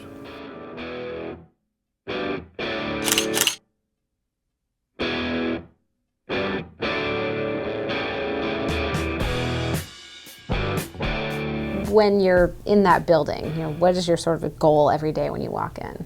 I try to pick an interesting angle, and we are covering the Capitol for the people who work on the Capitol, essentially. They know what Holder looks like. So I try to take a step back, try to go off to the side, try to show the whole scene, kind of the circus atmosphere around some of these events, rather than trying to cover it like the wire services do, where they get a tight headshot of the guy with his hand up in the air. We are looking for situations to tell the news of the day. One of the things about working in the Capitol is you never know what's going to happen or who's going to walk by. I noticed this beautiful light coming through the rotunda and hitting the floor in just the right spot, so I stopped there just for a moment just to see if I could get somebody in some really nice light, and then Senator Mark Warner comes walking through. It was just happened.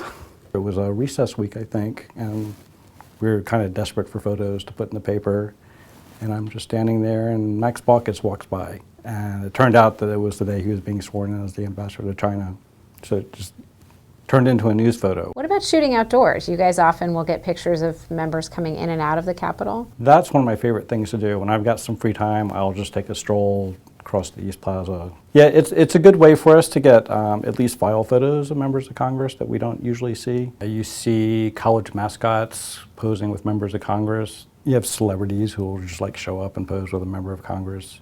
And then occasionally you have a member who slips a little bit. And how do you make that decision of, do you take that picture? Is that an easy decision? I do, and I did. I missed the actual fall, but I got the impact. Is there one thing you'd want people to know about you? Your work at Roll Call? We are really proud of the photography that we produce here at Roll Call. We've been given the chance to kind of step back from having to shoot the actual news and step back and cover the Capitol as a community. So we don't have to have the front and center photograph of whoever the newsmaker is. We can kind of play around with it and take a lot of chances. We're lucky to be able to do that. We also have a lot of leeway in what we shoot. We don't really operate so much on assignments like you have to cover this assignment and this assignment. We have the freedom to go find really nice photographs. And I think it pays off.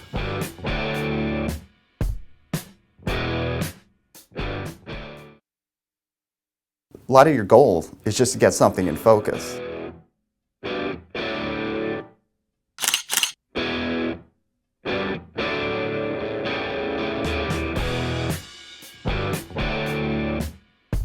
What do you like about being a photographer on Capitol Hill?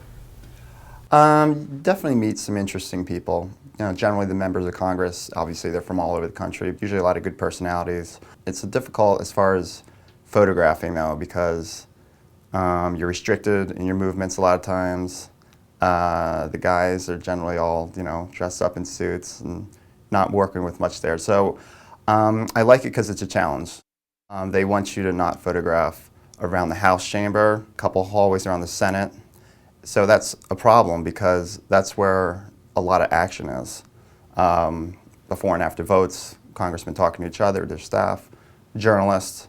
So that's the shot you want. So you kind of have to catch them in other areas like Statuary Hall, the Rotunda, subways are good. The Senate's not as restrictive as far as where you could shoot. You could shoot around the chamber pretty much, but yeah, it can get tricky. How many people are you usually fighting with to get a good shot? I generally don't try to push anybody. You generally try to think about where your shot is first and just get there first. For instance, we had a big event with the president for St. Patrick's Day. The Prime Minister Ireland was there, Joe Biden was there. You have to line up and they crowd you in and you get maybe 4 minutes inside.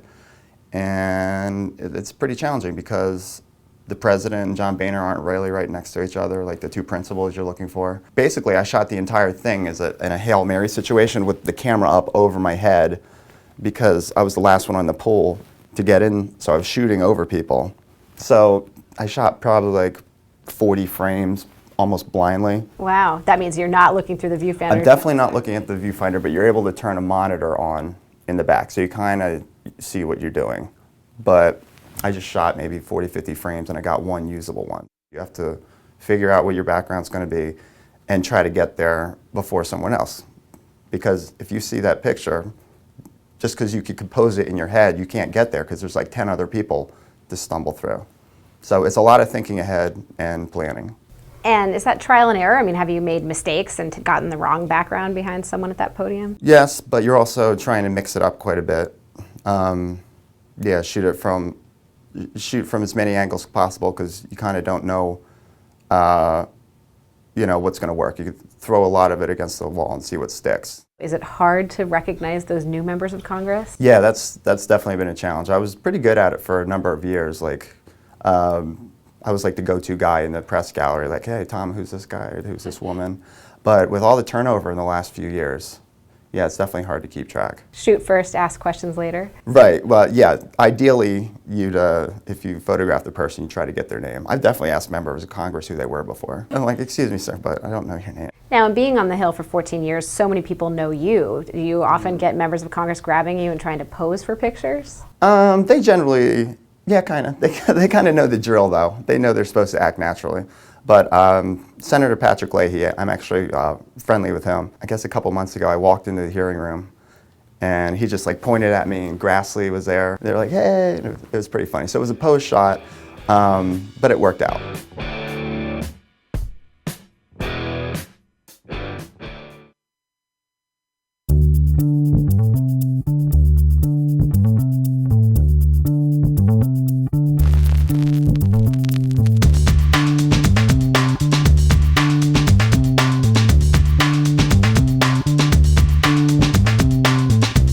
Since 1990, CQ Roll Call has really had a grasp in the game of comprehensively looking at every member of Congress. We take their minimum net assets, subtract the minimum net liabilities from that to get a minimum net worth. We maintain our data constantly throughout the summer. We extract it and host it on our own servers and make sure that we keep a record of it. A lot of the times these forms are illegible or hard to read.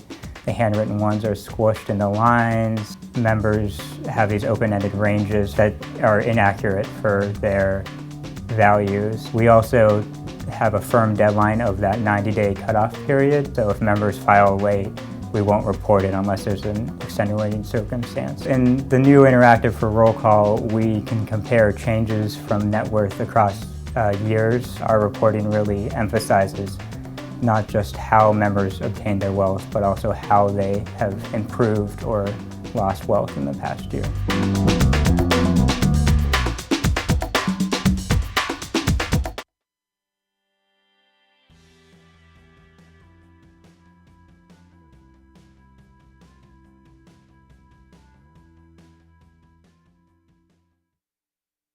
We are back in the CQ Roll Call newsroom. I'm Christina Bellantoni, editor-in-chief of Roll Call here with Shira T, politics editor here at Roll Call. And we're just going to kick this hour right off with some big breaking news. The Associated Press has just called Cory Gardner as the winner in Colorado. That means he defeated Democratic Senator Mark Udall. Really stunning upset in what at one point was not even considered a competitive seat. Then when Cory Gardner jumped in, that became a little bit more competitive. It went from, maybe leaning Democrat to all of a sudden it was a toss-up. And now Cory Gardner, member of the House, is coming to the United States Senate. Gardner is Udall is the second Democratic incumbent to officially be defeated tonight, and we think we're going to hear possibly a couple more, some of the reports that we're hearing. In addition to that, you've seen Montana, that state has flipped over.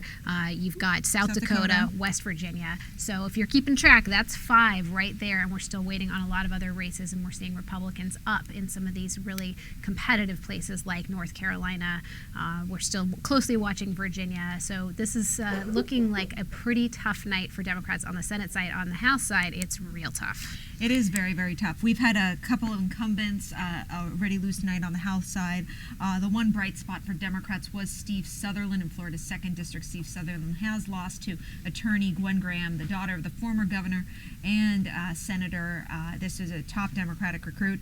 But that's the only really good news we've seen so far for Democrats tonight. They've had 3 incumbents go down, and that includes Nick J. Rahal, the 2nd in West Virginia, a 19-term incumbent, has lost. John Barrow has also lost in Georgia, one of the last blue dog Democrats in remaining in Congress. And Joe Garcia from Florida's 26th district in Miami has also lost re-election. So tough night for Democrats. Yeah, and so what's interesting about some of these, when you look at places like Georgia, we're still waiting to hear what's going to happen with Nunn and Perdue in that open Senate race. That's a Republican-held seat. But when you see people down at the bottom of the ballot lose, it makes you think that maybe at the top of the ballot there were a lot of Republicans coming in. And we heard a lot about ground game. We heard a lot about the excitement, the enthusiasm, the organization for both parties.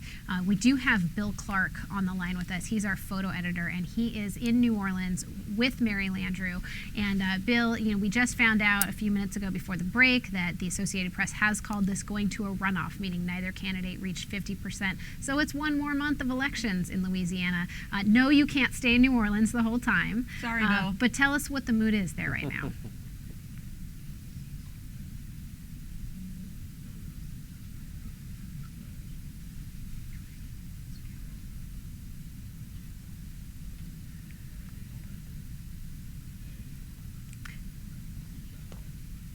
All right, Bill Clark, can you hear us? Okay, I think we lost Bill in Louisiana. This is the magic of technology. Just to follow up real quickly on that, Florida's 26th district that Joe Garcia, a freshman House Democrat, has lost. I also see now that Rick Scott is projected to win re-election as governor of Florida, which probably has something to do with each other there, right? That was supposed to be if Charlie Crist, the Republican turned Democrat, former governor, was going to win, he was going to do really well in Joe Garcia's district in Miami. Turns out that is not the case. I've not seen the AP call on that, by the way, but it looks like he is projected to win. Wow, it's interesting. With John Barrow's loss, that also makes him the last white Democrat in the South, which is, again, product we've been talking about, redistricting and the way that some of these states, have their districts apportioned. I mean, it really is a pretty interesting dynamic in Congress. And again, this is a good night for the Republicans. They're strengthening their majority. We're going to talk to David Hawkings about that in just a moment.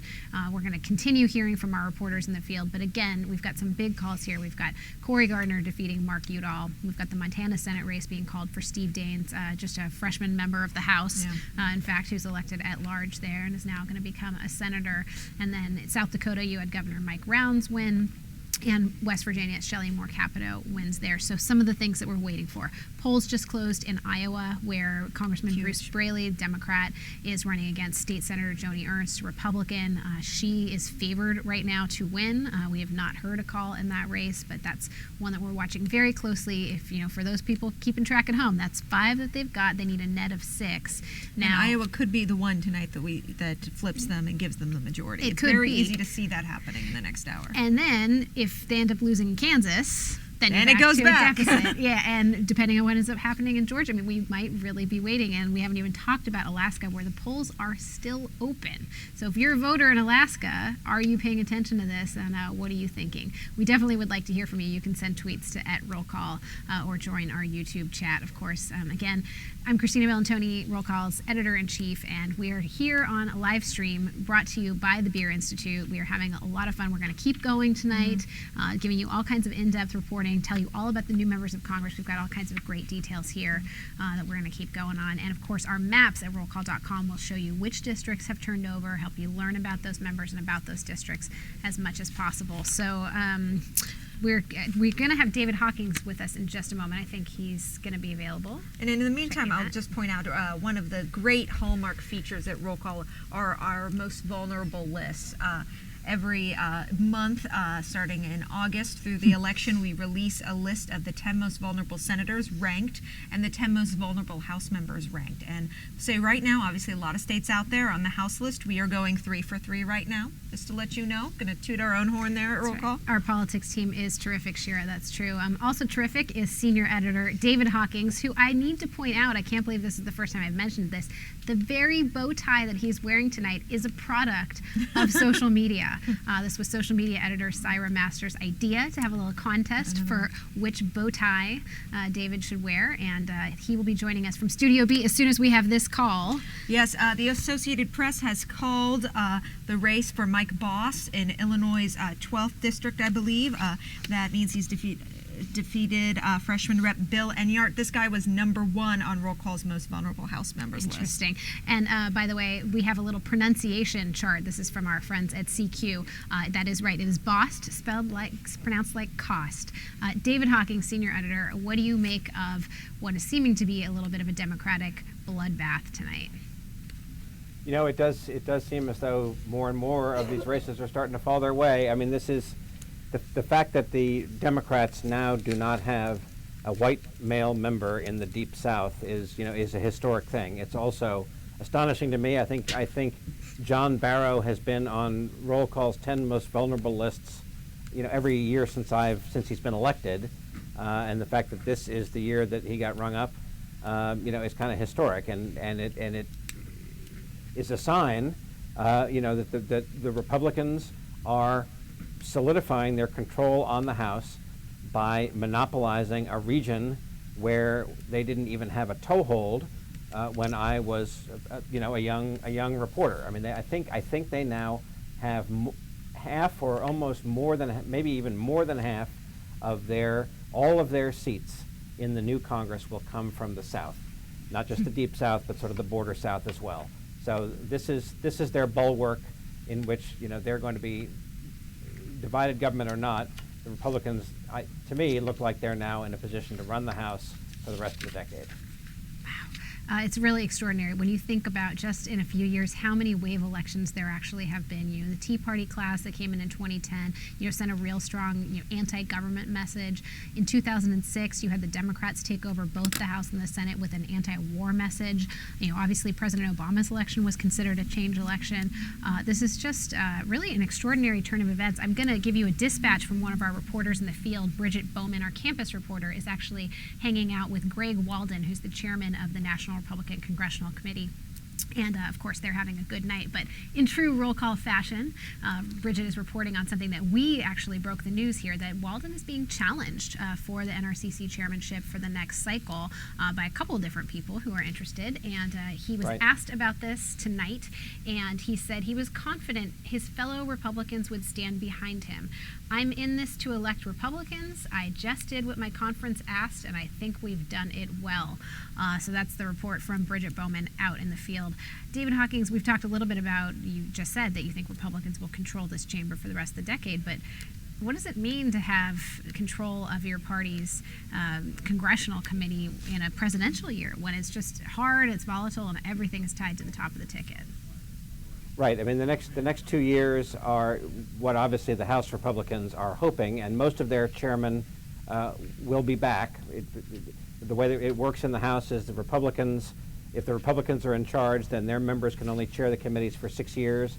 As it turns out, most of the important chairmen, there are a couple of exceptions, most notably Paul Ryan of Wisconsin, the former vice presidential nominee with Mitt Romney, is virtually certain to chair the all-important Ways and Means Committee that writes tax and trade legislation.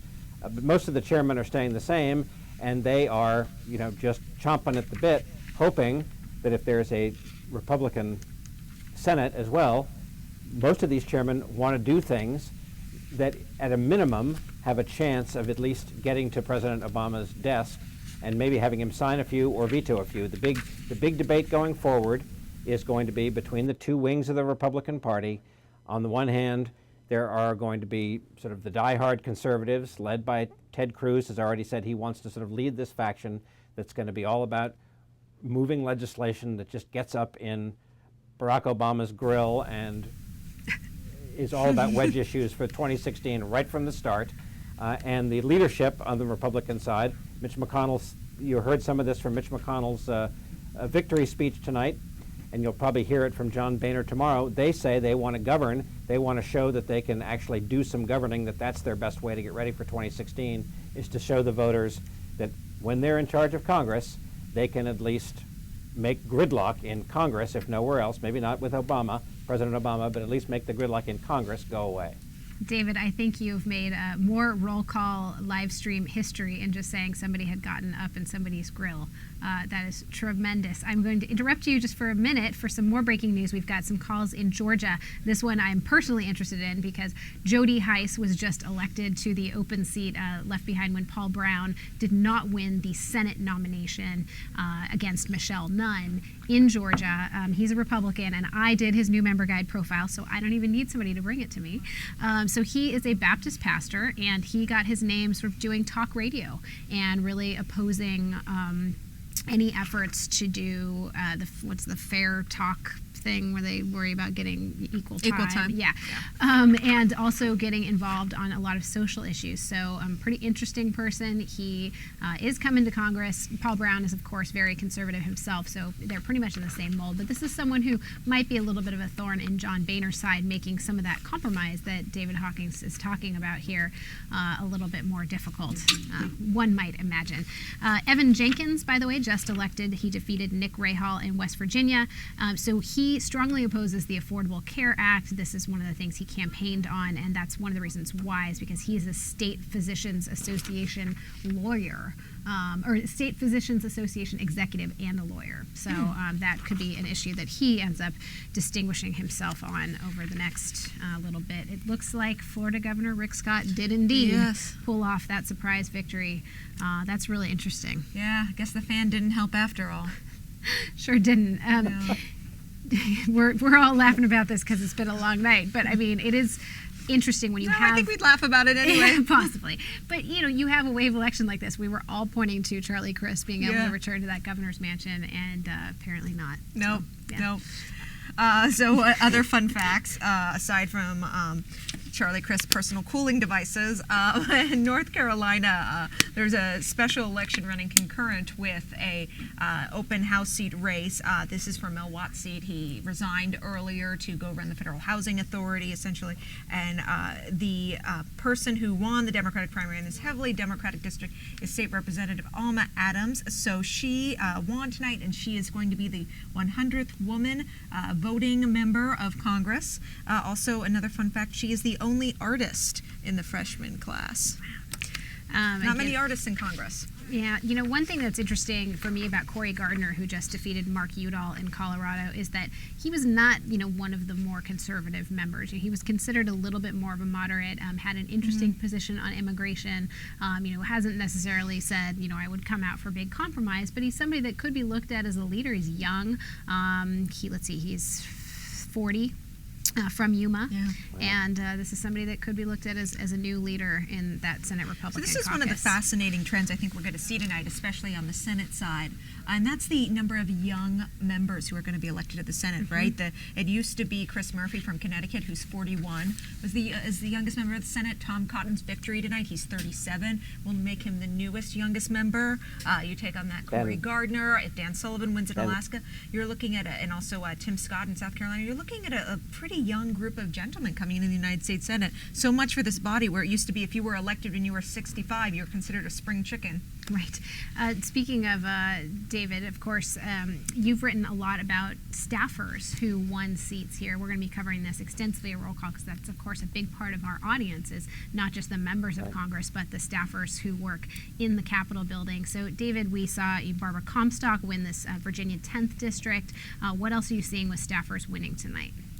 So that's right. It's about, believe it or not, 1 in 7 members of Congress has actually worked as a full-time paid staffer on Capitol Hill, which some people will say, well, that's just insider self-dealing, but it sort of makes sense, right? If you want to end up as the top partner at a law firm, you go to work as a summer associate, and if you want to end up as running a department at a hospital, you start as an intern at that hospital.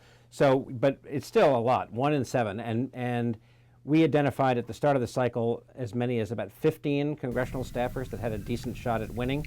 And it seems tonight as though maybe more than half of them are. You mentioned Barbara Comstock, who worked for the House Government Oversight Committee back in the days when that committee was doing all of its investigating of Bill Clinton's Travelgate and so on. So she's one. A guy named Ken Buck from Colorado, who actually was going to be the original person running for the Senate in Colorado, and he was talked out of running for the Senate, which would have been a long shot because he's sort of a Tea Party conservative. And he decided to run for the House seat. He, by the way, projected to win. There you go. And so we had him as a sort of a safe seat. He actually worked for the Iran-Contra Committee. There's a guy named Alex Mooney in West Virginia. His race has not yet been called? In fact, David, we've got some breaking news that just came in while you were talking. Alex Mooney is coming to Congress. He's the former Maryland Republican Party chairman. Right. Also ran for office once in New Hampshire. Oh, yeah, that's right. Ran for the state legislature in New Hampshire when he was in college. Worked as the chief of staff to Roscoe Bartlett, the former Republican member from the Maryland Panhandle. Thought about running against his boss and then ended up moving to West Virginia and has now won this seat. The list goes on. That's exactly it. Now, one thing that we'll talk a lot about at Roll Call over the next few weeks is the retirement watch, because really that starts tomorrow. People, maybe old hand Democrats who understand they're not going to get a gavel back for a long time, perhaps they're going to be following Jim Morand, and Henry Waxman and George Miller out the door. And also in the Senate, we're looking at some of these, members who are in their 70s, potentially not looking at coming back. What is your sense, David, on folks that we should be keeping an eye on if they decide not to seek re-election? The one who immediately comes to mind, the ones who immediately come to mind are the Republican, the aging senior Republicans who are now nearing the end of their terms as committee chairman. As I mentioned a minute ago, you can only spend 6 years holding a gavel in the House, and then you've got to relinquish that gavel. The first one who comes to mind, Hal Rogers of Kentucky, easily reelected tonight, represents the coal counties of easternmost Kentucky, will have chaired the House Appropriations Committee for his 5th and 6th years in the upcoming Congress, widely expected at that point to retire. So there will be others. There will be some Democrats, like we had this time. Henry Waxman, for example, comes to mind, and George Miller in California, who just say, I'm never going to be in the majority again. I really like life in the majority. It's not going to happen to me. For me in my working lifetime, I may as well get out. Although I can't immediately think of who a couple of those will be. And then, of course, you'll have on the Senate side, there will almost certainly be some surprises and some not surprises. One person I'm looking at is Mark Kirk from Illinois, only a first-termer, a Republican, suffered a severe stroke just 2 years ago, has struggled to come back and put in and is struggling to essentially keep up with the very physically intense as well as intellectually intense work of the Senate. Many people are thinking that he is just going to decide that it's time for him to step out of the political arena. So they're sort of all over the map. Some people with physical infirmities, some people who have just reached the end of their career, some people who are frustrated with the job. But as you say, that we'll probably start hearing about some of these even tomorrow. Another one we already know, Charlie Rangel, the veteran Democrat from New York, ethically tarred, has run 2 intense primaries in a row in New York City, and has declared that this term that he's now about to enter is his last. Now, he has said he is somebody who is known to be pretty rhetorically loose and says one thing one day and says, oh, no, you completely misunderstood me the next day. So we'll have to wait and see whether he's going to make good on his promise that this time is really the end for him. One person I'm waiting to see is, John McCain is so interesting. You would think he might be looking at retirement, but in fact, he's been out there campaigning for all of these Republican candidates all year. Niels Lesniewski wrote a great story that he's out there telling everybody, by the way, I'm going to be the next Armed Services Chairman. So this is somebody who clearly is still ambitious and has an agenda should the Republicans win these net 6 Senate seats that they need to reclaim control. Again, for those keeping track at home and on our map at rollcall.com, they've already got 5.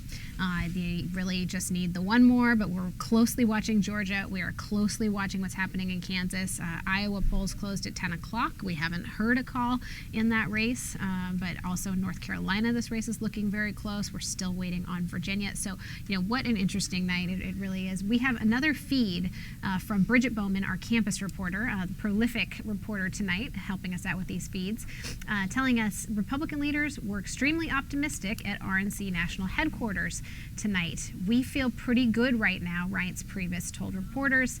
He said winning the 6 Senate seats they need is clearly in the view. Obviously, Greg Walden, we talked about a few moments ago, was really excited about their wins in West Virginia and the Virginia 10 seat.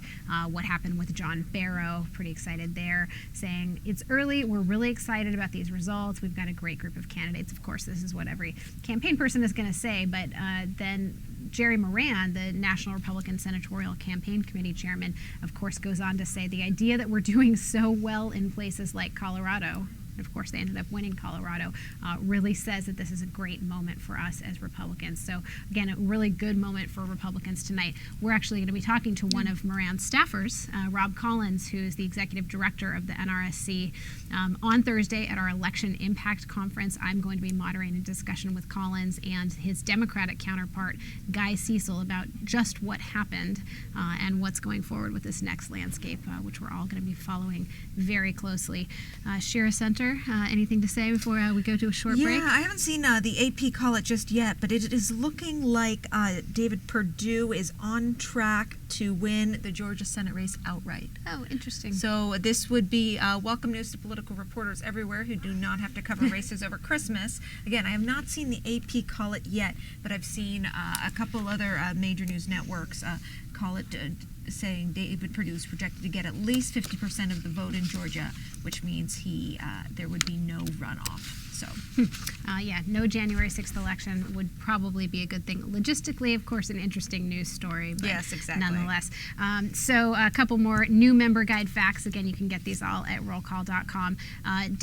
Donald Norcross, coming to Congress from New Jersey. This is the 1st district. Mm-hmm. He calls himself an electrician with a tie and prioritizes worker issues and organized labor. So getting to know your new members. By the way, they'll have new member orientation coming up. David Hawkins, tell us a little bit about Mr. Norcross. I just want to say that Norcross is also the rising star of the main political boss family in southern New Jersey. There is the Norcross. There's still machine politics in New Jersey. There is the Norcross machine. George Norcross, who is the congressman-elect's uncle, is considered, the man you have to see if you want anything to happen south of Interstate 195 in New Jersey. So this is, he's more than just an electrician with a tie, I'll tell you that. Well, very interesting to know. So we're going to take a look at some campaign trail videos from Iowa, where, again, polls closed at 10. We're going to watch that. That's Alexis Levinson talking about that race there.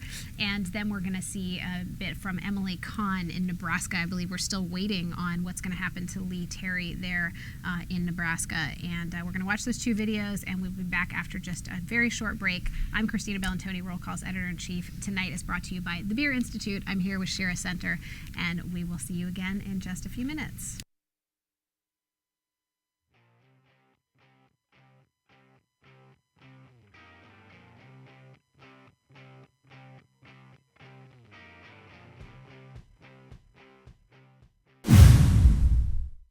I was actually at the Iowa State Fair, so I saw almost everybody in politics, but I was specifically there to see Bruce Braley, who's a congressman who's running for Senate on the Democratic side, and Joni Ernst, who's the Republican nominee for Senate. Iowa is a pretty politically engaged state because of their role in choosing the presidential nominee. At the Iowa State Fair, it was tricky because both candidates, Braley and Joni Ernst, were being followed around by trackers. There was a very stark contrast between the way the two of them interact with voters, because Braley, at that point, had stuck his foot in his mouth a number of times, and his campaign seemed sort of trying to protect him from doing that again in any casual conversation with a voter. Ernst just wandered through and talked to everybody and hugged people, and she seemed to really relish it. Especially when Chuck Grassley showed up, he campaigned with her, and she kind of loosened up. He made it his priority to introduce Ernst to everybody. We were trying really, really hard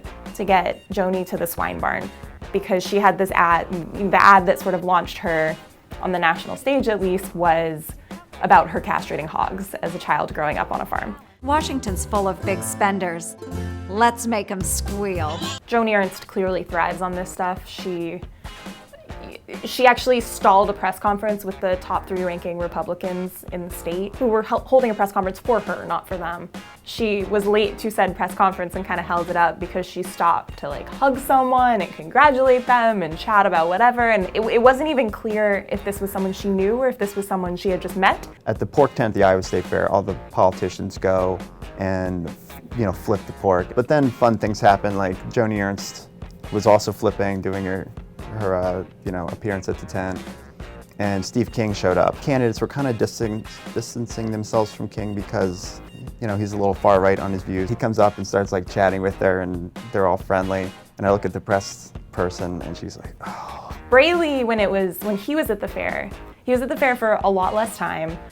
And also the day he was at the fair, it was rainy and gray and kind of gross. But he kind of beeline to the people he needed to see. He went to the Future Farmers of America thing. He went to some university stand. It was just like, let's go here, and now we're going here, and now we're going here. And then we were done. Most of the people I talked to were either coming to talk to the candidates or there was a local TV station that does a cast your kernel. You put a corn kernel in a jar for whichever candidate you want to win. Joni Ernst won that very handily. And that's partly just the crowd at the Iowa State Fair. So I just recently got back from Omaha, Nebraska. I went to Omaha for the race with Lee Terry. He's an 8-term incumbent, a Republican in Nebraska, who was just so personally unpopular out there that he could be one of the only Republican House incumbents to fall this cycle. And I ended up getting great access to the candidates. I rode around in a car with Lee Terry as he was touring businesses.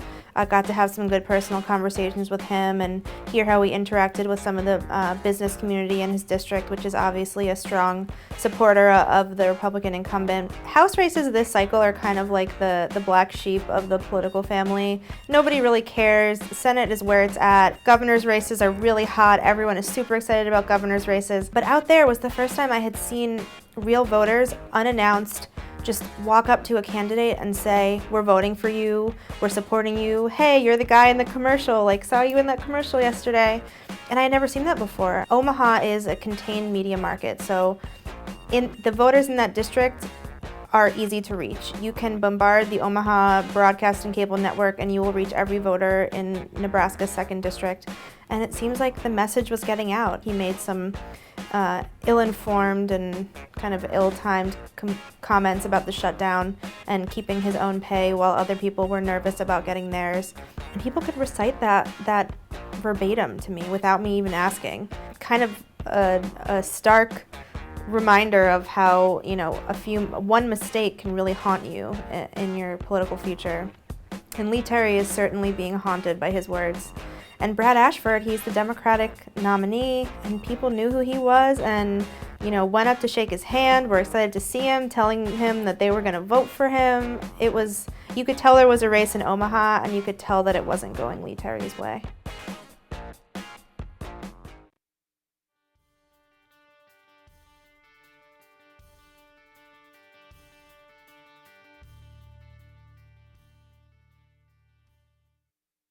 We are back live. This is still Roll Call Presents Election Night, and it's looking like a very good night for the Republicans. We have not seen the official call yet that David Perdue has won in Georgia, but it's looking like we might be seeing that soon.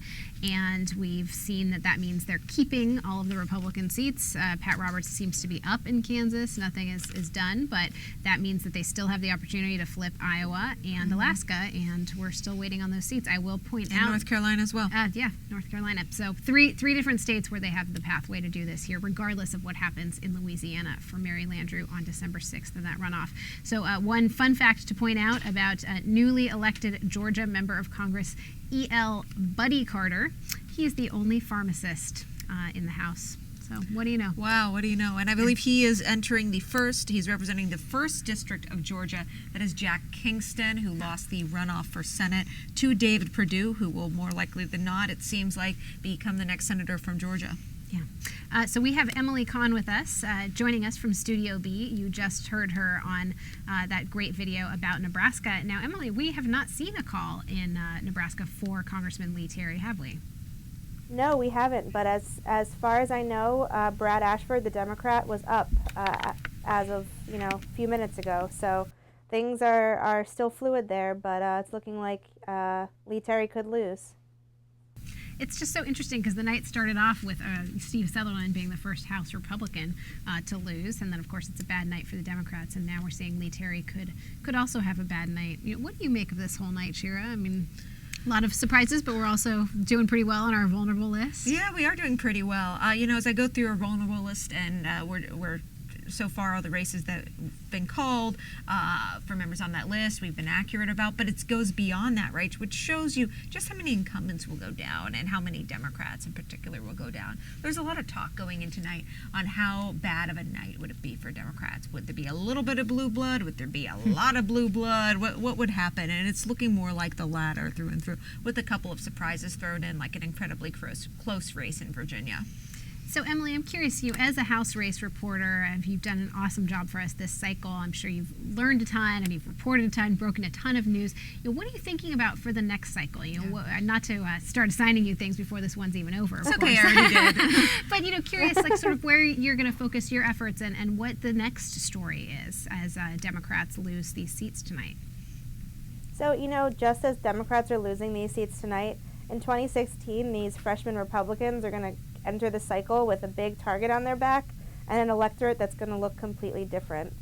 Seats that are flipping potentially in California, in New York, in Illinois, these are seats that Democrats clean up in presidential years. And so these Republican members are going to have a hard time keeping their seats. Yeah, very interesting. What are we seeing out in California? I guess polls are about to close there, or they have not closed yet in California. 11 p.m., right, Emily? Yeah, 11 p.m. is when polls close, so another 5 or so minutes. So far, though, honestly, some of the biggest surprises that I've seen is John Barrow. He's a blue dog Democrat in Georgia. He's somebody who, people told me that he would be fine. Republicans even conceded he had this stubborn lead they couldn't get, and he went down tonight. So I don't think anybody's safe at this point.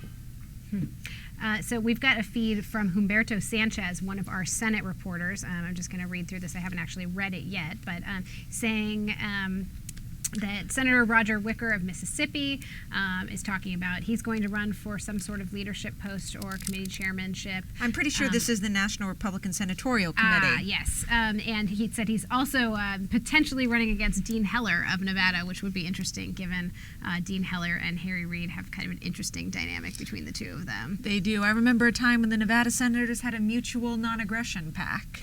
Yes, that was the Ensign years. Now, in a couple minutes, Emily is actually going to swap out, and we're going to have Steve Dennis join us, who's covered the Senate for many years and is our White House correspondent, our Senate editor. So we definitely want to talk to him about some of these, power dynamics. What happens when power changes over, and how does that work? We're going to get to that in just a minute. But earlier tonight, Mitch McConnell won his re-election race, and he did come out and give, a pretty interesting victory speech that David Hawkings, mentioned a little bit ago. And I think it would probably make sense to replay that for a few minutes just to, hear what Mitch McConnell's message was, as he is headed for what could very well be the majority leader position in the United States Senate. So if we have that ready, I think we'll play, and we can also show a photo from the victory party that Tom Williams took earlier tonight. So we've got that and Mitch McConnell's victory speech. On a night like tonight, you're grateful above all else. And for me, that gratitude starts with the people of Kentucky. They've put their trust and confidence in me for a long time, and I want to thank them tonight. I work hard to bring your concerns to Washington, and I will not let up.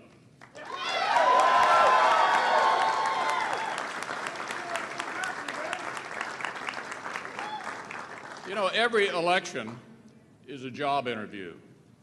In this case, a very long one. I shared my vision with you. You shared your stories and your concerns with me. And yet one complaint has stood out above all the rest, especially in recent weeks. So I'd like to make an announcement that I think will be very welcome news to many of you. No more campaign commercials.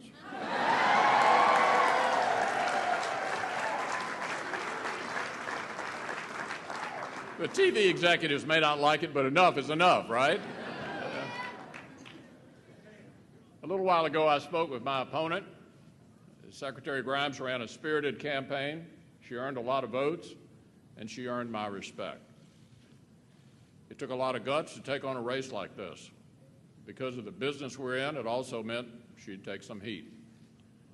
I admire her willingness to step into the arena and fight as hard as she did. We need more people who are willing to do that, not fewer. She deserves a lot of credit for it. This was certainly a hard-fought contest.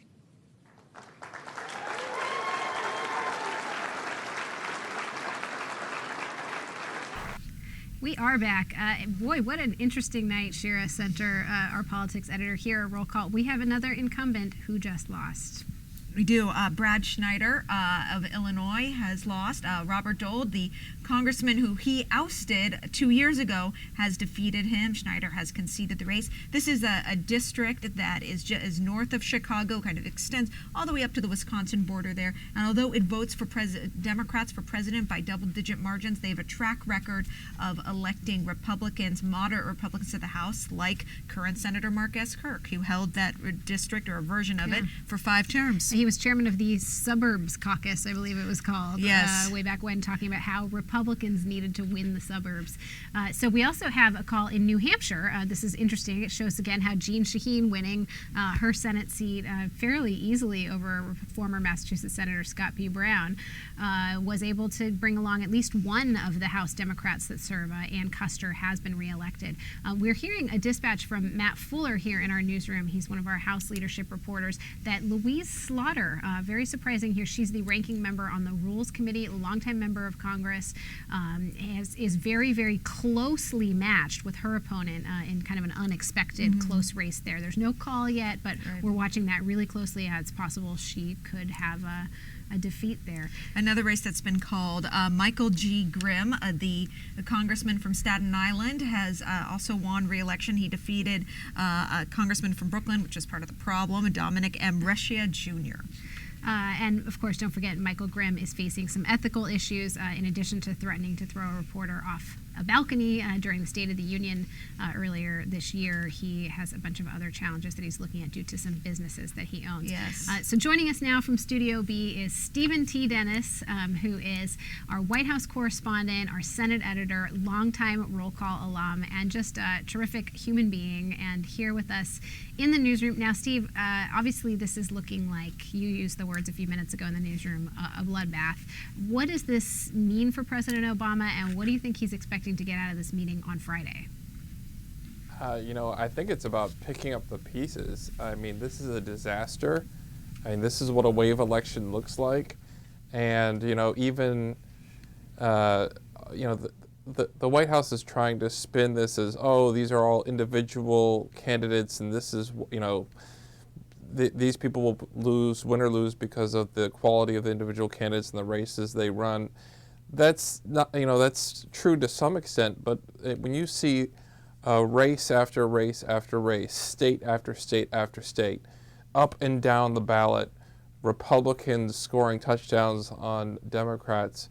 I mean, the Maryland governor's race, the last time I checked, Larry Hogan's up pretty substantially with 2/3 of the vote in.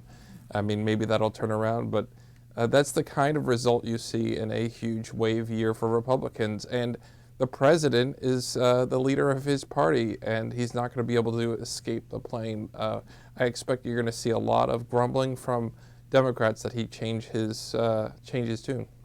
It's a so, I keep using the word extraordinary, but it is so interesting how much things have changed around. Just earlier today, I was talking with David Eldridge, your counterpart, our House editor, who happened to be my editor when I was at the Washington Times many years ago. And I remembered writing a story in 2008 about all of the dog catcher, mayoral, state superintendent, school board candidates who couldn't wait to introduce Barack Obama before these massive rallies he's had all over the country because they knew it would help them on the down ticket. They thought, I'm going to be elected dog catcher because I have a photo with Barack Obama. And to see that turn around in 6 short years is really a sight to see. Steve, you've obviously covered Obama for a long time as well, and you've seen a lot of presidents and the way they interact with Congress.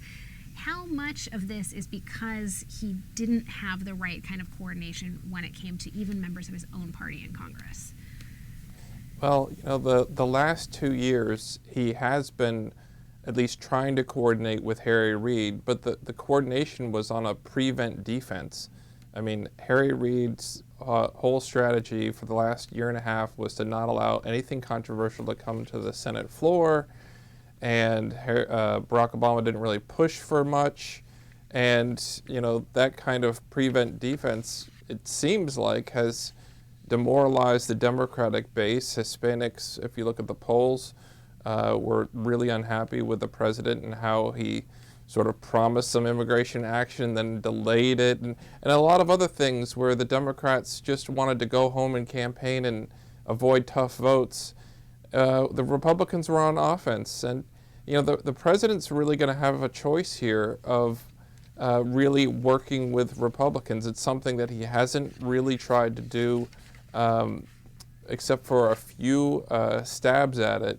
There hasn't been a whole lot of creativity. There hasn't been a whole lot of reach out to House Republicans in particular. And now he's going to have to work with them. He can't just rely on Harry Reid to sort of be his backstop and be his pre-veto pen, if you will. And, I don't know if this current team at the White House is going to be the right team he's going to want going forward. He's going to have to make a few decisions there as well. Does he need to bring in fresh blood? A lot of the senior advisors around him are tired. You can tell that when you're in the same room with them. And they don't particularly have a good idea of how Republicans think, how you can work with them, how you can control them, what leverage points you have with them. And as a result, he hasn't been able to get much done. The one thing that's kind of interesting here is that Mitch McConnell is a deal maker.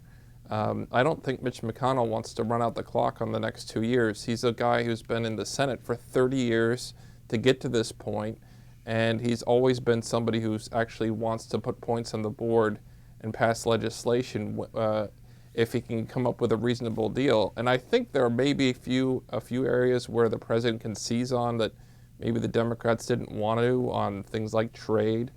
But, the president's going to have to sort of up his game as far as his own creativity and his own reach out to these members of Congress. I'm going to stay with you. I have one more really important question I want to get to, but we've got a couple calls that we just want to get to real fast. First of all, it's 11:04. That means polls just closed in California, which is one of the big states that we're watching, Idaho, North Dakota, Oregon, and Washington State.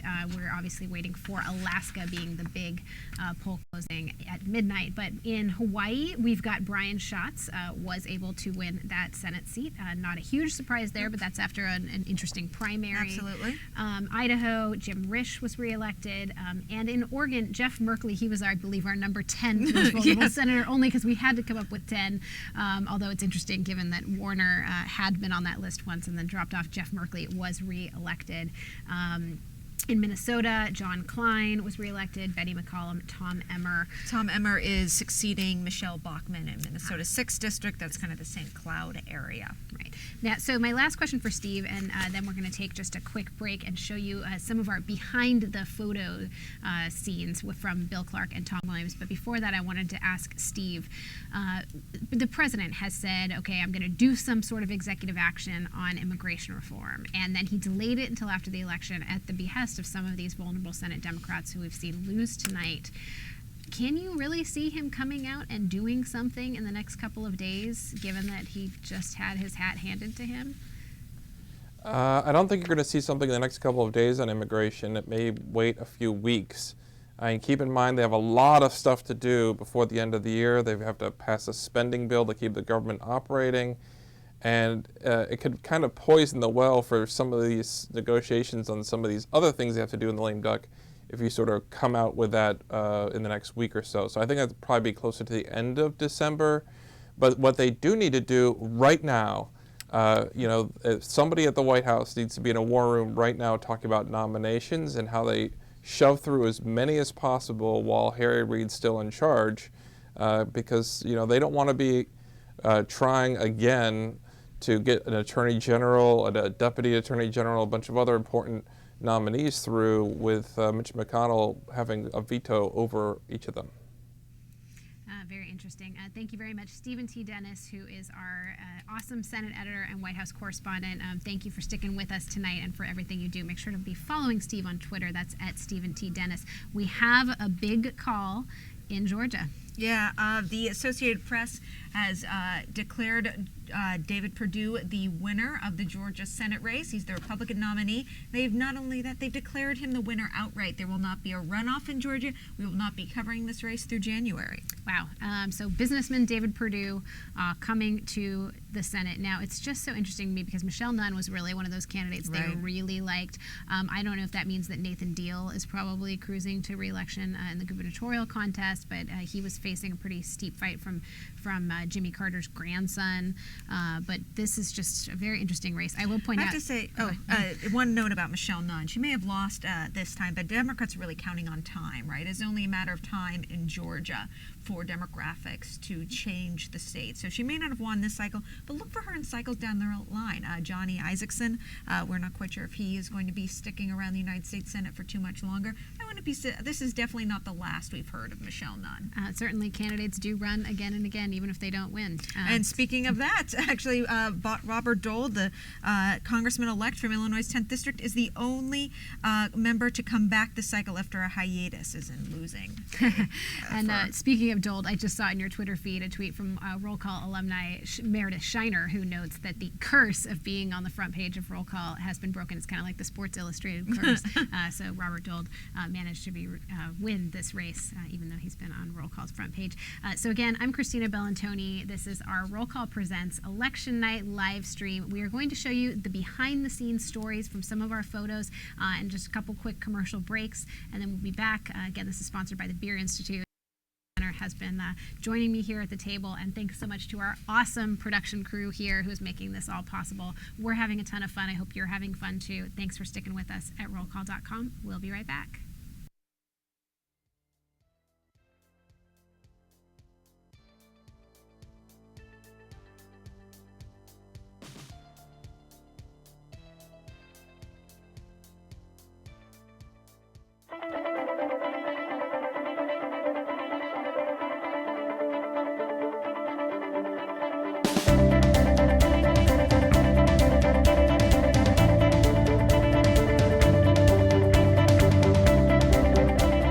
We are live streaming at rollcall.com.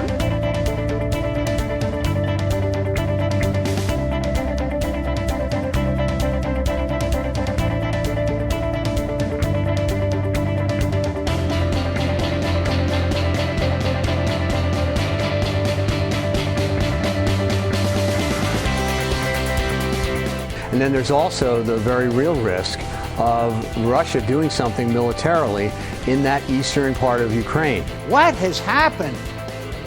Where are our priorities? There's been a group of Republicans who were pushing to push off the fight over Obamacare until the debt ceiling. Save us from the madness.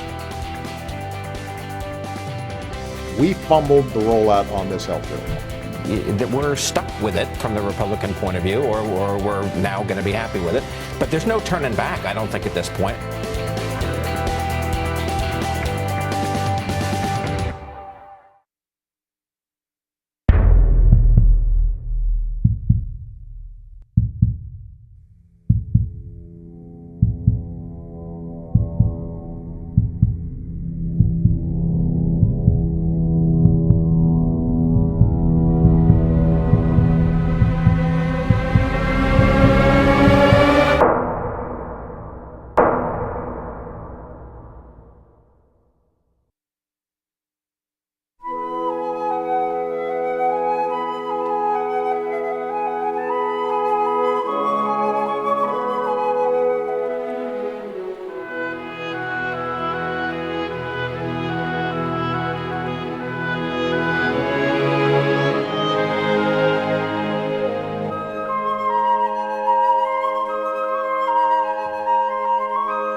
corridor by Majority Leader Reid's office.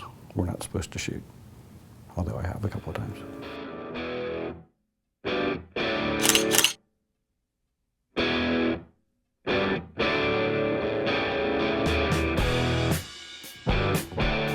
When you're in that building, what is your sort of a goal every day when you walk in?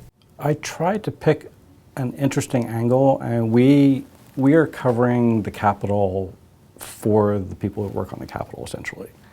They know what Holder looks like. So I try to take a step back, try to go off to the side, try to show the whole scene, kind of the circus atmosphere around some of these events, rather than trying to cover it like the wire services do, where they get a tight headshot of the guy with his hand up in the air. We are looking for situations that tell the news of the day. One of the things about working in the Capitol is you never know what's going to happen or who's going to walk by. I noticed this beautiful light coming through the rotunda and hitting the floor in just the right spot, so I stopped there just for a moment just to see if I could get somebody in some really nice light, and then Senator Mark Warner comes walking through.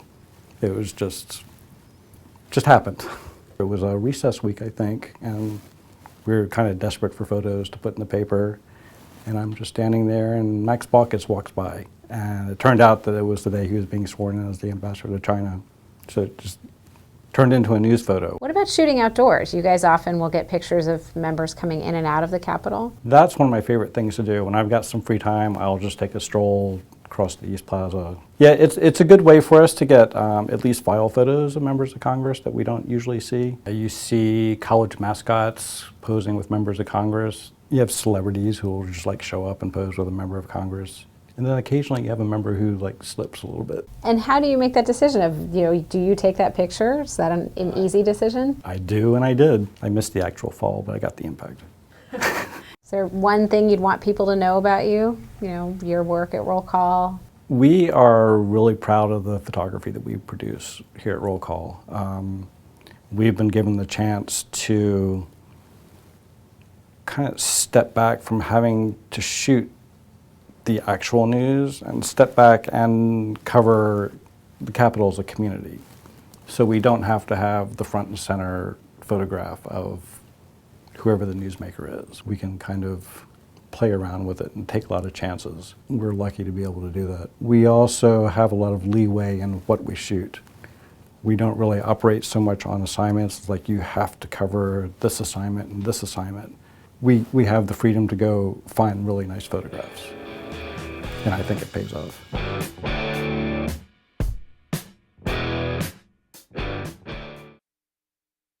A lot of your goal is just to get something in focus.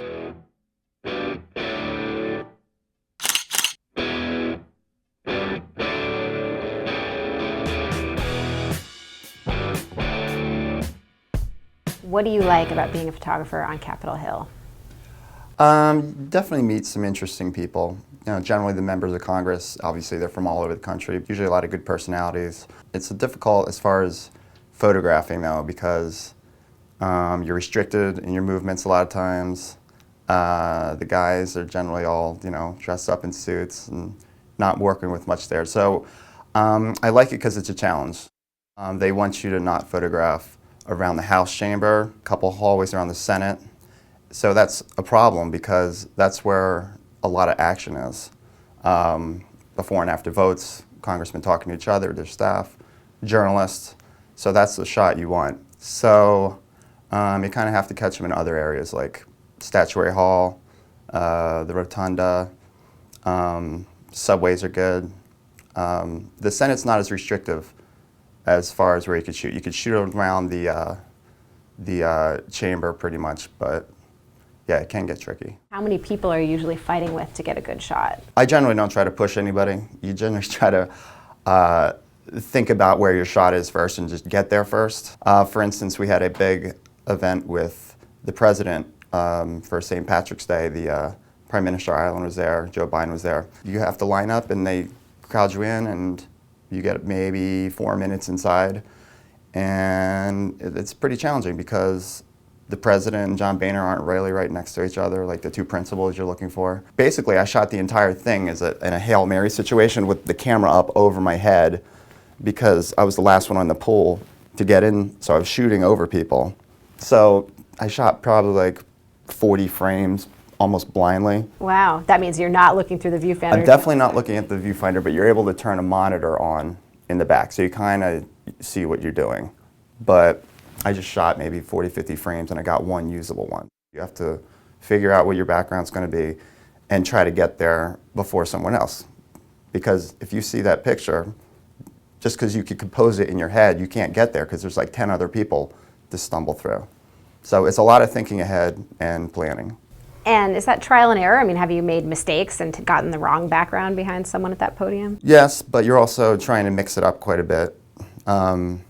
Yeah, shoot from as many angles as possible because you kind of don't know, what's going to work. You could throw a lot of it against the wall and see what sticks. Is it hard to recognize those new members of Congress? Yeah, that's definitely been a challenge. I was pretty good at it for a number of years. Like, I was like the go-to guy in the press gallery, like, hey, Tom, who's this guy or who's this woman?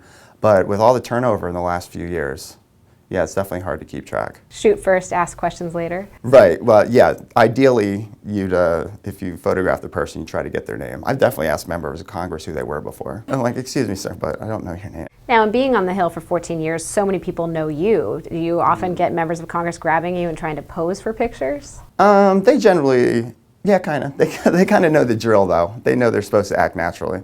But Senator Patrick Leahy, I'm actually friendly with him. I guess a couple months ago, I walked into the hearing room, and he just like pointed at me, and Grassley was there. They were like, hey, and it was pretty funny. So it was a pose shot, but it worked out.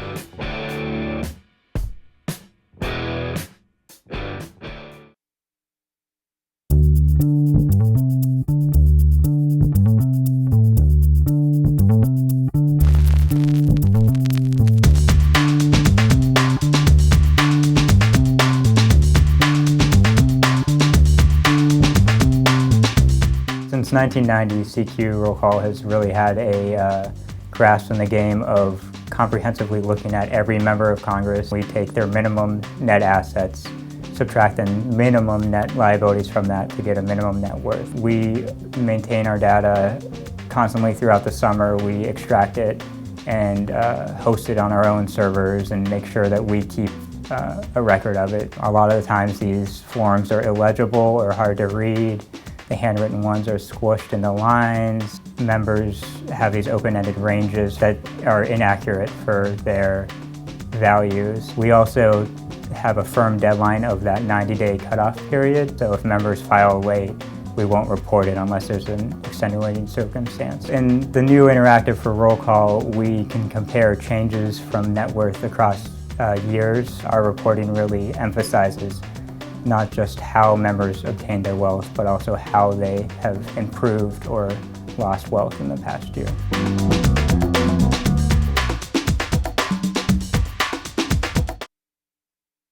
Informative. Time-consuming. Sleepy. Tedious. Revealing. Detailed. Mind-numbing. Painful. Menacing. Exhausting. Arduous. 50 Richest project summed up in one word would be unique.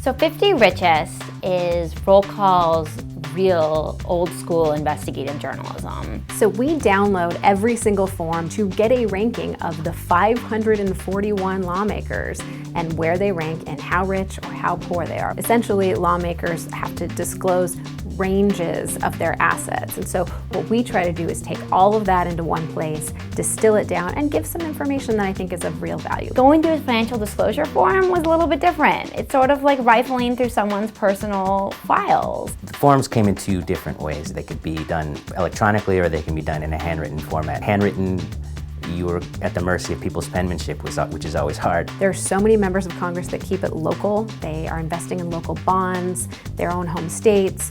A lot of them are still collecting pensions from states, maybe they were a state lawmaker previously. A lot of them have very, very large mortgages on very large homes. Many of them have homes in their home state and also here in Washington. Again, these people are making $150,000, $160,000, $170,000 a year. Most people in the United States are not going to feel bad for them. But when you have somebody who's worth potentially billions of dollars and then somebody who's worth maybe a few $100,000 just within the same congressional delegation, it's kind of a striking contrast. The top 50 members of Congress is surprisingly bipartisan. Most years it doesn't fluctuate with more than 2 or 3 members from one party outranking the other. With the current disclosure rules, you're sort of caught in the middle of not exactly knowing where these people, where their actual financials lie. There's this very generic category of over $1 million in assets. If money is in the name of the spouse, it's really difficult to get an accurate read on how much money they might actually have. Then the other issue is that there's a lot of members who have assets, that were within the range that they just have so many assets that when we count them, you're getting a drastic undercounting of what their actual wealth is. It provides a unique view and unique insight into members' biographies, histories, family narratives, and also professional experiences. It's just it's something that the American people should know.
I'm sad.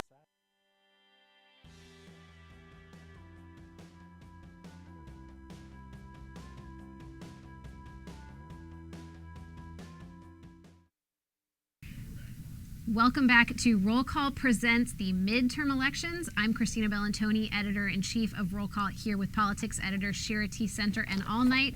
We thought that this might be a very late night, but actually we've got some big news. It's not looking like it's going to be a late night, even though we do know that we're going toward a runoff in Louisiana. We've got several calls we're going to tell you about, and what it seems to be a Republican takeover of the United States Senate. So we will start with Republican Senator Pat Roberts in Kansas was declared the winner. He was able to win re-election over independent Greg Orman.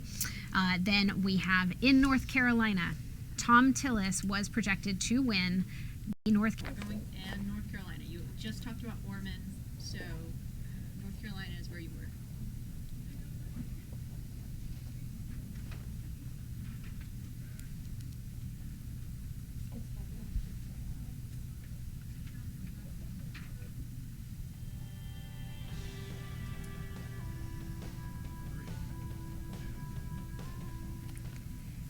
We are back with just a couple bits of technical difficulties. So just in case anybody missed it, it looks like the Republicans are taking over the United States Senate. We just had a call in North Carolina. Tom Tillis, the state speaker, has defeated Democratic Senator Kay Hagan in North Carolina. This was a race we expected to be close, maybe even head toward recounts.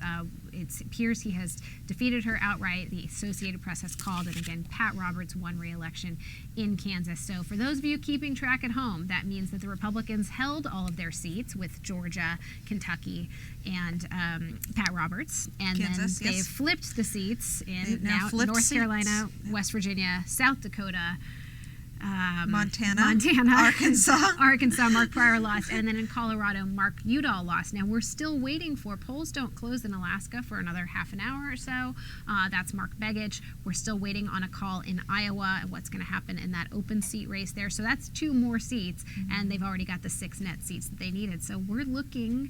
And also, did they call Virginia yet? I don't know. They have not. Now the last results I had up here were actually really interesting. This is Democratic Senator Mark Warner, former governor, with 98.5% of precincts reporting Mark Warner had a lead of less than 10,000 votes in this race. So, pretty interesting stuff, but, Warner is up. We'll see what ends up happening there. And this was a substantial GOP wave. We also had Elise Stefanik was declared the victor in New York 21st District, yes, the open seat race to replace Democrat Bill Owens. And Andrea Bozick pointed to her as one of their star recruits when we interviewed her earlier from the NRCC. She worked as a staffer for Paul Ryan during the Mitt Romney presidential bid and was a Hill staffer. And in Illinois, Rauner was able to defeat sitting governor Pat Quinn. Just really a high stakes night where the Democrats basically lost everything except, it looks like, New Hampshire. Senior editor David Hawkings is still with us. Your reaction to what appears to be a Republican Senate come January. Well, it's great news for those of us who are trying to figure out what's the new year going to look like, which would have been harder to figure out if we had to wait for that Louisiana runoff or the one that was potentially in the offing in Georgia, which would have actually happened on the first day of the new Congress. So now, all of a sudden, we are starting to print new stationery in our heads for every Senate committee. We're going to have, Pat Roberts will now be back to chair the Senate Agriculture Committee, becoming one of the few people in American history who's chaired the same committee on both sides of the Capitol. He chaired the House Agriculture Committee in the 1990s. Now he'll chair the Senate Agriculture Committee. We have Thad Cochran, who was a whisker away from losing his own seat in a primary this summer, now returns to chair Right, now he's going to be returning to chair the Appropriations Committee. You have John McCain fulfilling his lifelong dream of chairing the Senate Armed Services Committee. You have Dick Shelby of Alabama chairing the Banking Committee. His fellow Alabaman Jeff Sessions, who won re-election tonight in a walk. He was a safe bet for re-election. He'll be chairing the Budget Committee. John Thune, a rising star in the Democratic Party, who many people think will sooner or later run for national office, chairing the Commerce Committee. Lisa Murkowski chairing the Energy Committee, whether or not Mary Landrieu wins re-election or not. The list goes on. Jim Inhofe from Oklahoma chairing the Environment Committee. This is a Republican senator whose most recent book, I believe, was called something like Climate Change: The Great Hoax. Will now be the chairman of the Environment Committee of the United States Senate. Orrin Hatch, the senior Republican senator chairing the all-important Finance Committee. So, a wholesale makeover. Did I miss appropriations in there? You missed it, and that's your Thad Cochran coming back to reclaim the Appropriations Committee gavel, which he had long ago, the last 8 long years ago, the last time the Senate was in Republican hands. Thad Cochran was the chairman then. Now he gets his old job back. So it's if you think about these names, these are conservative, mostly mainstream conservative names. They're not the Tea Party names. This is not the Mike Lee, Ted Cruz, Rand Paul generation of Republicans that's taking over. These are the old guard. Most of these men and a couple of women were all around the last time, and in positions of some power the last time the Republicans ran the Senate. They know how to write legislation. Generally, they want to move legislation. They are not members of the so-called Hell No caucus. So they're going to, my bet is that most of them are going to try and produce something that is a workable legislative thing that might actually get through the Senate. And it'll be up to Mitch McConnell to make good on his promise of more than a year ago that if he ever got to be majority leader, he would run the Senate in a different and more open way, more amendments, more actual debate, more things at least moving down the track, if not ultimately getting into law. So I think you bring up a great point, David, which is that a lot of the committee chairs, incoming committee chairmen are old bulls of the Senate, right? People who've been there for a while, which is really ironic because a lot of the big winners tonight for Senate Republicans are younger members. How will that affect the dynamics of the caucus, right? You have these kind of big name rising stars like Tom Cotton, Marco Rubio, Ben Sasse, right? These members who are, right, I think, for the most part, under 45 years old and get a lot of media attention. But on the other hand, you have these older members who've been there for a long time wielding these gavels. Right, and there's the age distinction that you talk about, Shira, and then there's also this ideological distinction. It's going to be fascinating to watch the two men that you just mentioned, Ben Sasse and Tom Cotton. Ben Sasse, the new senator from Nebraska, has sort of been equivocal in just where he wants to be in the Senate, whether he wants to be part of that confrontational conservative group or whether he wants to be in the let's try and get something done group. That's going to be the balance that Mitch McConnell has to toggle over the next 2 years. I know you're going to be writing a story tomorrow about how if the Republicans think they just, lassoed the big dog tonight, they have 2 years to play with this big dog, and then in 2016, they're going to be in a world of hurt trying to hold the Senate because I think it's, 7 or 9 of the senators who were up in 2016 represent states that Barack Obama carried at least once, if not twice. So on the one hand, Mitch McConnell is going to have to be trying to appease to those purple state Republicans who are presumably going to want to show that they can govern, that they can operate in a divided government. And at the same time, he's going to have several members, of course, running for president from that confrontational crowd, Ted Cruz, Rand Paul, and then their ilk. So it's going to be a fascinating balancing act. No, it definitely will. We just got our very first statement on the new Senate Republican majority. This is coming from John Barrasso from Wyoming. He says, Americans supported Republicans today because they want Washington to end the gridlock and start solving problems, going directly to David Hawkings' point. After years of delay, obstruction, and partisan political stunts, the Senate is about to finally function again. This election has been good for our country and good for the American people. Americans expect us to govern, and that's what we're going to do. That's very interesting. I wonder what John Boehner's Republican conference, which is now strengthened and in fact a little bit more conservative, is going to think about this. I think that there's going to be a lot of really interesting dynamics going on between these two chambers, and the Republican leaders in each. So this is why Roll Call exists. We've been around for 60 years. We're going to have a ton of fun covering this changeover.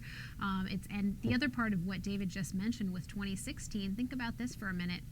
If they're able to win, as it looks like they're about to win in Iowa, if they take Alaska, that's 2 more seats than they needed. So that's buoying it even a little bit more. So Democrats maybe shouldn't be all that confident that they can just flip it all around. And then after that, you're going to start hearing rumors, I think, about Angus King perhaps switching parties. You could see, I've already heard Joe Manchin is the last Democrat in the West Virginia delegation, believe it or not. Hard to believe, just a couple of years' time, right? You might hear some rumors about that instead. Any truth to those rumors that you've heard, David Hawkins, that we might see some party switchers or independents go to caucus with Republicans? I have been trying to chase some of these rumors, and I know our colleague Niels has. I don't think there's anything to it, to be honest. I think that especially as we're now starting to see, it's not going to be, one vote makes a difference, right? There was some talk that Joe Manchin, for example, might play Hamlet and essentially, or Angus King, and sort of put themselves up for bid. Sounds way too pejorative, but essentially say, if the Republicans want to give me a position of power or do something really important for me, I might side with them. Their ability to cut that kind of a bargain goes significantly downhill with each additional step that the Republicans take into a clear-cut majority. In other words, the Republicans don't need to woo those guys, so they're probably not going to allow themselves to be held ideologically or legislatively hostage to get them on board. We will see. And now more big news to interrupt you with. David Hawkings in Iowa. The Associated Press has declared Joni Ernst the winner of this open seat race. She will replace Tom Harkin, longtime lawmaker who is retiring. She defeated Congressman Bruce Braley, Democrat. She's the first female to be elected to Congress at all from Iowa. First female to win statewide. And, really an interesting candidate. We've spent a lot of time with her. You can find some great photos, read all about her life story. We did some candidate interviews with her. You can learn all about her. She's going to be an interesting person to watch. She talks about her life growing up on the farm. She's going to bring a different kind of sensibility to the Senate, perhaps. And Iowa is one of those critical swing states. Now has 2 Republican senators, and I don't think those House races have been called yet.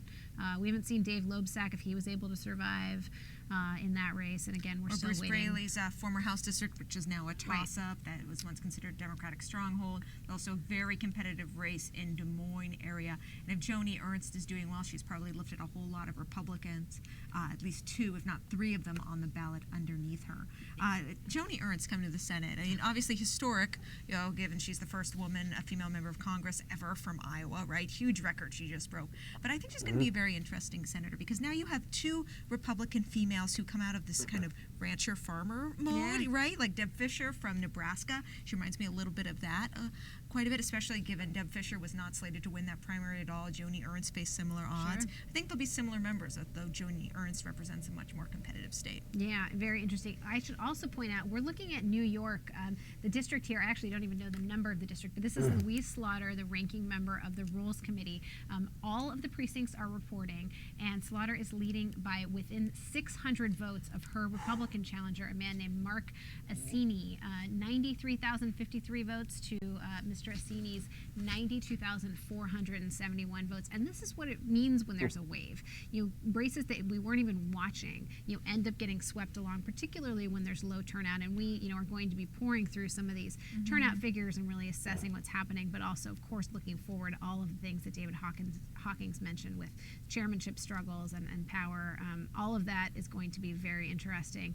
And, we're coming up on midnight here. That's when we're going to go off the air. But in the meantime, David, I wanted to ask you about immigration reform because I asked the same question to Steve Dennis.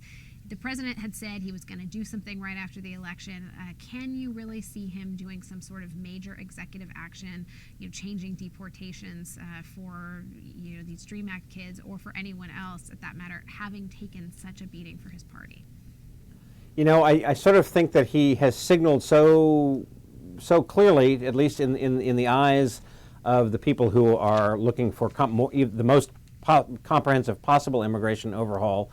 Advocates for, in the Latino community, Luis Gutierrez, the congressman from Chicago, they're all expecting this to happen.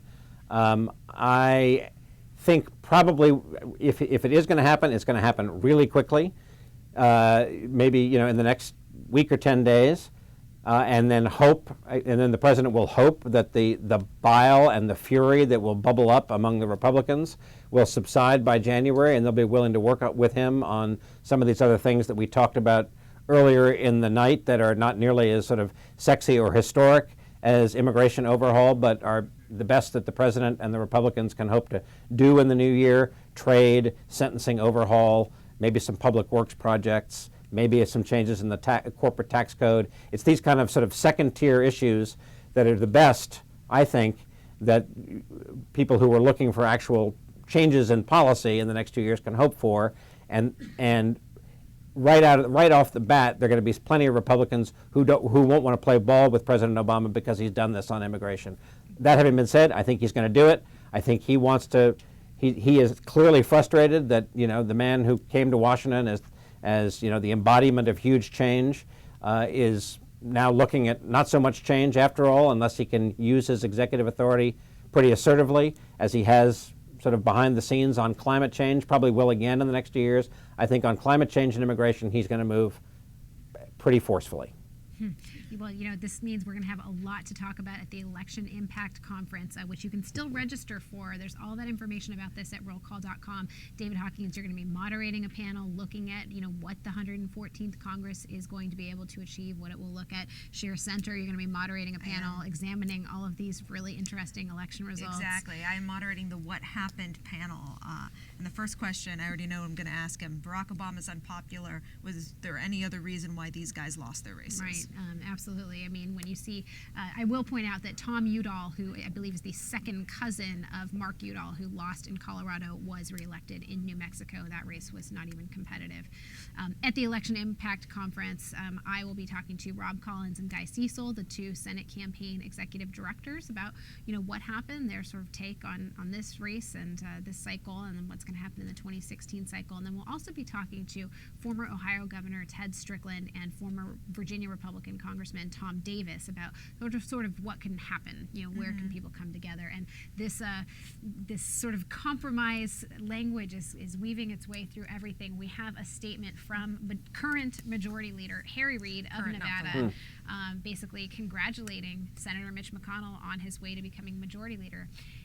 Senator Reid says, "I'd like to congratulate Senator McConnell, who will be the new Senate Majority Leader. The message from voters is clear. They want us to work together.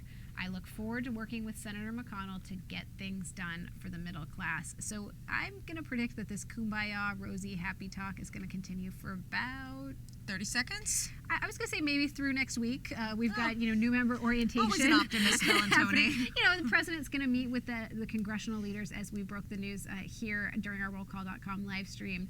Earlier tonight, he's going to be meeting with them on Friday. You know, David Hawkins, do you expect more than just a statement saying we talked about some issues we can compromise on?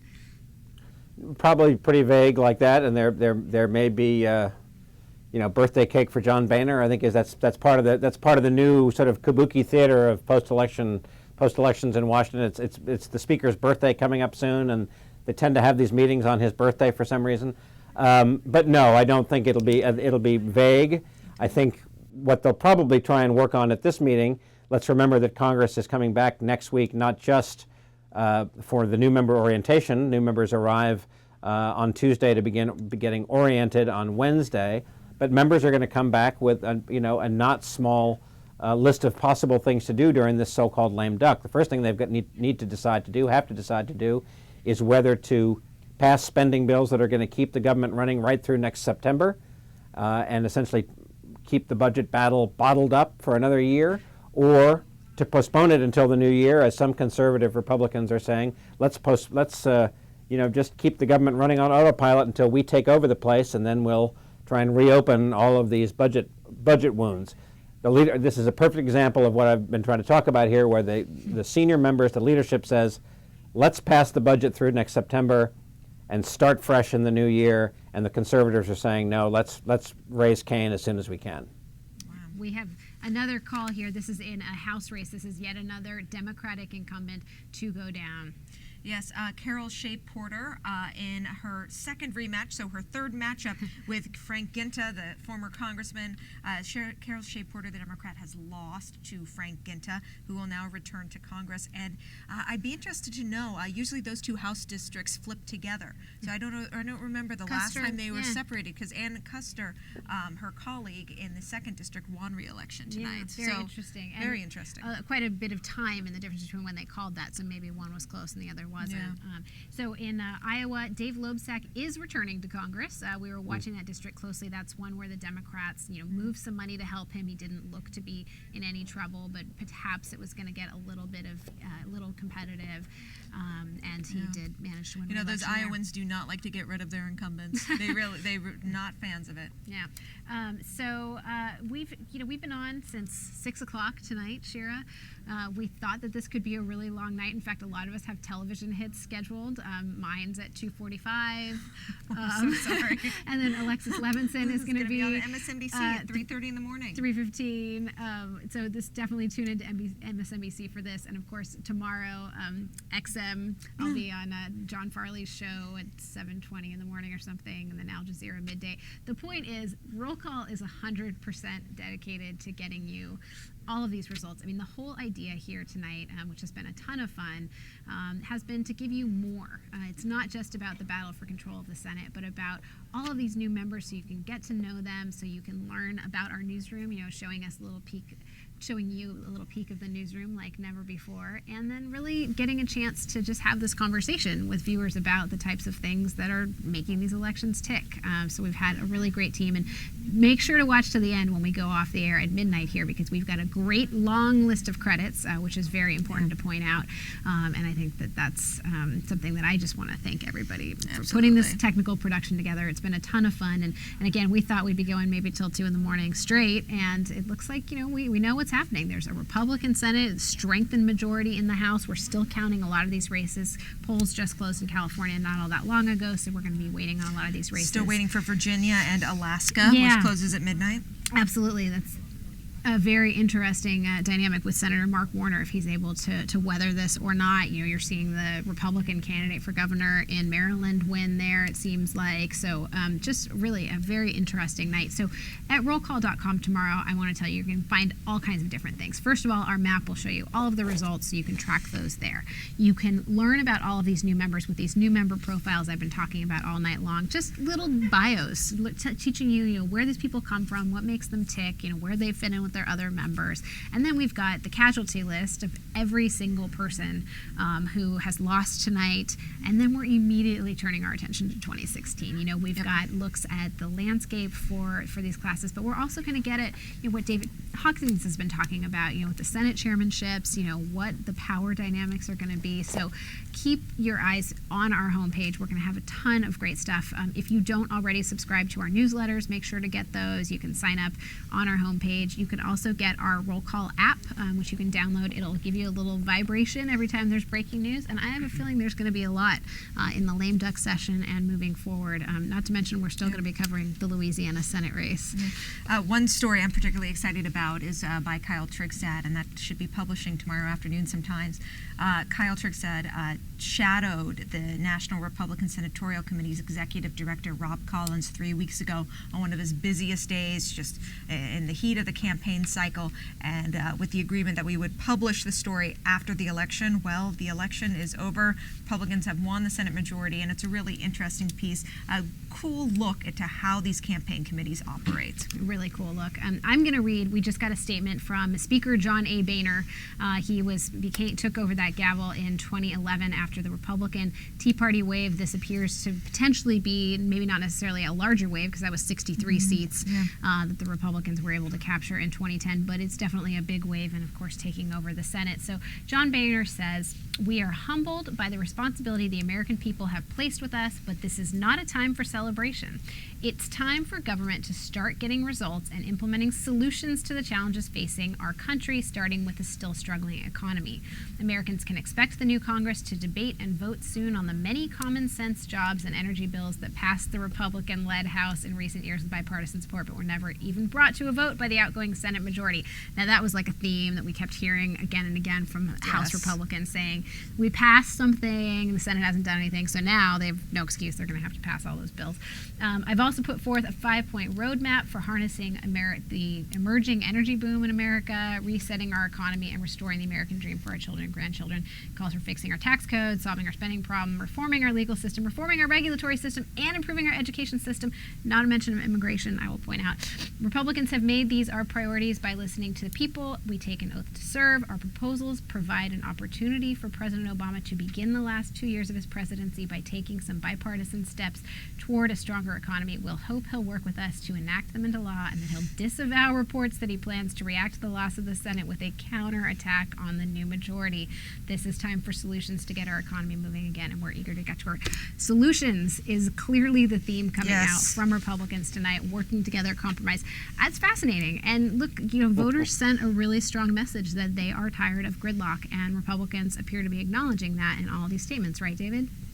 Well, they do, but as you hinted at a minute ago, one person's idea of reaching out for compromise is another person's dead on arrival. Many of those bills that Speaker Boehner is referring to, the 5-point plan and the job and energy, he wants to, one of those bills is to mandate construction of the Keystone Pipeline, and another one is to essentially deregulate the logging on federal lands. And yes, he's right that Harry Reid wouldn't let those bills come to a vote in the Senate, and Mitch McConnell may indeed let them come to a vote in the Senate. But that doesn't mean President Obama is going to sign them. So one word that we shouldn't go off the air without mentioning the V word. It's a word that we haven't heard much in around here in the last couple of years. The President has the veto power, and almost certainly now with the Republicans running both the House and the Senate, the President, some of these bills are going to get down to the President's desk, and he's going to veto them. And then the Republicans, you can surely bet, will say, we did what we said we were going to do. We made Congress function. We did our job, and now it's the President, acting unilaterally to advance his liberal agenda, and shame on him. And this is, in fact, a president who has never had to veto anything. He had a Democratic, House and Senate for 2 years. That's how he managed to get the Affordable Care Act in. And then, obviously a Democratic Senate that could provide the stopping block. One thing we haven't even mentioned tonight, you talked about the V word, the S word, the Supreme Court. Ruth Bader Ginsburg says she's sticking around, but if there's any vacancy on the court, this is going to be a very different court if Barack Obama has the opportunity to nominate somebody under a Republican Senate. That's exactly right. It will all depend, I think, on if there is a vacancy, what the ideology is of the departing justice. If it is Ruth Ginsburg, that would tempt, then President Obama might be tempted to nominate somebody in her more liberal mold, and that would create a huge fight potentially in the Senate. If it's Justice Kennedy, who also will be in his 80s by the time, I think he turns 80 soon, and certainly during this next Congress will be in his 80s. He's, of course, the centrist swing vote on the court.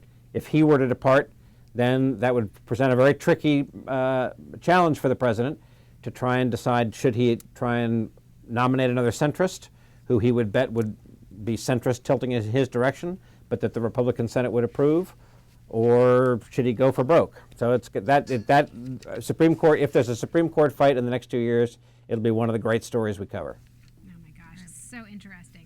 We have our Bridget Bowman is reporting, she's been watching CNN, and Senator Ted Cruz of Texas, who we've talked a little bit about tonight, was asked whether he would vote for Mitch McConnell as majority leader, and he said, that'll be a decision for the conference to make next week. It's time for the GOP to lead. I hope that we see Republicans unite. So even Ted Cruz is sounding a little bit of this unity message, but isn't necessarily saying, yes, I love Mitch. Yes. So that'll be fun. We haven't really talked much about Rand Paul. Obviously helped Mitch McConnell quite a bit by coalescing, behind him, even after Mitch backed Rand's Republican opponent in that primary back in 2010.